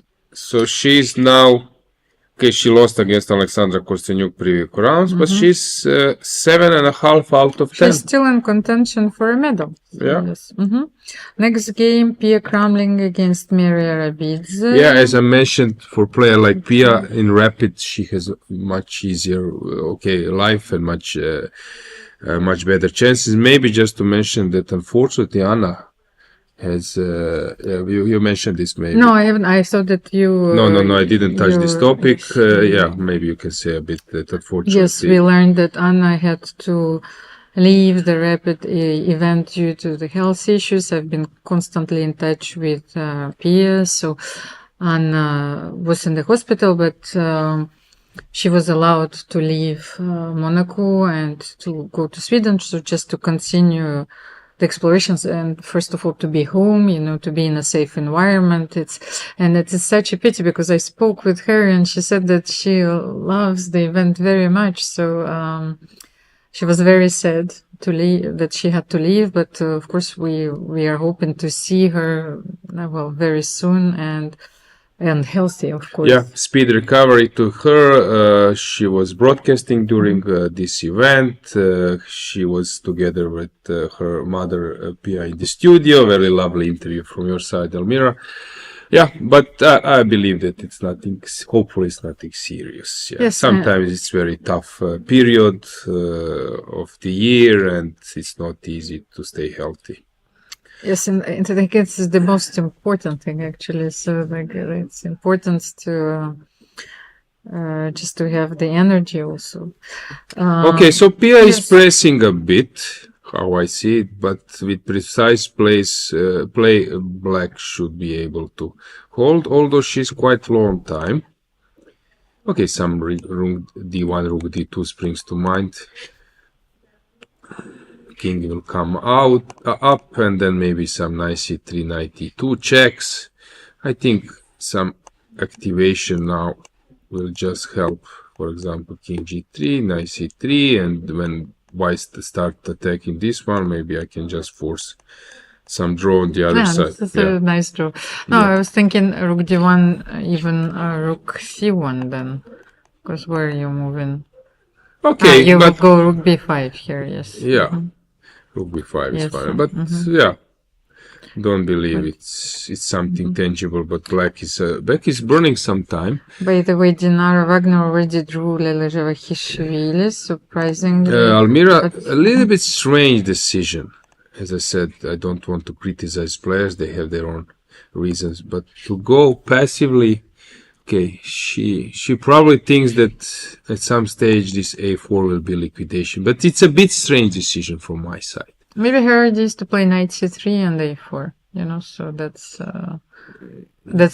the only reason behind rook 8, because you should always choose between passive and active defense, especially like all Mark Dvoretsky books are advising even to sacrifice a pawn and to activate your pieces. Passive defense would be choice only if you are completely sure that it will lead to a draw. So you should be a little bit more careful than with active. Active, even if you don't see where it will take you, but you still can go for it. With passive, you need to be a little bit more sure and go a little bit further, because sometimes problem is you prepare liquidation and you do it, but on the other wing white prepares something and suddenly you are exchanging pieces. It looks even a little bit more drawish, but your opponent has created something in this equal position.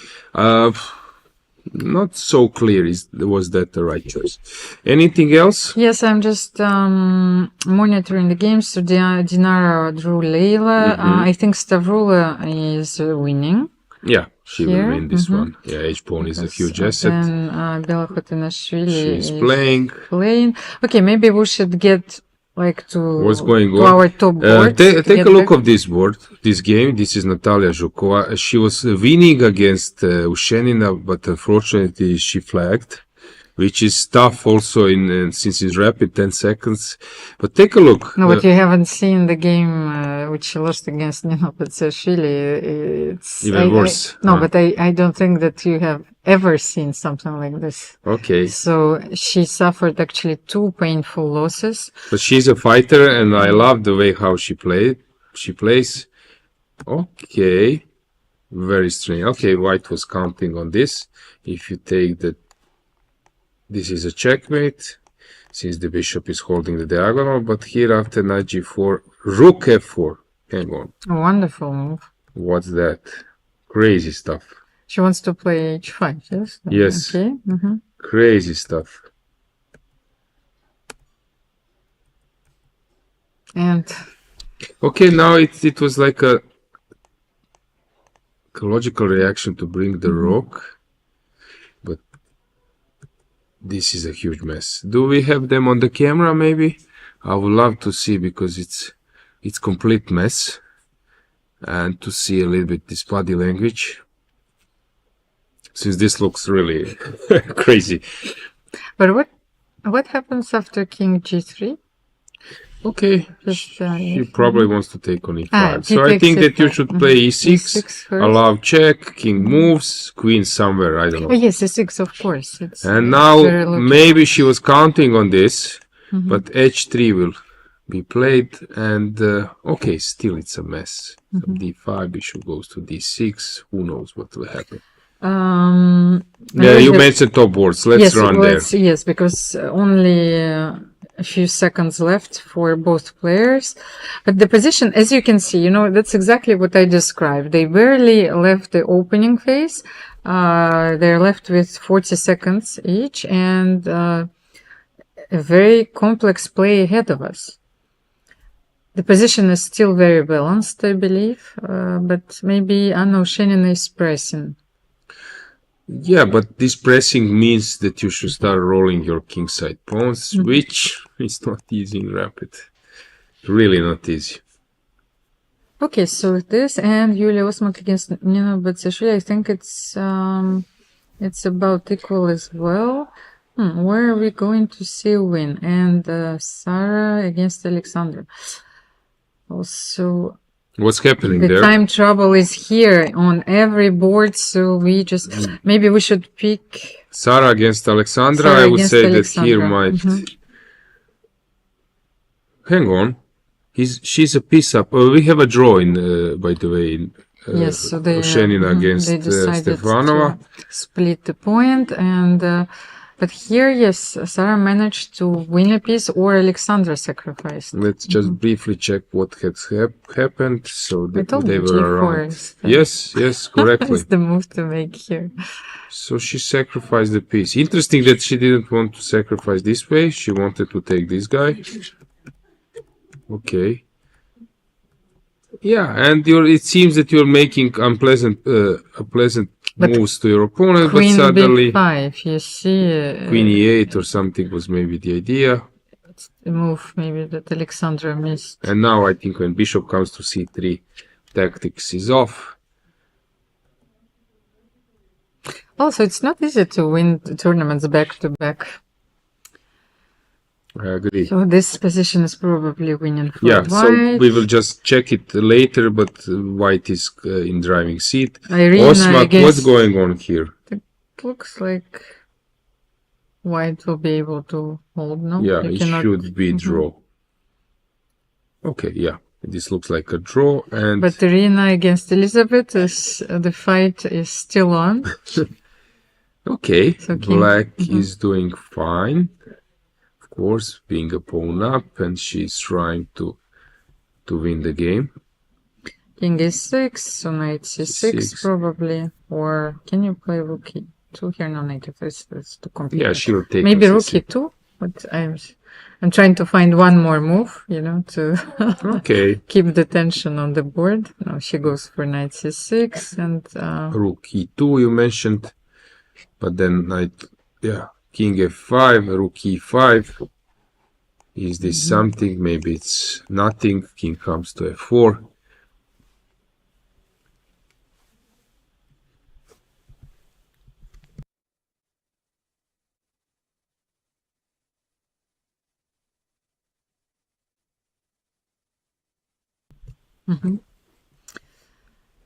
Yeah, so it's a mess, but I think camera is stuck. So let's check which board. So Osmak against Batsashvili, we have this position. Yes. Sarah is now just cruising towards the victory. Mhm. Don't see that anything can happen here. She's just winning. Maybe Elisabeth's game is the one to follow. Yes, Pia that's- against Kraya. Exactly happened to what I was saying. That it seems now that pawns are only on one wing. There Yes. are not many pawns, but still, maybe your opponent could play some, put some pressure. Knight goes to f5. You need to work a bit. You see, knight f5 will be played, and still, and then maybe h4, h5 or something. And I've seen this many times. It's looked like a dead draw. You just exchange pieces. Okay, she wants to allow g6, which is interesting that she's allowing this move.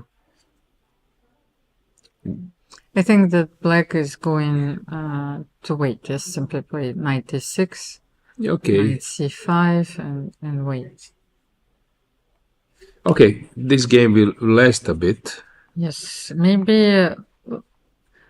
Irina against Elisabeth. What do we have here?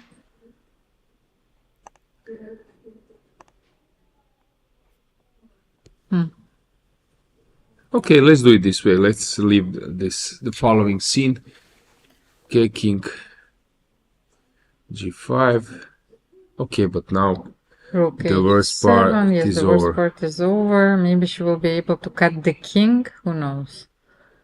Yeah, but Elisabeth will really regret Knight f6 with this a game. tempo. h4 check, and rook goes to h6. But then knight h5. I hope that I will be able to win this pawn somehow. That's the only way to continue. Okay. Yes, rook but now h8. knight h5. But you're claiming that you want to play rook and the knight like Monika Sochko has No, won no, the no, no. I just want to win. Yeah, anyway, it's the a pawn. draw. Knight takes g6. But it's not easy, like, to make this move. Yeah. So rook h3. Let's see. Okay, now she will do it. What else? And She will will take. She will take go on. for... Okay, she has one more move because you don't need to take immediately. Yeah, but- okay, but she Yeah. did go for it. Okay, so we will leave this game because You suffered enough? yes. So let's see, Pia. Is she able to create something? It's not a dead draw, although it looks like a dead draw. It still might be a chance. Very important to protect the pawn on f6 because gf knight h5 was a threat. Mm-hmm. And I'm not sure how are you going to continue. Knight e4 she will play. Not king f3? No, I will go knight e4. Okay. Now. Okay, king is possible, but I will go knight. You will go back. Okay, that's a possibility. Maybe king f3 Yeah. here. Mm-hmm. Yeah, king f3 is the move. But still, this is not enough. No, it's don't get me wrong, it's dead. It's a draw, but still with knights it looks that everything is draw, but when you're playing you feel a bit unpleasant. Yes, that's true. So she took on g5. We are not playing against the computers. Yes. Harriet Hunt is playing on the 12th board against Lara Schulze. It's a nice position, but I think she blundered rook g2 just at the moment let's run. Well, the board just showed because right in the moment where I thought that black was winning. I don't have the the 12th board. Okay, I think it's finished. No, not yet. And here, just that was the moment because I saw that the idea was to take on g2, so white actually took on c7 and rook g2 here is yes, it's completely winning. Yes. Yeah. I think Lara played for German team in the World Rapid team championship 2 years ago. She has improved a lot. So but now this is over. Yeah, you see one move is completely changing the destiny. She missed a wonderful chance to win the game and, time trouble, of course. Okay, this is drawn. Elisabeth will move on forever. Pia. Okay, Pia is moving around, but without significant progress. Bella. Okay, this is the game maybe to follow. How is Malzeskaya doing? An endgame. This one is dead lost. Pauline Guichard, she's... Yeah, a lot of French players are participating, but they... Pauline came from the United States, of course, but there was a huge French delegation, but somehow they didn't manage to make it to the top. What else can we see I stopped at Bella Khotenashvili against Skripchenko. Yes, we haven't analyzed this game yet. Yeah, because here it's some tension and it's not easy. Maybe Bella can... Actually, this is one of the positions... I prefer this to PS. I think that Bella can maybe try something here.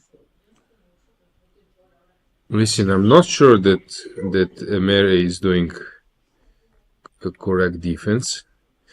This is some slight improvement. 10 seconds. So she played king g6. If she drops the e-pawn, it can be very tricky.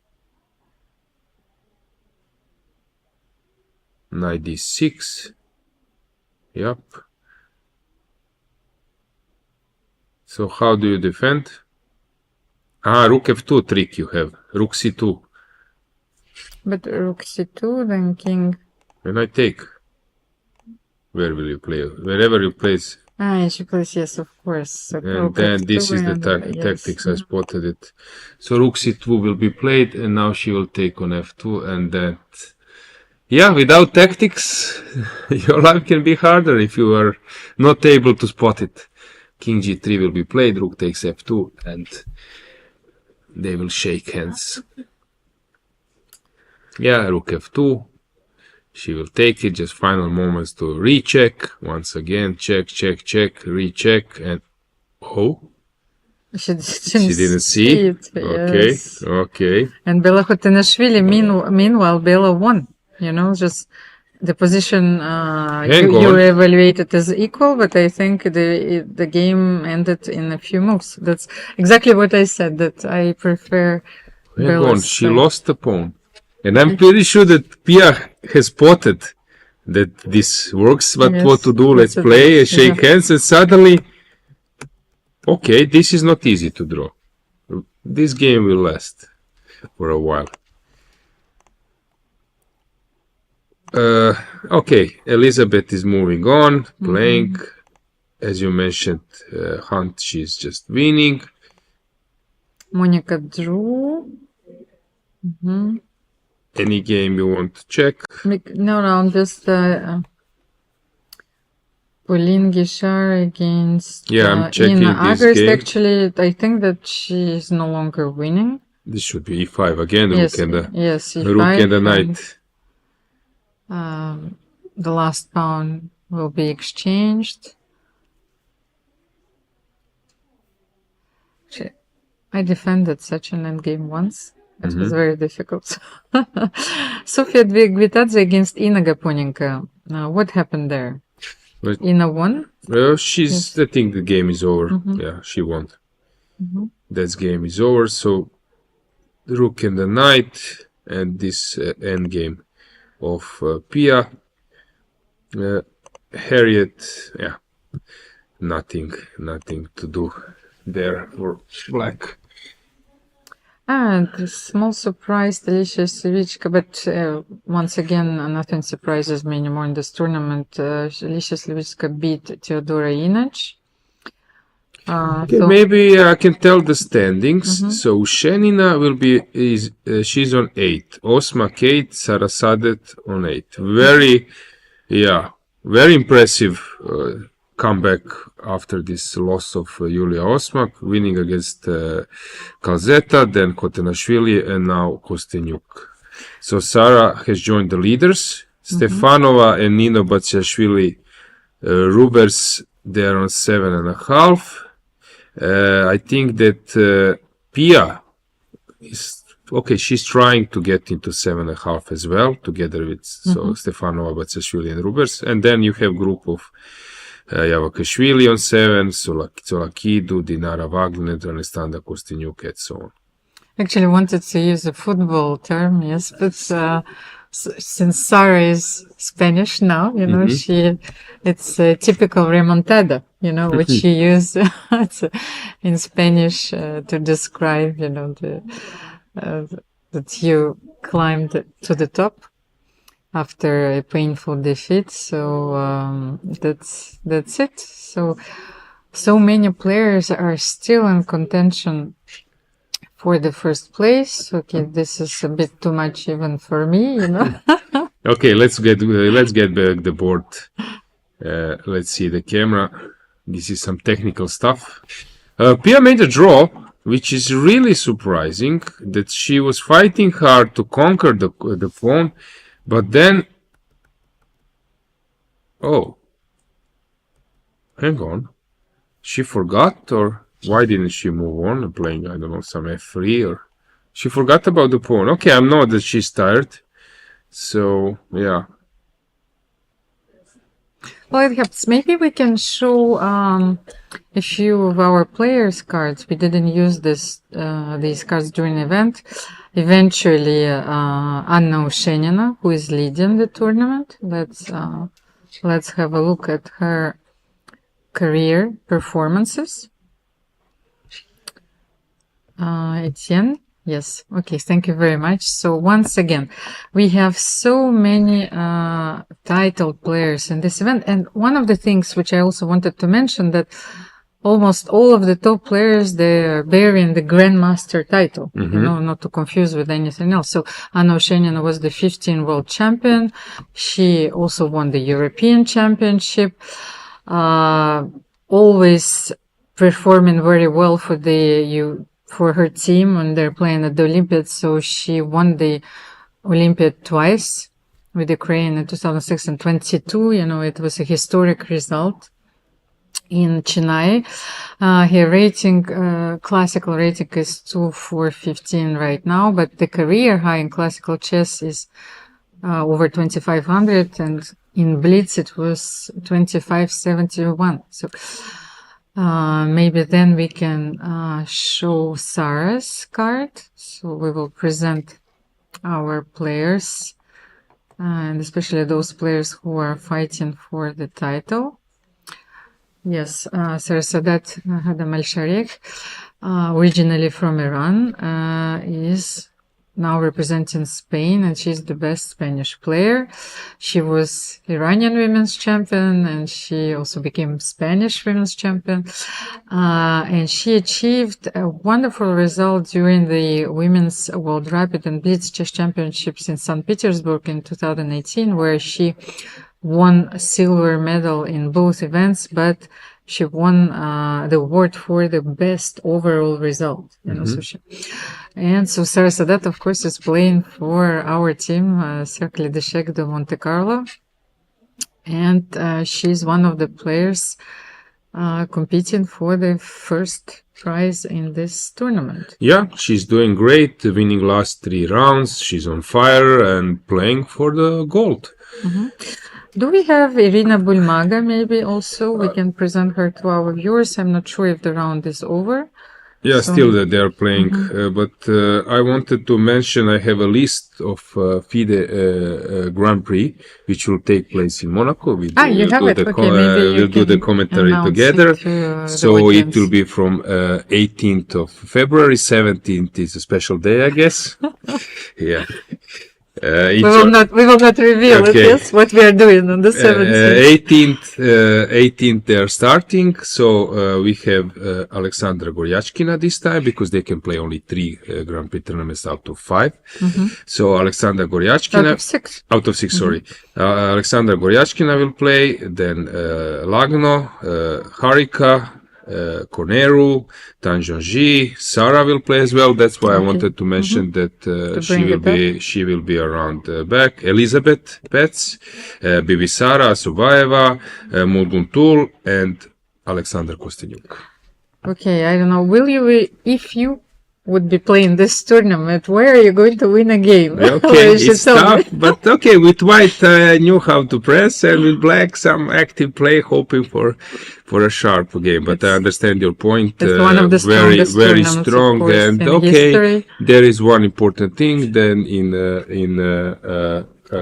the round robins, they also count draws. Let's have a short break. We will have a guest, so we can maybe we can make a break with commercial, and then yes, and maybe also leave you with the general view of the playing hall. It's always nice, yes, to see what's going on.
with leading.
Who's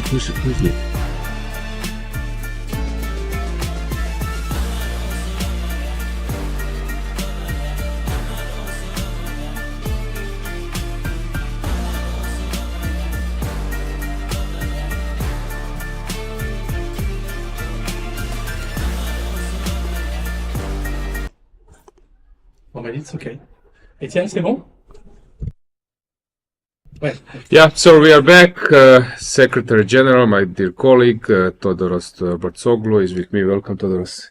Hi, Alojzije. Yeah, so the game is still in progress, but we have 4 players leading the field. I think Todoros is something we all want before the last round. Yes, it is a very exciting event, as it was also the Blitz one. And I think that the last round of the European Rapid Championship will be very spectacular, with 3 players with 8 points and followed with other players with 7.5. We will follow the last round really without breath, because it will be decisive for the champion and the rest medals. There is excellent chess play with some players, and we are very satisfied, and with this, let's say, competitive part, but also with the organizational part of this tournament that receives till now the best critics from the competitors. You are involved in many tournaments. You are the main force of administration and some management, so you know the tournaments. Are you happy how the year went? All the events and the increasing number of players. Yes. Okay. We know on behalf that Monaco Chess Club and Jean-Michel Repair are very experienced and very good organizers, also dedicated to the women chess. But year by year, it's become better and better. I mean, the tournament become more popular. This year, the prize fund almost doubled, and the players are satisfied, all the visitors are satisfied. I saw increased, let's say, interest and through the live stream from chess fans. And the good news is that now we are in position with all these results to have a more, let's say, interesting potential organizers. This is something new. Today we were in San Remo, 40 kilometers from here, that perhaps they will host the new edition, the next edition of this competition, in cooperation also with Monaco. This is some kind of breaking news, we can tell, because people are following the event, that there is a possibility that Italy will... It's a strong policy. San Remo and Italy will follow. I mean, and we will add a new prestigious venue to our calendar. And I visited today the playing hall and the rest infrastructure. It will be also, let's say, a very impressive event there if finally we manage to finalize the negotiations and announce it. But in any case, what I want to say is that today European Chess Union and general European chess competitions are very popular. We have a lot of offers. Now we are in position that we cannot satisfy all the organizers, that they want to organize something the next and they have year. Support of government, municipality. Yes. I mean, Alojzije, you went also in the board. I mean, we have continuous offers that are becoming bigger and bigger for the European Championships, and not only for other projects. And this is, of course, make us very satisfied that it's exactly the moment that one organization should reach, that the people, the sponsors, the organizers are coming themselves, and they are offering to organize or to support a project of European chess. Yeah, we have now a European individual approaching. It will be in Romania. Then again, individual in Greece, lovely Rhodos Club Cup as well in Greece. Yes. Yeah, so I'm, as you know, we together, I'm present in all those events and conditions, hotels, here, people, of course, players are so happy because conditions are fantastic. This year, ECU is celebrating 40 years. Can you tell us a little bit more? Maybe your opinion how this anniversary will be celebrated? Is something we're discussing also now in the ECU board, and we are preparing some special events and festivities. Of course, we will dedicate many of our existing events to the 40 years celebration, but by sure we are discussing yesterday in the board some special events like a main celebration gala that will happen in Batumi during the European Team Championship and during the same day with the European Chess Union Annual General Assembly. We are discussing also the possibility to reorganize as soon as possible the second edition of the Golden Pole, that it was a historical event, first happened in 2019. We are examining proposals from other venues that we can include something related with our celebration. And I think in the next days we will start the announcements about our plan and about the 40 years. The most important for us, let's say, is not the celebration, but exactly that we are feeling and everybody can witness that after 40 years, ECU, let's say, is developing, becoming a more mature organization, becoming an organization that many people are approaching in order to cooperate. We will have also good news in sponsoring the next days because we have some presentations and some new agreements during these meetings. And we are very positive for the future. And for this year that we celebrate the 40th anniversary, I think that we will have very good new projects, announcements and cooperations that will mark this year as historic for European Chess Union. Yeah, you mentioned cooperation. There is a good cooperation with Chessable. Ivan Sokolov did a very good job. Now I think another one is coming.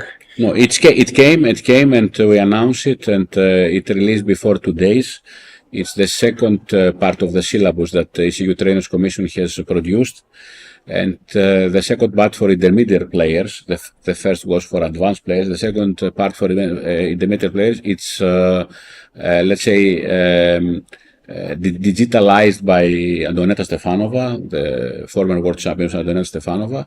And the last 2 days is already published through Chessable and is available to all chess players and readers. A very good and quality material for training, useful both for coaches and for players. And we see also that the first 2 days of publication, the interest and the people that want to have this material is huge. Last question, Todoros, you are here in ECU for 10 years already? Or even more? Yes, 10 years. Yes, 10 years. So, are you satisfied? Are you tired? Do you have enough energy to move on with ECU? Because probably you're proud what was achieved in you know, I mean, we spent the first 4 years, we spent a lot to try to stabilize the organization and establish some rules and let's say, bring back the organization on track. Then we had the pandemic that slowed down us for 2 years, as all, let's say, sports organization, and we were obliged to stay, let's say, to make defense, as we say in chess, for 2 years. But now, the last 3 years, the development came again. And now, really, I mean, we saw that there is some explosion of interest.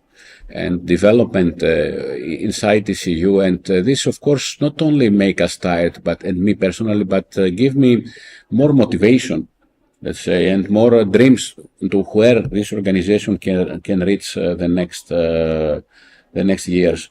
For me, always, whatever I do, the most important is to see creative ideas and to see new things. If something is developing and new challenges is in front, I'm never tired. I'm tired only when, let's say, there is no development. Stuck, maybe stagnation. Yes, let's say, because always I want to, but now we are in full, let's say, mood of full speed, yes.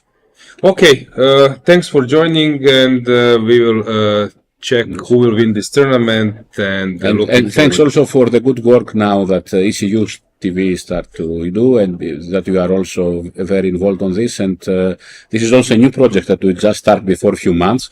And this is also something that it's a new, let's say, a new baby that we want to develop very much. Exactly. The standard we want to improve. A lot of people are following these days. We have a lot of guests, so it will become even better. Yeah. Once again, thanks for coming. Thank and you. Guys, good luck to all participants for the last time. We go for a break.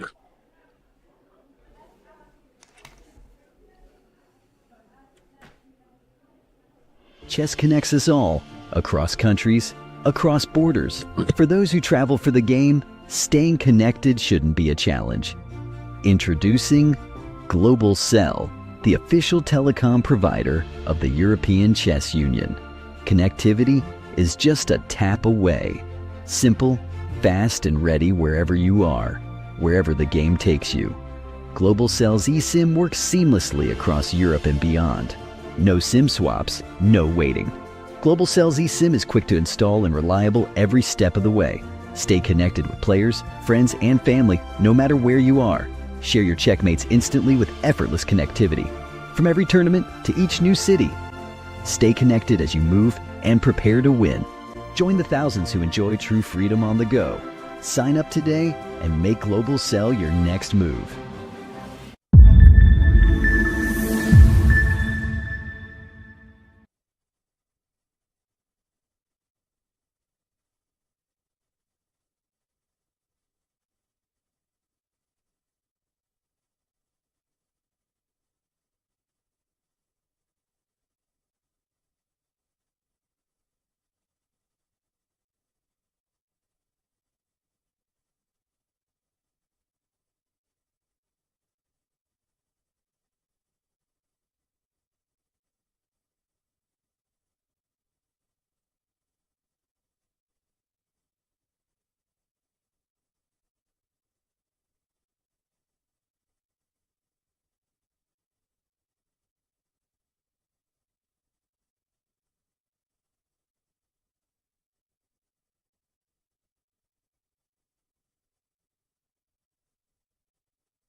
So we are back.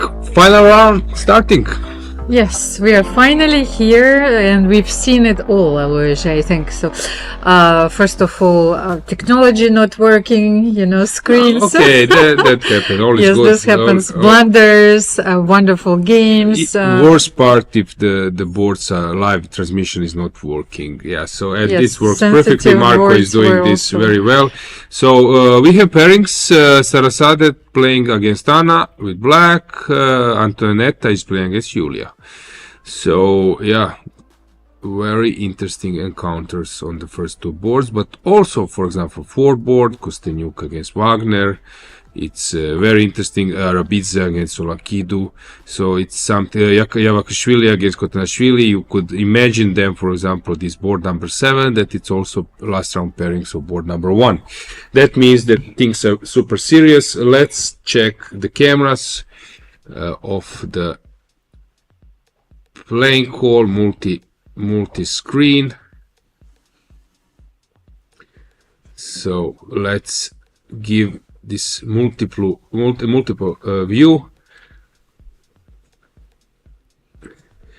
Okay, cameras are maybe a little bit stuck. So maybe let's get the board. We will discuss the moves. Especially, we have a few direct, encounters. So Sara is playing against Anna.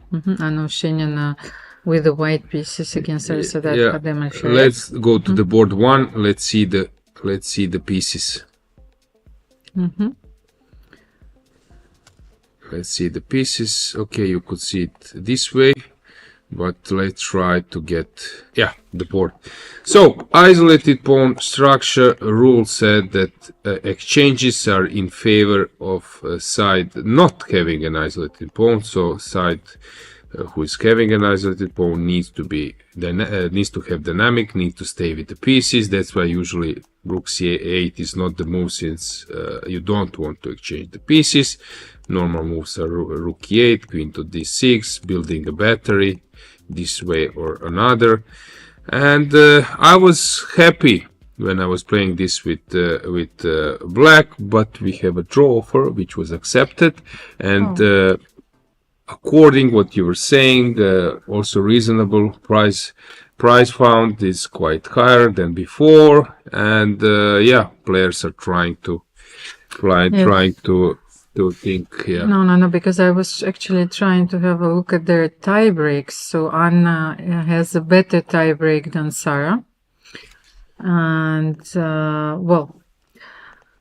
and only one player who can actually leapfrog them is Julia Osmak. So she's playing with the black pieces against Antoaneta Stefanova, which is not an easy opponent to have at the last round. So 8.5 points for Sarasadet and Anna.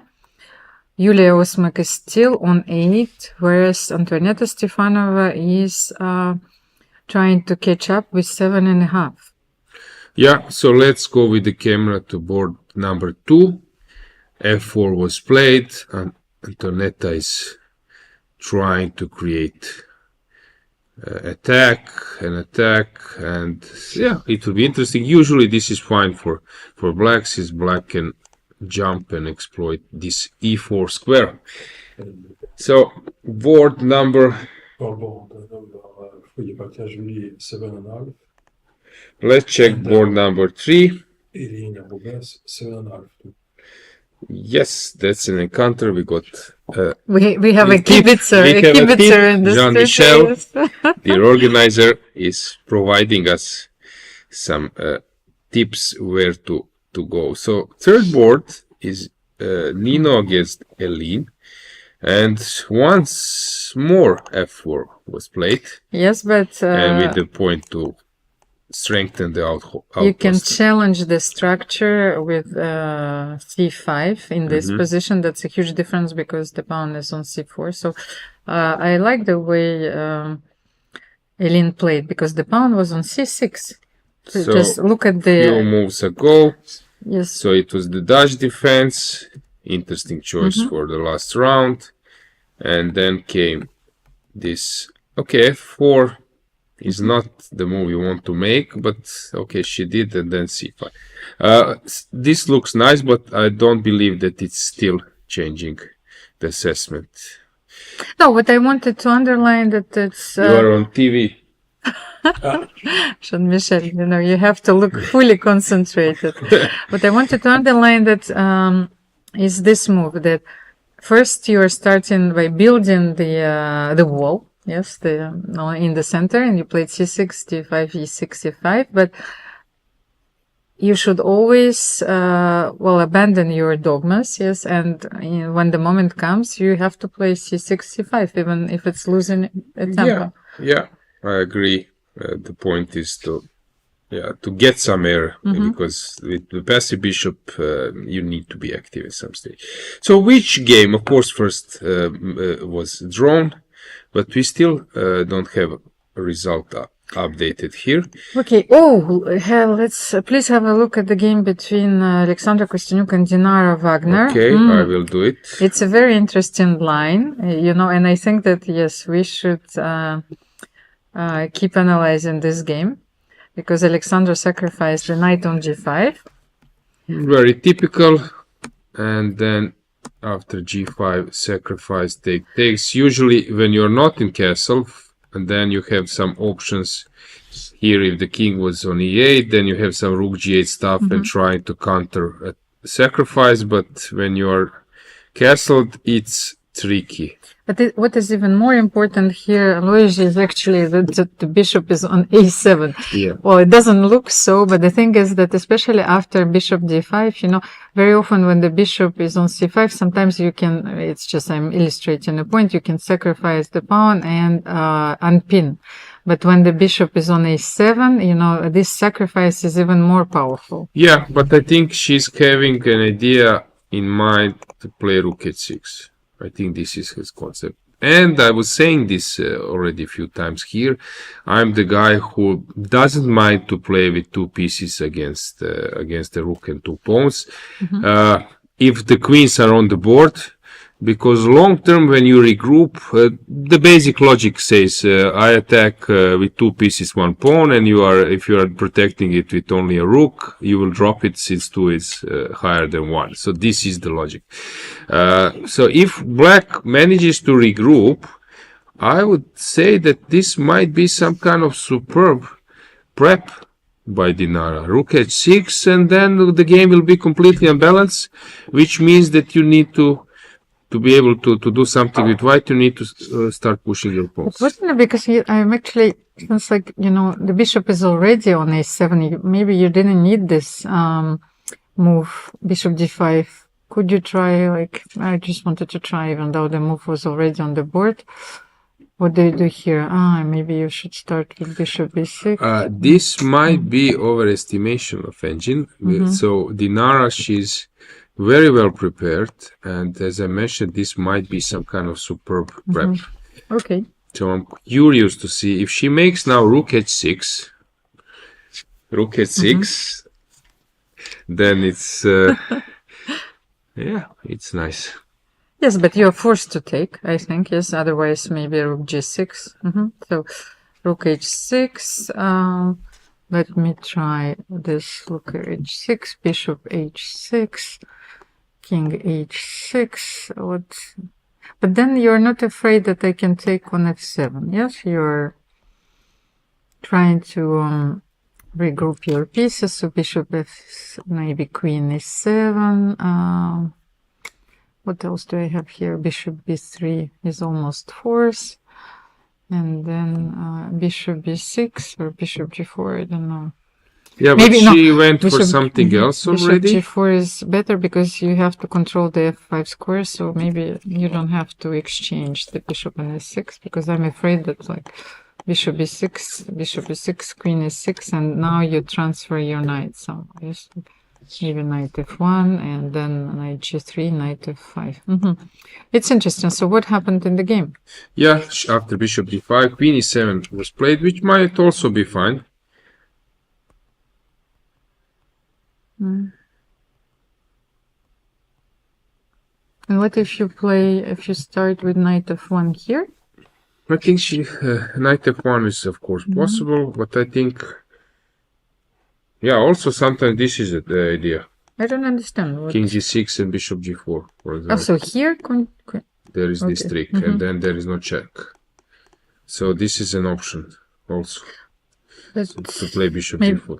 King g6, I have to protect the bishop. H4. Yeah, I just wanted to give an example. Sorry, bishop was hanging. So yeah, the point is now that bishop f6 is not with a check, and there is this trick. I've seen this sometimes, and still unclear, but very, very interesting, very curious, because it seems that you will like attack forever, but basically it's sort of race. Since white need to do something very, very quickly. And Alexandra goes for knight f1. I think this is the most natural move in this position, maybe combined with the h4. Yes. So now I think this king g6 is the move. Is Dinara brave enough to play king g6? I think she knows the motives, because basically if you allow this sacrifice of g5, so you should be very confident. So she knows there are like 3-4 type of defenses. I'm pretty sure she knows, but now she's maybe checking and rechecking some stuff. Has something changed on the board number 2? Not yet. Okay. Not much. Okay.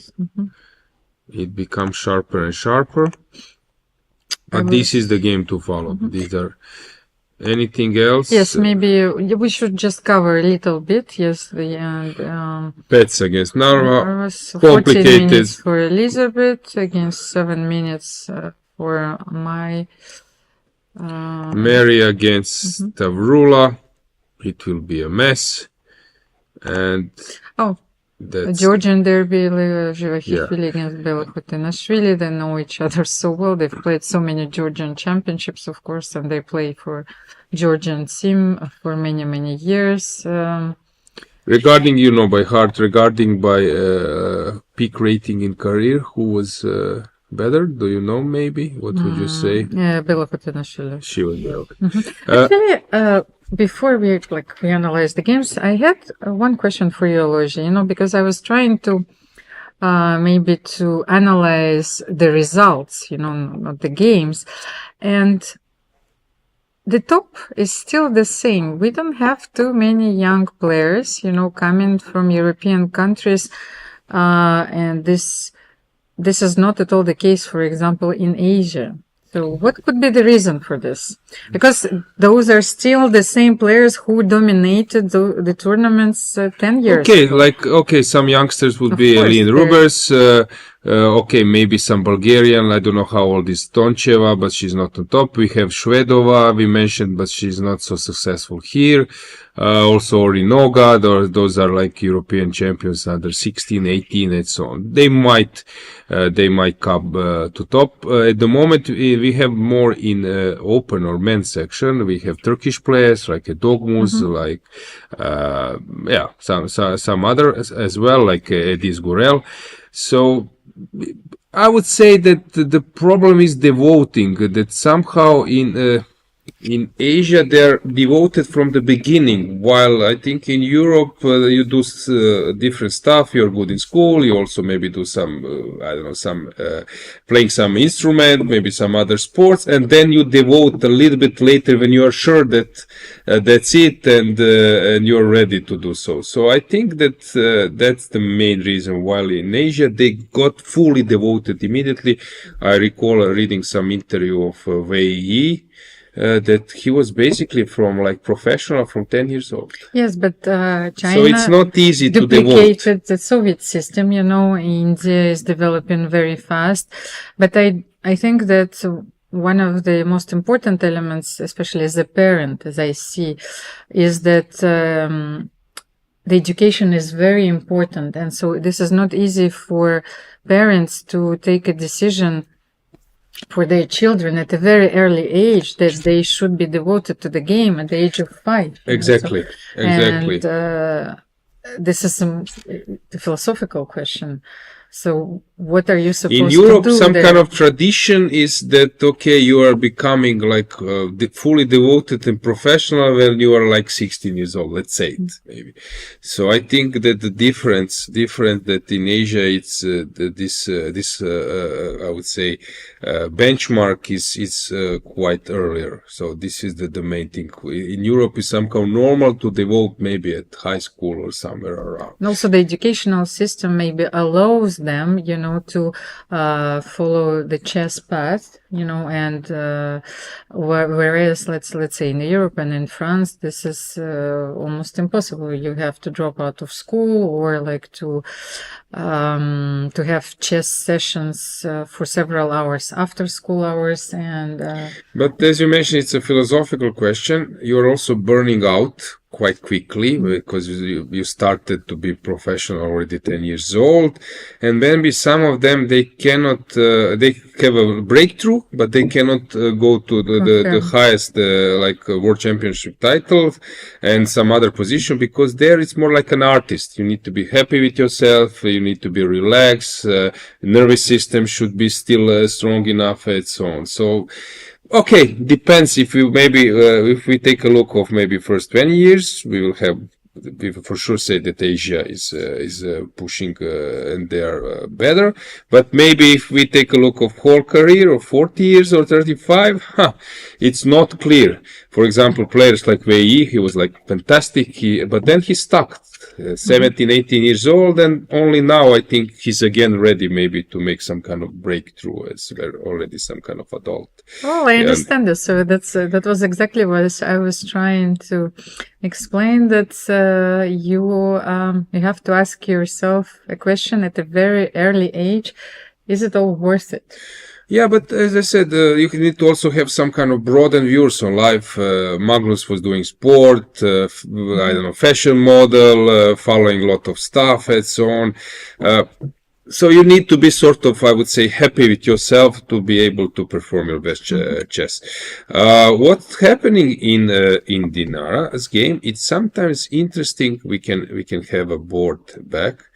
You know the ideas. So Rook H6 came to the board, but when you are in good shape, you are doing things in right moment.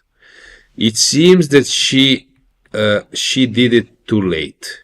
So here already Rook H6 was necessary, or King G6 or Rook H6, but she was postponing, and now played Rook H6.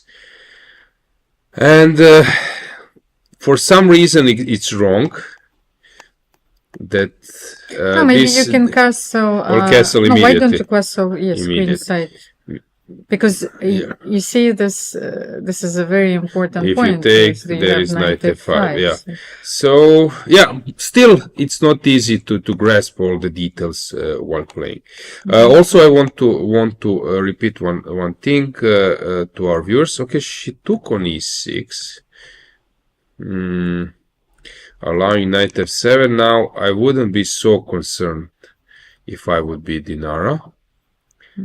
Yeah, because when knight comes to f7 it helps a bit. But okay, you castle long still here. Okay, let's say this type of position, and now I need to start pushing something. f4, h4. I need to start pushing point, but it's not easy. For example, I don't know.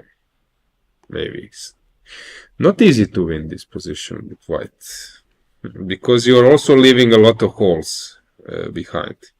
Knight will go to h6. Yes, 3 results are actually yes, exactly. That's why I say if you are watching engine, then you will say only 2 results. White will win 70%, 30% of a draw. But from human point of view, I would add 30% for black as well. Just to mention once again, you were not present, so we have like a breaking news. Jean-Michel is also next to me, that European Women Rapid and Blitz, this event might happen in Sanremo. In Sanremo? Yeah, and because of your love to singing, you will be probably quite happy about it. Well, I was watching the festival actually when I was a kid, of course. I don't know, in terms of percentage, Jean-Michel, you might help us? How much you would give that this event happens in Sanremo next year? Yes. Giancarlo Stavroula will be the organizer, and he's a very good fan of mine. And because Giancarlo wants to organize big event in 2030, because in San Remo, one century ago, it was a great tournament in 1930, and they wanted to do a celebration about this event, and he wanted to organize each year before 2030 one big event. Fantastic. I think all the players and people who are not here but maybe are following are quite happy about the team. I visited 2 years ago San Remo, and it's very nice. Of course, Yes. Monaco Chess Federation will help my friend from San Remo. But in terms of percentage, 80% that this happens? Yes. Good. Are you happy with that? Of course. Well, I played the different tournaments in San Remo, poker tournaments actually. So. I remember. Yeah, Yes. I guess it was played in casino. Okay, let's check something else. Maybe it's a moment that we have multi-camera view just to see a little bit tension, trying to give you this insight, because I see now that Dinara is a little bit nervous. We can maybe have a multi-camera view, so you would see that tension is around. I see Elisabeth, also my Narva board number 5, very focused. I think that something went Antoaneta. wrong there also in that game. Yes, Antoaneta is fully focused, of course. Yes. Eileen against Nino also super focused. You see that some tension is around. Osmak Julia against Antoaneta, board number 2, very focused. And yes, let's remind our viewers, if Yulia Osmak wins this game, she will become the European Rapid champion, because she is the only player who can distance herself from the 2 other leaders. And we can see that the result on the first board is a draw. Harriet Hunt is blitzing against Pia Cramling. And what is going on there? Pia looks worried. Pia looks worried. So what can we do here? Okay, Let's so bring the board. Yes, it's board number. It's board number. Which one? You were mentioning 8. 8. So let me find Just a second. that board. Let's see what's going on. Yeah, Yes, he's doing great. Fine, yes. 2 bishops, and Let's bring the board on our screen. Yeah. Yes. She's worried, but I would more say she's fully concentrated. She's aware that she's having a great position, but now just trying to be precise as much as possible. G5 is of course a possibility, but then bishop f6, so king f7 will be played. She's probably calculating this. And then g5, is there anything wrong? But nothing is wrong there. Yeah, okay. Elisabeth, I think, is facing... Okay, let's check that one. Let's see what happened there. It tough was decision here. yeah, it was this London opening. H5.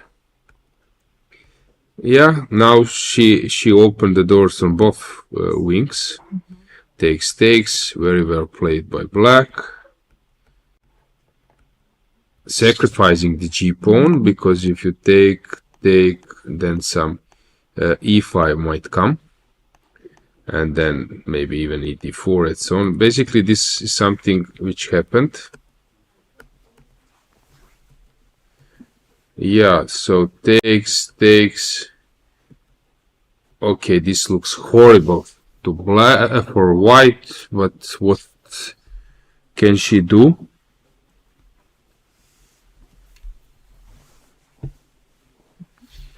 Next board, yeah, Elisabeth is really suffering. Some knight b3 will happen. This king, okay, she's a piece up, but opponent will have 3 pawns. And the king is fully weak, so knight b3 played, knight d2 is coming. And of course, if our spectators were wondering what would happen in case of a tie, and that's why I was looking at the tie breaks, because there will be no playoffs, and the title will go to a player with a better tie breaks. For the moment, Anna Oshenina was having a slightly better tiebreak than Yulia Osmak and Sarasadat Khademashek, but Yulia still has a chance to win the tournament, and well, she is fighting. Maybe we should switch to the game between Yulia Osmak and Antoaneta Stefanova, because this game might be decisive for the tournament. Let's go to the board number 2. Yes. Ooh. No, 2. Yes. Sorry. Let's Yeah. see it. So what's going on? Let me try to catch. So she took on d4, trying to exploit the c3 square. Takes f5. Okay, it was possible to play rook f3 to hold, to control this penetration, but she went for f5. And yeah, this is the thing. I mean, white, you start pushing, but at some stage, this black's outpost also is an asset for black. So f6. I think black is doing quite well, and Antoaneta will need to find some really good resources, since she's in problem. So maybe let's stay on this board, because It's decisive. yes. So Osmak Yulia, might she decide the wins. tournament. Yes, she wins the yeah. tournament. Yeah. Is this sure or Yes. Okay. Yes. She's the only player, which can win the tournament alone. Yeah. Sorry, my bad. Yeah, my bad. If Antoaneta wins, then she joins. She joined, and we don't know. And Sarah. Yeah. Sorry, my bad. So knight g4 was played. Yeah, you're trying to muddy the waters. But what is the follow-up for black? Okay, she kicked off this knight, f6, knight g4, and then what? I think she just should black need do to. here?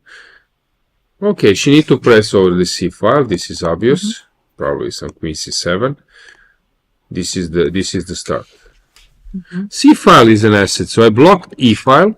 I blocked action over F file. So C file is my line. So it's written idyll on her pullover. Is it a message to her fans? Don't know. But Or- it's sometimes cool if everything is according to the nice taste. Everything is fine. But it could be also the manifesto, so or the general state in which the player is during the tournament. And sometimes you're not aware, even if you're wearing something. I recall I was in Australia, and then I was going to Great Barrier Reef to visit, and it was my honeymoon actually, and I was wearing something like bicycle don't what was the don't pollute the earth something, and then the guy at the check-in at the airport asked me, why you're not taking a bicycle, why you're flying? And I couldn't get it, and then I saw, okay, I'm wearing a t-shirt where Yes, you have to be consistent. Yeah, sometimes, yes, exactly. So there are some players who are not even aware that is there some kind of small message or something. Well, sometimes I'm wearing a pullover where it's written "Life on Mars," but Yes. it's a different Yeah. type of message. Actually, quite rock and roll, because it's a song by David Bowie, but from a different generation. I recall that Vignir, who is now Icelandic, one of the most prominent young Icelandic players, grandmaster, he was wearing some Metallica or similar, very visible and interesting t-shirt during European Maybe individual. which wouldn't be allowed during the FIDE World Blitz and Rapid Championship.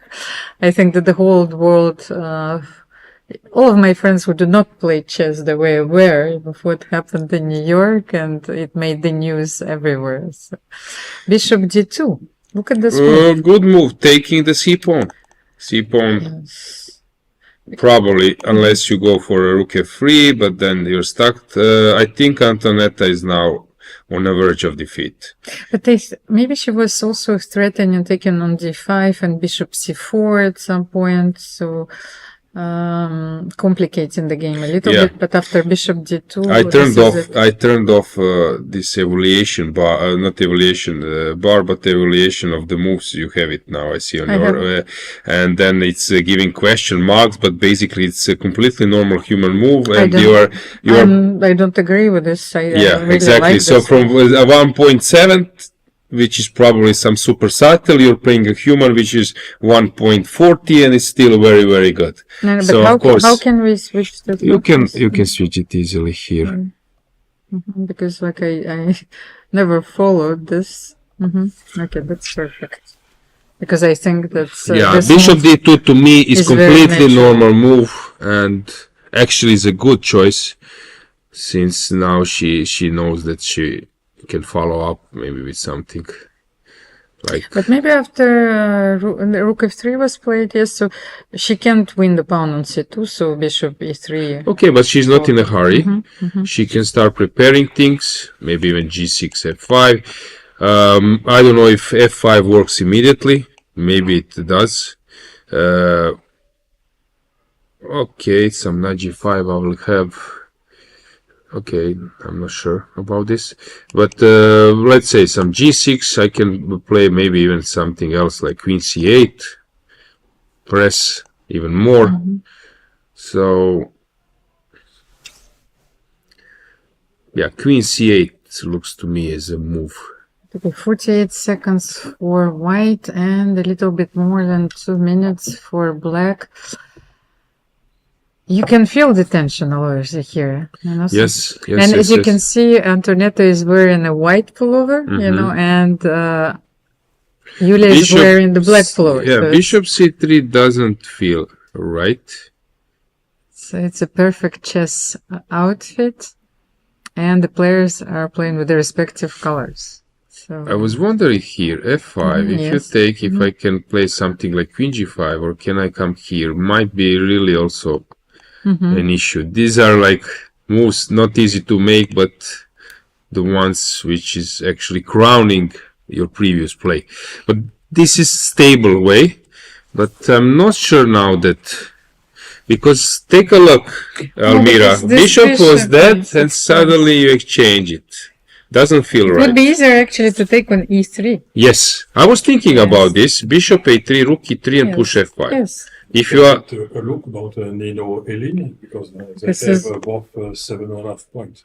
Yeah, this is something else, but I would love to stay here for a second, because we might have a winner of the event. So let's focus on this game. Thanks. That was, I think, more interesting alternative, because you just keep this bishop on b2 and take on e3, f5. I like your proposal. Yeah, I was thinking about that, but then you need to play g5, f4. It depends what you like, but I think now that Antoaneta's chances are dramatically increased. And well, both players are now in 1 minute. Okay, let me have a look. While you stay at this game, I will check the game between Nino and Elin. So tension is super high. Maybe we can also bring this position on your screens. This is the game, and I think it's better for white. It's a bit better for white, but black suffers for a pawn. Yes? Yeah, I'm curious if we could get also cameras, different angles of the board number 2, because tension is high, super high. I think we have different camera angles as well. You see, they are well determined. Some nervous, yeah, rook c7, rook c6. No, rook c7. Rook c7, yeah. Of course, it's very important now to protect the 7th rank. Yeah, Antoaneta was checking her clock situation. Yes, another angle. You see that, yeah, it's, I would say, climax of the tournament. The pinnacle of this event. So when I've played against those players so many times, I know how difficult it is to win a game against Antoaneta. She played it. Her head never blacks out, you know. So you are hoping for a miracle, but she's always fully concentrated, looking for chances. And even though the opening didn't go her way, you know, she's gradually, you know, turning the tables. I don't know if he's following only through Chess.com, but or on online tournament live transmission. But I'm pretty sure that Ivan Cheparino is now behind the computer, behind the screen. Yes, Antoaneta's husband. Yes, exactly, in Valencia, and rooting for Antoaneta. Yes, Ivan is very strong player, aggressive player, so maybe we can have the image of both players and replace our image, so we have a focus on Yulia and a focus on Antoaneta. Yeah, that would be great. Yes, I don't know if it's possible to combine it. Yes, if we can combine both players, okay. Of course. So that's cool to have it. Thanks and when it to works, Etienne. it's absolutely marvelous. You see. Mm-hmm. Yes, but now we need to change the game. Wait a second. So that's the game. Mm-hmm. Okay, let's follow it. Last moments. Last moments. 20 seconds. Yes. Drama. Thriller in Manila, thriller in Monaco. It's not easy because the position is still very balanced. You have to keep on playing, you know. Throw some wood into the fire. Yeah. Queen h4, I guess, would be played. Antoaneta has to make a move, and she decides to play okay, queens. I'm not sure about this decision. I think maybe she wants to play a5 next. Okay, we can stick now to this camera angle. A good one. Baby is better with the board. Live from Hotel Monte Carlo. Yes. Jean-Michel, who is experienced casino, you know, official. So this is the moment where the bets are off. Rien ne va plus. Yeah. And we should just enjoy, I think, the game. I told her she wanted to play a5 and maybe a6 afterwards. I think AB maybe penetrate. No, because there was the knight on d6 at the time, so the a5, b5, then a6, fixing the pawn structure. But now the situation is a bit different. You need to create a target. 9 seconds, although 10 seconds should be enough for this type of position. Takes so rook b6. Rook. Now she will play rook a5. Yes. This is on the board. Now white is much better. I think that that black's position collapsed. White is much better. Rook to a1 or king f2, not allowing maybe even knight e2. Check. Okay, she allowed it. I'm not sure about this decision. Okay, but she wants to take a pawn for d pawn. King, knight e2 check, king f2 takes the pawn on d4, white takes on a7. No, rook b7, passive defense usually is not a great idea. King f2, yeah. Or king f1 she's also calculating, that's why she's thinking. King f1 or king f2. She knows that she's better. But she wants to be super precise.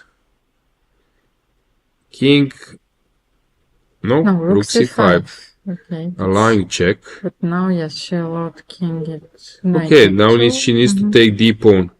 King f2, knight d4, rook d5. this will happen. But then if you bring your rooks on the second rank, how are you going to win this endgame? Bishop e2, rook e2, then maybe you should play rook f1, rook f2. I don't know. Going f2, knight takes d4, rook takes d5, tempo. Rook d5, knight f5, I would... Okay, c6 also reasonable. Closing the c file, but going to e5. Now, knight b4 is a threat. Maybe. Maybe not. Rook d6, rook c5 also possible. Knight e5 now. Knight e5, bishop. It is very powerful in the center. Knight e5. Knight b4. Also possible. Bishop e2. Oh, I don't agree with this decision somehow because, knight looks so powerful. Okay, it's better for white now. I think the moment to liquidate is gone. I think now it's better for white. This game will continue for a while. Rook c7, exchanging. I'm not sure that this is good, but okay. C4, yes, of course. No hesitation. And rook a4 and king starts to penetrate. Rook a6 maybe, or... Maybe rook a4, you want to play b4, no? Yeah, it's also possible. Rook, okay. Leaving the a file. Different idea, but okay. Okay. She wanted to avoid knight d4, of course, it's understandable. But now, what can you do after rook b7? Rook d2. Yes, rook d2, so you're forced to play knight b4. Yeah, and then some bishop f3. And c pawn is starting to roll. Of course. She started with bishop f3, but... Hang on. But what if I take? Wait, why she allowed this? Rook b3? She allowed rook b3. Oh no. No, that was a mistake. Now you won't maybe even win if later some sacrifice will happen. This is mistake. Knight e3, bishop g8, takes on c4. It takes on c4 and then I hit the rook c2 check. Yes. Yeah. But we have to show it maybe. Yes, we don't have the... Yeah, let's leave this way because it's better for our viewers. Yes, I think that Antoaneta realized that the chance is gone. Bishop g8, bishop g8, and then takes on knight c4. Knight c4, h4. Which means that we are stuck at the same standings as before, and we don't know who will be the winner. But knight c4, h4, you have, yes, g5 is rook h7. Maybe even king h5 is good enough. King h5 is good enough. It's too much. But king h5, yes, I don't have king g3. I don't have she needs to take on c4. Okay. Playing for a win, or okay, she can play for a win even at some stage. f5, f4. Depends which type of player are you. Yes, but how do you take the pawn on h7? Rook h7. Well, okay, rook h7, then maybe knight g4, king f4. I don't know if you're playing for a win. Yes. Or f5. When are you crossing this line? The point of no because return. then you need to spend like 10 seconds analyzing price, your first spot. Are you ready to go all in? No, but I think that Yulia has taken a very safe decision. Approach. She took on c4, so that's what we can show actually, because now the players are thinking. So if you pin the knight, yes, you can. Check and then unpin, check, unpin yes, where are you going, yes, and knight e3, you unpin, and of course black is surviving. So what is the rook c7 has been played. I think best was maybe to take on c4. By the way, maybe here you can play knight e3 and knight d1 as well. Maybe it's a draw immediately. What do you think? Yes. Okay, so what's happening? But rook c2 is a natural rook c2 reaction. Yes. And this is it. Of course, not to stop on f3 or f1 because you will lose a game. G3 is okay. Check, check, and they will make a draw. And they're repeating this. Yeah, I think Antoaneta can call it a day. That's a draw. Because even 93 just allows black. You can see that she had internally, to accept, that she. Yeah, maybe we can just go with the camera a little bit broader to see is there any small talk around. But Yulia also has a lot of regrets because she at some point was much better. Okay, there was a draw. Elin won against Nino Batsashvili. That's the joining the leaders. So it will be a mess. Please stay tuned because I think that we have to wait for all results. Maybe it will affect the tie breaks in some way, but for the moment, Anna Osenina has better tie breaks. Let's run to the game Alexandra Tsolakidou. It seems that Stavroula is pushing, but not yet clear who will win this one. So let's get the board and camera. This is board number 6. Camera of the board number 6. Yes.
Yeah, so tense, very tense moment, but it seems that this game is steering to a draw. Game still in progress. We have Schulze against Manseskaja, Teodora Ininac against Gvetadze, and Doluhanova Gishard, Garcia Acebo. And by the way, Alexandra Kosteniuk won this thriller, so maybe we can also show it. That's the position on the board, but I think that it was a very interesting game, and even from the theoretical point of view. But let's we can go back when we can go there when the game will be finished. So let's stick to these live games because I believe that in a few moments that will also be finished. So let's have a camera. Yeah. So what's going on? King is cut, but this is also sort of forced queen's endgame. They are both on 7 out of 10, basically trying to get to 8 out of 10, 8 out of 11, which would considerably change the situation. But this way, with 7.5, they will be out of the. Yes, they cannot reach the medalists, of course, but that's the beauty of those moments because you are still fighting. That's we could call it a day, but no, Like she's still trying to find the microscopic chances which would give her some winning chances. So, and players are very nervous and they play till the very end. King F5 will be played. What do you think? Yes, King F5. But did she play King F5, Queen F3, then Queen F4? So you have to try something else. B5 is a very good move.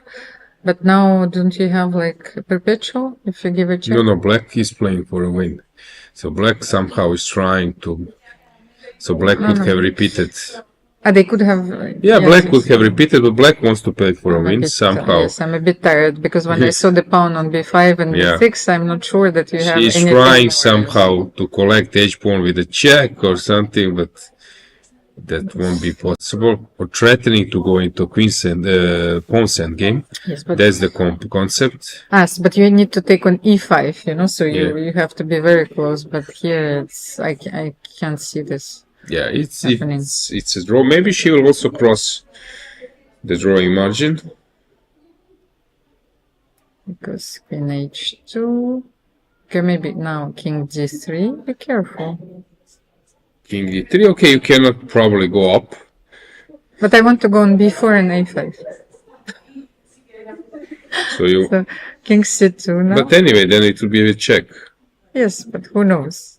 King C2. Who is playing for a win now? Yes, maybe White. I told you, yes. Maybe no one is playing for a win, but you want your opponent to make a mistake. You see, so you keep the game alive. If it would be blitz, I would say that there will be some chances that this game doesn't end in a draw. But since it's a rapid, don't believe this will happen. Yes, so King G3. Queen G3, and we will have the repetition. Yeah. Sometimes both players should get a little bit more than half point, but in chess it's very exact. It was a very good game. They are fighting, but not more than a draw. We have some more games in progress. Yes, because Narva Maishi won against Elisabeth Paehtz. Elisabeth, yes, she finished on 7 points. Unfortunately, missing the podium. Then Leila Javahishvili won against Bella Khotenashvili. So Leila also finished on 8 points. So the winners, they have 8.5. So we have a 4-way tie. Pia Cramling won. She finished on 8 points as well. Ina Gaponenko drew Irina Bulmaga. So this is about it. Yes. So no, I think that Alicia Sivitska, she finished on how many points? Yes, I cannot see this. 7.5. Okay. Alicia Slivitska also finished on 8 points. There will be a very big tie.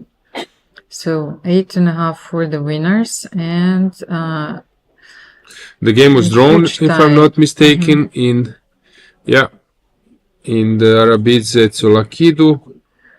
So Inach Theodora against. She's winning. I'm just checking. She will come to E8 and then kick the king. I think this is the concept she's up to. I don't know if we have them on the camera. Which board is that game? Theodora is playing. I don't have stuck on very wait. Theodora board number 15. If we can get the camera to board number 15. I'm not sure. It's a bit far away, but maybe we could try. And we have Pauline Guichard. Yeah, just winning. So Ignat's game is the last one. Unfortunately, we cannot make some statements until chess results is updated. You can follow also, if you need to wait a little bit longer, you can follow on our social networks. Winners will be announced. But at the moment, it seems that Ushenina is the one. She has a slightly better tiebreak. And what I wanted to say is that, the problem of the four-way tie is that one of the players will, not make it to the podium. And this moment is, while they're waiting for the announcement, for the official announcement, is very difficult for all of the players, so who is going to make it to the podium? Robert Celine, she had second tiebreak. As I was saying this many times, especially in team events, suddenly you realize that one game which is played on 44th table is deciding the champion and all gather, and then you don't know you're playing on that board, and suddenly you realize that people are coming and watching your game, and you don't know why, because you are in the middle of table without chance for prize, and then suddenly realize that you are deciding the winner if you lose or win, because it might be a direct encounter. Exactly, and that's when I'm looking at the second tiebreak, there is only half a point, 1 point difference, so for sure, any of the results of these tournaments can affect the standings. That's why we are waiting. It would be also nice to chat to Anna Ushenina and to have her impressions about the tournament, because she already won the silver medal in the Blitz, and she's on the podium for sure, because she had the better tiebreaks before the last round. So here Sopio is about to resign, bishop f6, takes on e5, and that's basically it. We can get I would say a broader view of the playing hall, that you would see this is practically the last game played. Actually, it's a moment for resignation. Yeah, Theodora is now completely aware that the game is over. Look at her earrings. Those details, should not escape a professional commentator. Okay, thanks. Yes. Thanks. She has earrings, a lot of beautiful accessories. Some players are literally wearing, the outfits in black and white. It's a tribute to this event and tribute to the game. Sometimes even socks. I know that David Navarro, for example, is wearing chess socks, and it's cool. Actually, during the European Club Cup, I was thinking about the position which Alexandra Goryachkina had on the board, and it was very complicated. And I somehow glanced at her socks, and it was written in Russian, sorry, I'm in Zeitnot, so, so it's a small detail which didn't escape my eye and made me laugh. So let's see. For the moment, yes, we don't know who is going to be the winner of this event. So Anna, Yulia, Sarah, and Elin are waiting for their fate. Yeah, we might have some players or viewers who like to do some mathematics. They are maybe calculating already. Jean-Michel loves this, this job. Yes, he loves it, but is this the last game of the event? We have all the results for the moment? Where should I say? Yeah, one more. We have Marta Garcia, this Spanish encounter between Ines Prado, but I think no, the game is over. So this is the last game, and actually it's over for a long ago. Now some shaking hands will happen. Yeah, these are the results, but we are missing last two. So Cramling, Pia, what did she do? Cramling, she won. She won, and Bella Khotenashvili, she won as well. So those are very beautiful graphics. Finally we have the flags of all the countries. Yes. So Georgia is mostly represented, how I see it, but okay, some others. You mean on the top? Yeah. Let's see how many players had French delegation. I think French delegation by far had the biggest delegation in this event. Yeah, small applause for the last game, and arbiters. Last move of the championship. Arbiters are now rechecking if everything was correct. Are you a little bit feeling sad that it's over, or you're tired, Almira? Well, I am a bit tired, I have to admit, and I am looking forward actually to meeting all my friends, because they were fully concentrated during this event and I was the last one to leave the playing hall. So we finally we will have this possibility to chat, to catch up, and hang on, just maybe to have a glass of wine finally. Yeah, red wine, some French red wine. Yeah, we mentioned this that you're involved also with chess restaurant. So which wine you can now maybe reveal which wine top players prefer, red or white? No, I think it's a mixed. By the way, when we had the chess.com Speed Chess Championship organized in Paris, we had the whole chess.com team coming to the restaurant. So we were very happy to host this dinner, and I would say they left champagne as well. So. Yeah, so I'm organizing my VIP charity tournament, celebrities tournament in Zagreb, in the restaurant, but maybe some European in Paris could happen. Yeah. Okay. So we cannot reveal the standings because I am looking at them. We could sit for a while. Arbiters maybe want to be sure that everything was inputted correctly. Maybe it's a moment. I don't know if we have a chance then later to jump in with some small interview. Maybe let's wait for a second, because the results have been fully updated on chess results. And we might have a winner in a minute, because I'm looking at this page religiously. So let's wait. I think that's anything in chat. Maybe it's a moment to just remind you guys, subscribe to the ECU YouTube channel. Next stop, our stop would be FIDE Women Grand Prix. We revealed the names in February, but in March in Romania, European Individual Championship is taking place. Usually there are some female players also participating. It will be in March on Black Sea, and that's a chance to register. And of course, for all women players, we can invite them to Rhodes. Beautiful. Have you been to Greece, to Rhodes? Yes, of course, several times. Yes. Good. I've been also 4 times, 4 or 5, I don't know how many, and it's always nice. First of all, of course, it's a beautiful historical setting. Exactly, Colosseus and some other stuff. So you can register. A very nice hotel, a big playing hall, nice conditions. So I invite you all to participate in the European Individual Men or Open, and then later in April, beginning of April, Women Championship.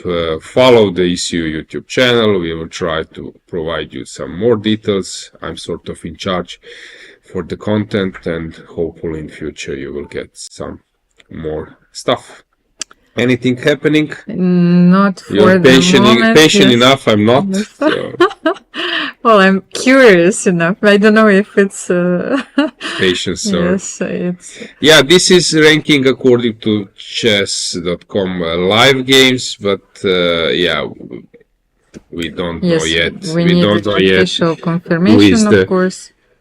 I also wanted to thank our audience. That I've seen that actually those tournaments, they allow us to follow national heroes. So we were talking. So it brings like the European Championship, like the World Champions. It brings the whole community together, and it allows also the younger generation to perform. But here, we had this conversation. Okay, some question for you. My last question, if you were practical enough, would you participate in chess tournament in Monaco where the prices don't reciprocate the expensive accommodation in Monaco? But I think that this is not true because Yes, they got exactly. some discounted price.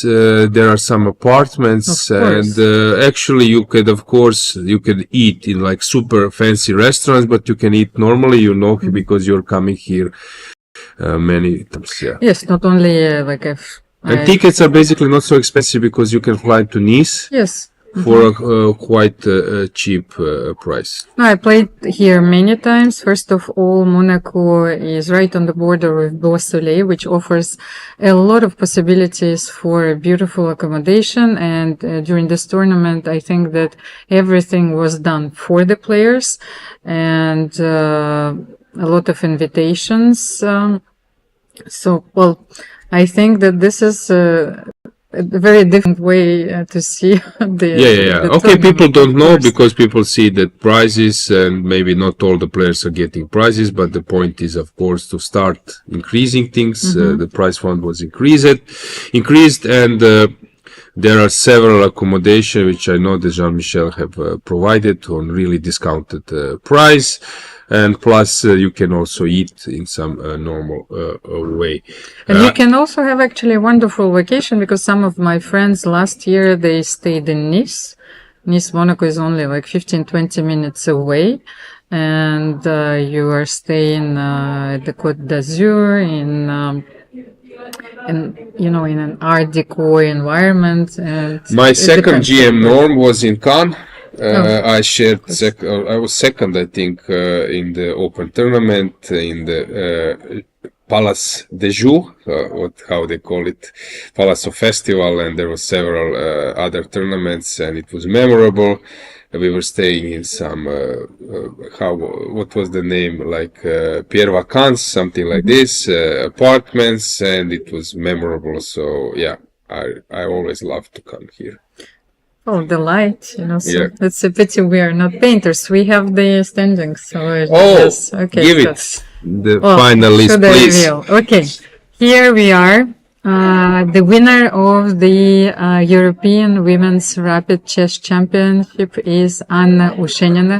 Congratulations for such an outstanding performance because Anna won silver in the Blitz event and she confirmed that she is a world-class player. And I said to you that, this is the generation which dominated 10 years ago. This generation which is still dominating now.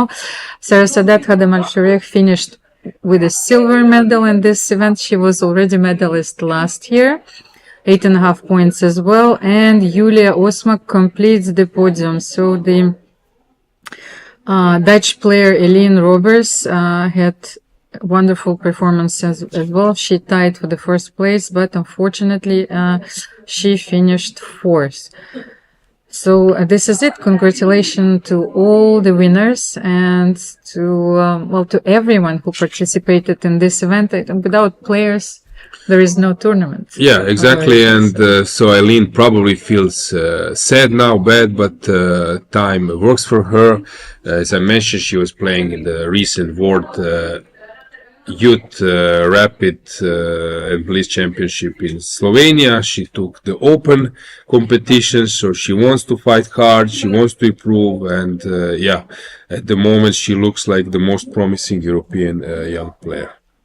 Well, thank you very much for being my partner in crime, Alojzije. Thank always. you, Amir, My pleasure. because we missed him for the last two rounds, but I think that our team worked smoothly.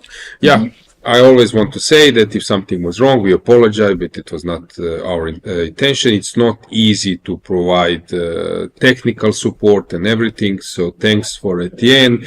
Congratulations to everyone who participated, whole the team with Jean-Michel as the main organizer, arbiters, fair play officers. Nothing was actually happening which was disturbing the tournament.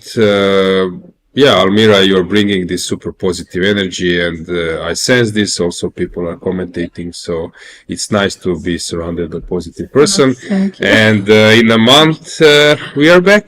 same place. Yes, same place. Women, a different tournament. Different tournament, but we will try to provide you some experience. And during Classical, we will have some more time. I'm quite curious about things you mentioned, Soviet chess school, and maybe something about some infos about the players, because you know them very well.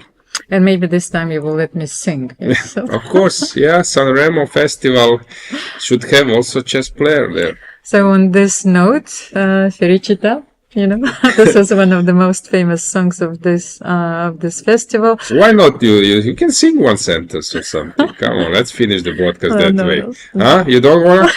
Why not? I'm not ready. To get out of your comfort zone. Yes, yeah. I'm not ready, you know, so. Yeah, so once again, also thanks for Amir, and it was very nice to hear about his insight of Iranian chess. And yeah, guys, follow chess, play, improve, enjoy, and looking forward to see you soon. And lots of love from Monaco. Chess connects us all, across countries, across borders. For those who travel for the game, staying connected shouldn't be a challenge. Introducing Global Cell, the official telecom provider of the European Chess Union. Connectivity is just a tap away. Simple, fast, and ready wherever you are, wherever the game takes you. Global Cell's eSIM works seamlessly across Europe and beyond. No SIM swaps, no waiting. Global Cell's eSIM is quick to install and reliable every step of the way. Stay connected with players, friends, and family no matter where you are. Share your checkmates instantly with effortless connectivity. From every tournament to each new city. Stay connected as you move and prepare to win. Join the thousands who enjoy true freedom on the go. Sign up today and make Global Cell your next move.